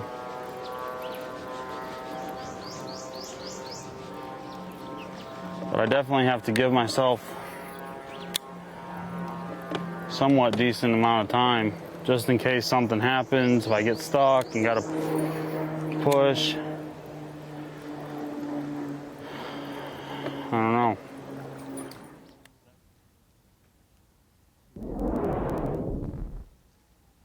Out to Byron Kinney, moving into second place unofficially on Bass Track after a great mid-morning portion.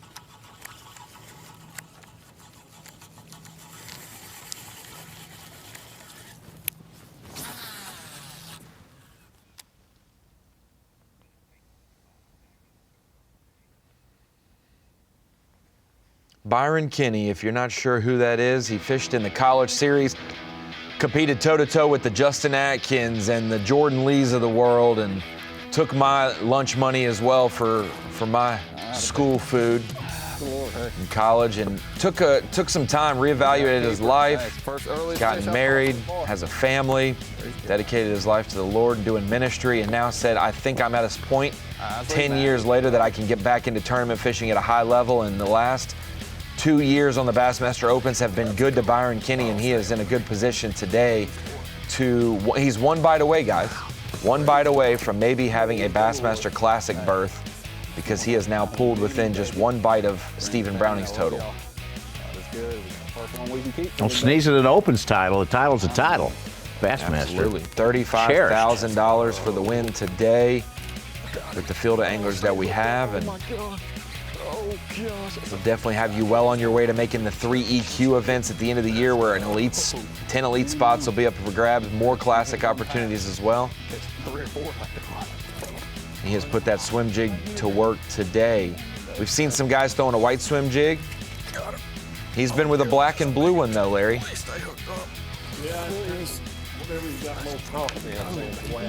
Just keep plugging along. Yeah, white but the black and blue shows out. I mean, it stands out in that watercolor.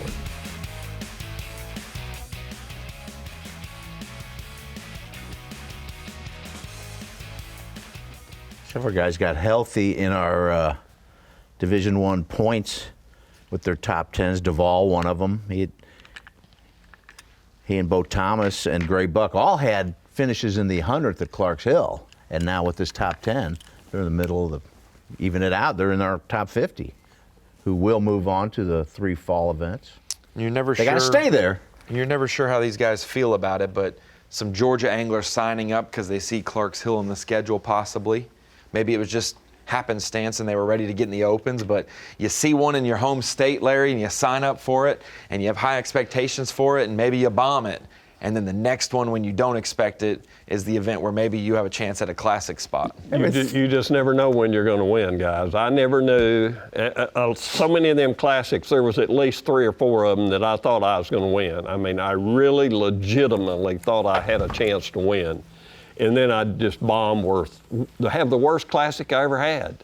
And why? I don't know. I was on so many fish, and then go to Logan Martin and lose all them bass down there. I would just, I wanted to just sink my boat.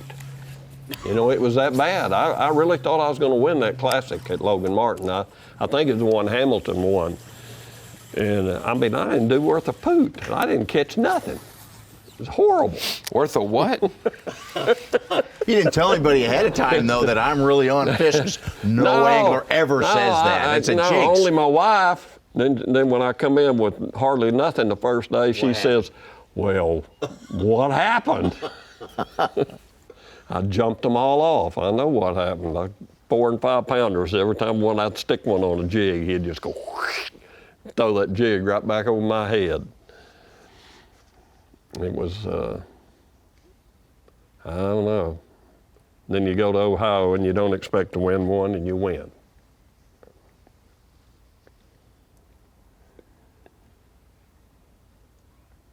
Sounds like the script lately. Had a terrible practice. Go out there and win. I got a 3-box here with the aerial of this stretch of river, with the 2 anglers occupying it. Stephen Browning bottom right, Russ Lane bottom left. Drone on I top. see the moose head. Yeah, there's the moose head. If you don't know the moose head, that is a big old log. The root ball sticking halfway out of the water that we saw this morning. I thought it was, Looked like it does. Does look like a moose antlers from here. Went to a restaurant last night, Such. There's a moose on the wall, so I had familiar with what the moose antlers look like, so.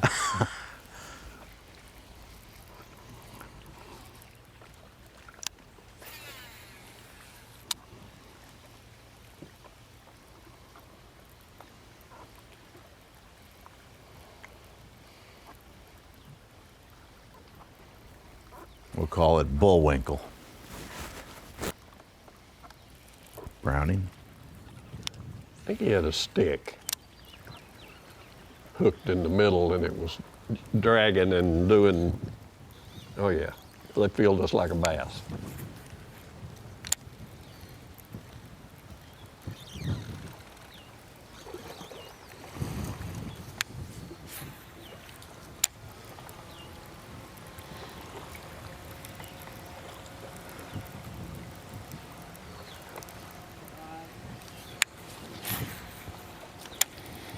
We're still hammering down on them. Got a lot of debris that's floated up in here now. It's kind of hard to get this bait through there, but I tell you what, they're still biting it.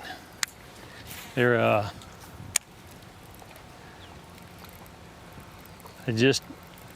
getting smaller. They're just getting a little smaller.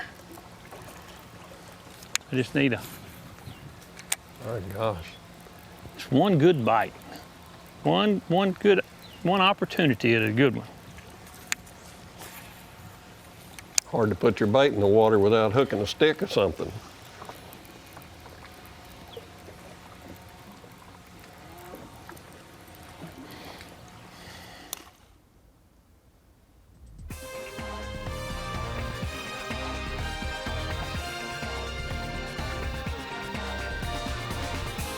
Tight race here at the Tombigbee River. That man's in charge right now, and he feels it. He knows I've got 5 decent fish in the boat. I need one more kicker to make it happen. And while you look down the river bank, you got a quality angler who was leading day 1 here and encroaching on the territory, and you're trying to keep everything as close to the vest as you can. Look at that water mixing right there in that drone shot. We could study that all day long. We'll get to look more at the Tombigbee River when we come back.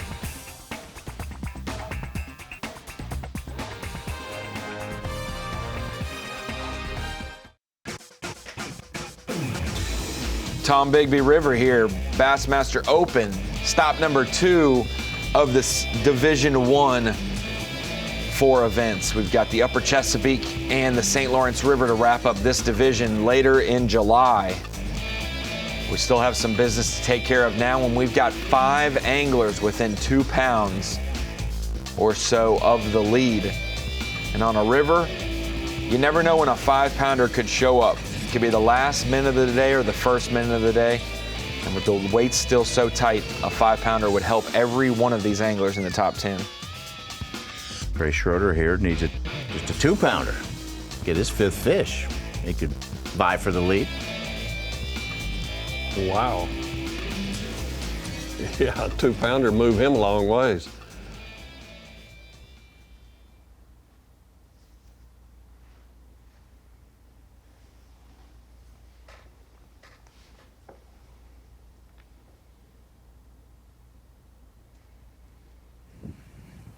Yeah, I guess Stephen was actually, what, 3 pounds behind him going into today or something like that? Two or three. Yeah, Browning had 26.10. Schroeder had 36, so it's 3:12.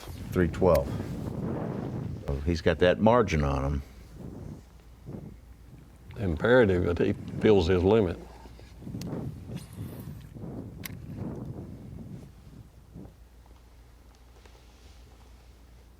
Browning's put up 13.4 on Bass Track.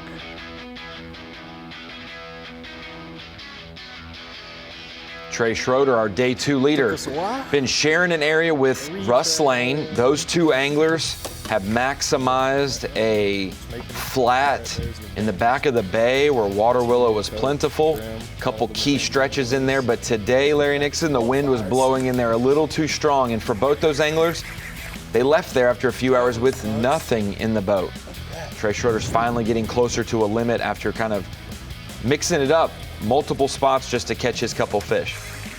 Yeah, they had to bail on that good area. I guess there was too much wind in there and it just turned them fish completely off. And believe me, he's had to work hard to get 4, and he's still working hard trying to catch that 5th one. And he definitely needs that 5th one if he's going to have a chance to win this event. That last one was a 3.9, his best of the day, and he's 1 pound 3 ounces back on Bass Racket Stephen Browning in 3rd place. Now, Trey Schroeder's college teammate Tyler Christie. Tyler's got a dad named Scott, and Scott's one of those guys that has a thought about everything. I love Scott. And he'll tell you about it too, right? Oh, absolutely. He said, Trey is the Patrick Walters of Bass Track. And I said, Patrick is 1 of 1 on Bass Track for how low he is. Trey can't be as low as Patrick is, I promise you. So I don't think he's that low right now. Yeah, Walters is the king. Walter, you can't, that's like saying, throwing out there, yeah, that guy's like KVD. Well, I don't know about that. That guy's like Rick Clunn. Well, it's kind of hard to be like those guys. And for Bass Track's sake, it's hard to be like Patrick Walters. Stephen Browning hooked up. Needs to be basically a 3-pounder to Cole. That was a head shake. Oh, golly. Oh. Is a limb. I thought it was a freaking bass. I felt the head shake and everything. I like that. I was like, oh my gosh, that was that's good, him. Browning. Limb shake. How about that? Dang, that'll get you going. Larry Nixon, we've seen Mark Zona and KVD fight a stick to the boat on Zona Live. I was going to say, I was there. That was the funniest moment. We're Zona, big one. Oh, it's a stick. KVD's comment was, all the way to the boat, dude. All the way to the boat. And I think Z was not happy with that. He's probably not happy That with classic, that story. the classic that I won on the Ohio River, there was a, is this earlier? Yeah. Yes, this is Stephen Browning's day, and we'll get to your classic real quick. But Stephen Browning, man, it's hard to get a reputation as one of the best river fishermen in the world if you haven't done it in the past. And whether it's the Red River, the Arkansas River, Mississippi River, so many different places across the country, places that fish like rivers, like Ross Barnett, the Pearl River there. So many places Stephen Browning has made his mark in tournament bass fishing. So it was no shock when I called him last night and said, oh, on a river, huh? Dirty and tough fishing, huh? Because that is Stephen Browning to a T. And he took the lead early this morning, Such, and he's vying for a classic opportunity. It'll be his first one since 2015. He'd like to win as well. It is a big one. Great the points to jump up in the standings. Thing up. And automatically qualify for the Classic. Well, there's that. Ronnie already topped it off with that one. Could join his son on the Elite Series as well. He's still got a long road for that. You got to be in the top 50 in the points through 4 events to make it to the EQs, and it'll be a 3-event shootout at the end of the year. But I feel like Stephen Browning in the fall could be a ask Larry about that. doubt.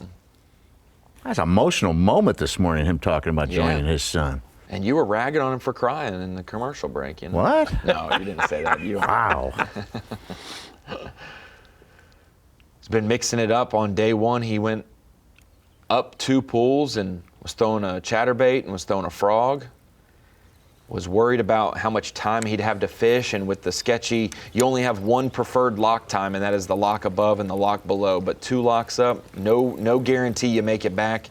So he decided to stay in the Columbus pool yesterday and really got the chatterbait and a crankbait going. And today has dialed it in even more, and those 2 have put a lot of fish in the boat.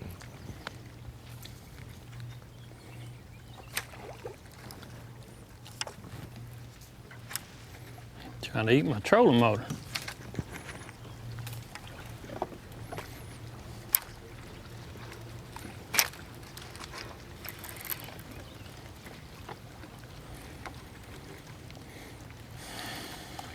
Boys, within the last hour and a half of this competition, we have no idea what's going to happen.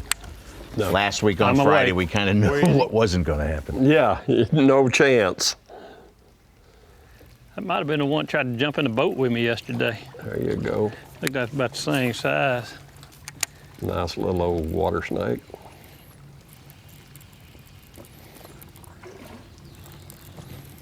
Who's the cameraman with Russ?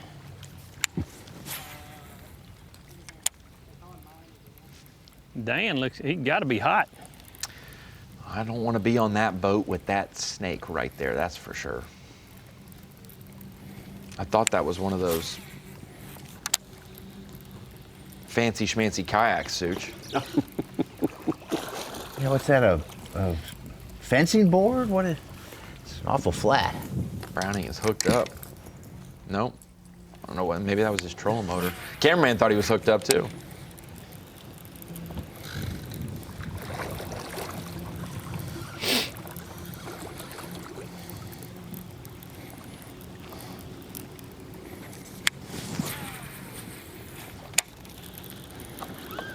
Wow, there's a lot of action going on 30 minutes ago, and now all of a sudden it's nothing again. I just look, we haven't had a scoreable catch in 30 minutes. Cody Nichols got that. A what? Scoreable of a fish somebody put in.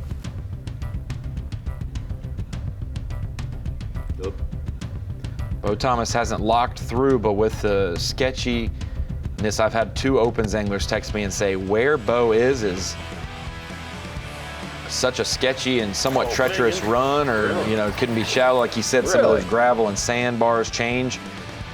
But boy, he got in there this morning, Larry. He said he's been gingerly getting in there, and he said it's final day, I can't drop from anywhere. Screw it, I'm gonna go in there. And boy, the buzzbait played big for him today, putting basically a limit of bass, 2 4-pounders in the boat. And then what'd you say, he picked up a spinner bait and some other lures to be able to, speed worm to be able to upgrade a little bit as well. Yeah, he was pretty impressive throwing that buzzbait. I was impressed and got excited when a couple of them hit it, because it was pretty vicious strikes. I mean, it was it's kind of fishing you enjoy.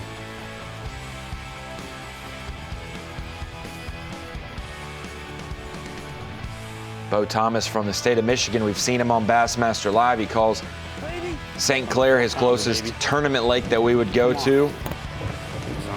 Saw him at Eufaula, Oklahoma on live. There's one.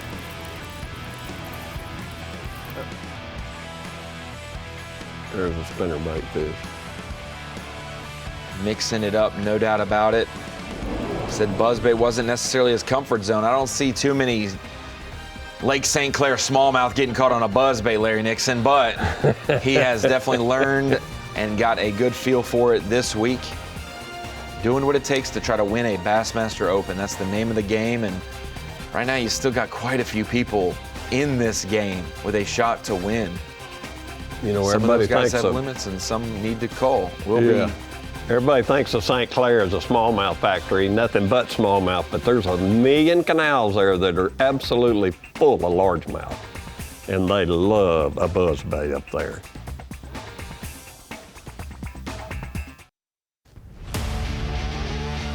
St. Croix Bassmaster Open at Tombigbee River, Columbus, Mississippi is brought to you by Toyota, Nitro Boats, Dakota Lithium, and by Humminbird.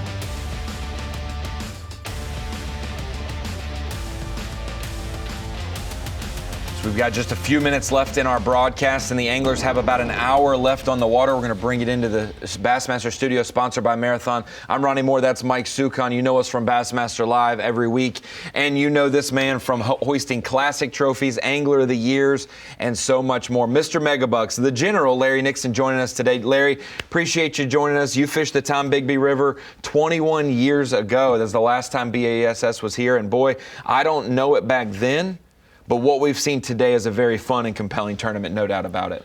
It is. It's a very unique place to fish. You got a lot of water out there. Guys can get away from each other, and you know, it's fun shallow water fishing. You're just sitting there looking at all your cover and your rocks and your stumps and your logs, and you pick your poison. That's how you fish for this body of water, and I enjoyed it when I was here, except for going through that lock. Now, me and locks, we just don't get along very good, and it takes up a lot of time, and but to get to a lot of the good fishing water here, you either lock up or lock down. Yeah, and it seems like that, Such. We had reports of 60 anglers out of our 150 angler field head south to the Aliceville and Pickensville pool, and only one of those survived Today, yeah. to make it to Championship Friday, Well, Gray north. Buck. And so it looks like staying close to home this week, maximizing your time was the ticket. Yeah, and you know, we had Matt Adams go far up north, and we saw some really not as big a fish as we've caught in the tournament. 6'4" is Trey Schroeder's on day one. We saw some 4-pounders today on the final day, some pretty good bags. We got guys ranging from age from Stephen Browning, he's almost 60 years old, 58. A couple 25-year-olds vying for the title. So very interesting tournament. At least it's very close. We're not going to know when we leave who's going to win this thing. Absolutely. It is a nail biter for sure. And so for the last few minutes, let's go out with our leaders. Larry, thank you for joining us today. It has certainly been a pleasure. We started much earlier than we do normally on Bass Live, so I know you woke up at about midnight to make it down here. So thank you for coming and spending a Friday with us. all-nighter. Yeah, well, I enjoyed it, guys. Thanks for inviting me.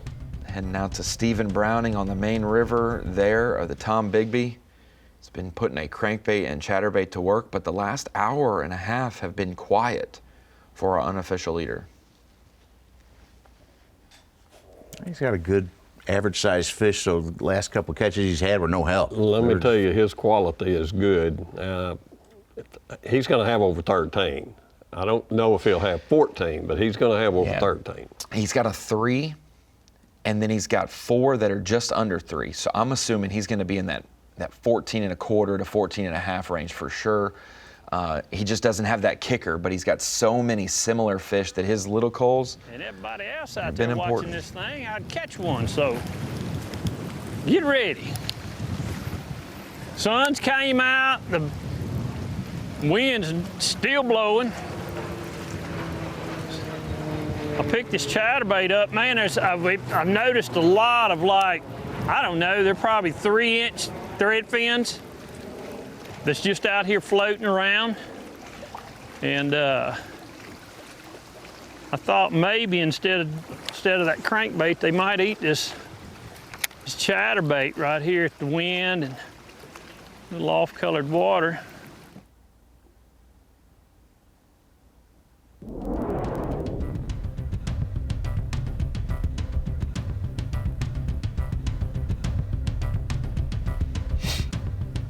Stephen Browning. Now we go all the way north to Matt Adams, someone who was fishing up where Stephen started the tournament in day 1. Matt Adams locking back through.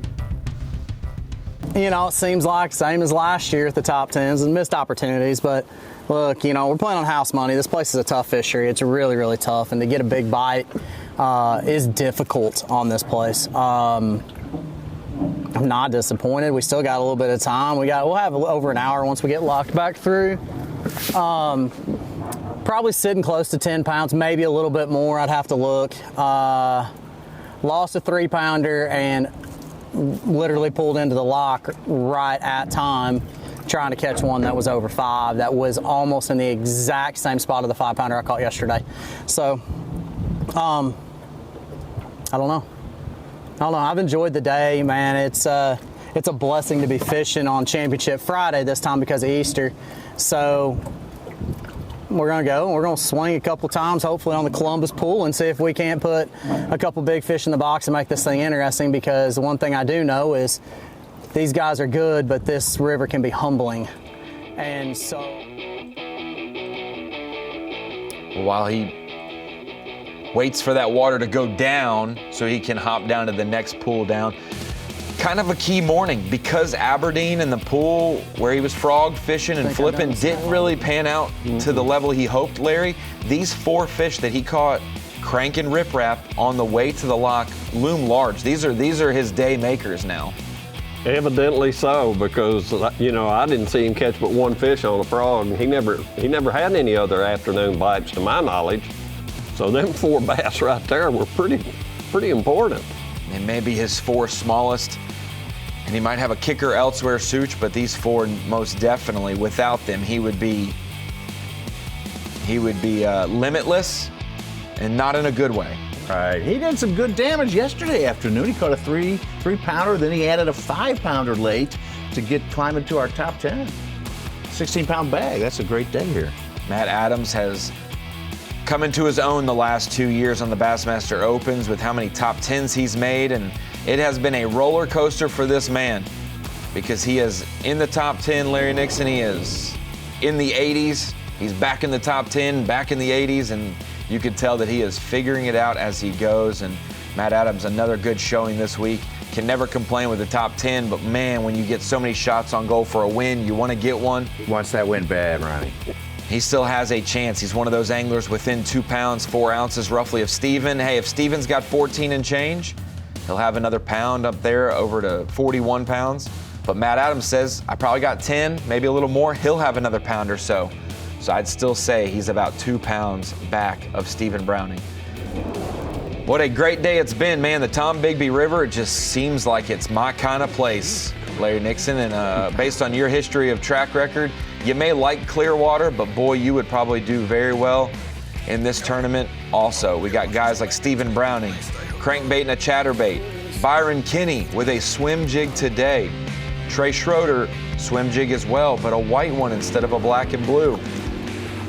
Bo Thomas been putting a buzz bait to work as well. Gray Buck took the risk and went down one pool. Didn't come out to the way he thought. Got past Opens winners like Cody Stahl in our field. Names we got used to today that we had never heard before. John Duvall putting on a show in the last hour of the day. And Cody Nichols, it's always good to show out on your home fishery. And he made the top 10 as well in this Open. It's been a big day of Bassmaster Live for the second stop of Division 1. Clarks Hill's in the books and Tombigbee in about an hour. We will call this one official and a classic spot will be made. Like we mentioned, 2:15 local time. These anglers will check into Columbus Marina and the weigh-in will be underway 3:15 Eastern time. You'll be able to watch it go down on Bassmaster.com. Make sure you check out tomorrow as well on the YouTube channel. We'll have the archive of this up as well. It's been a great one, Tombigbee. We'll see you in the next one.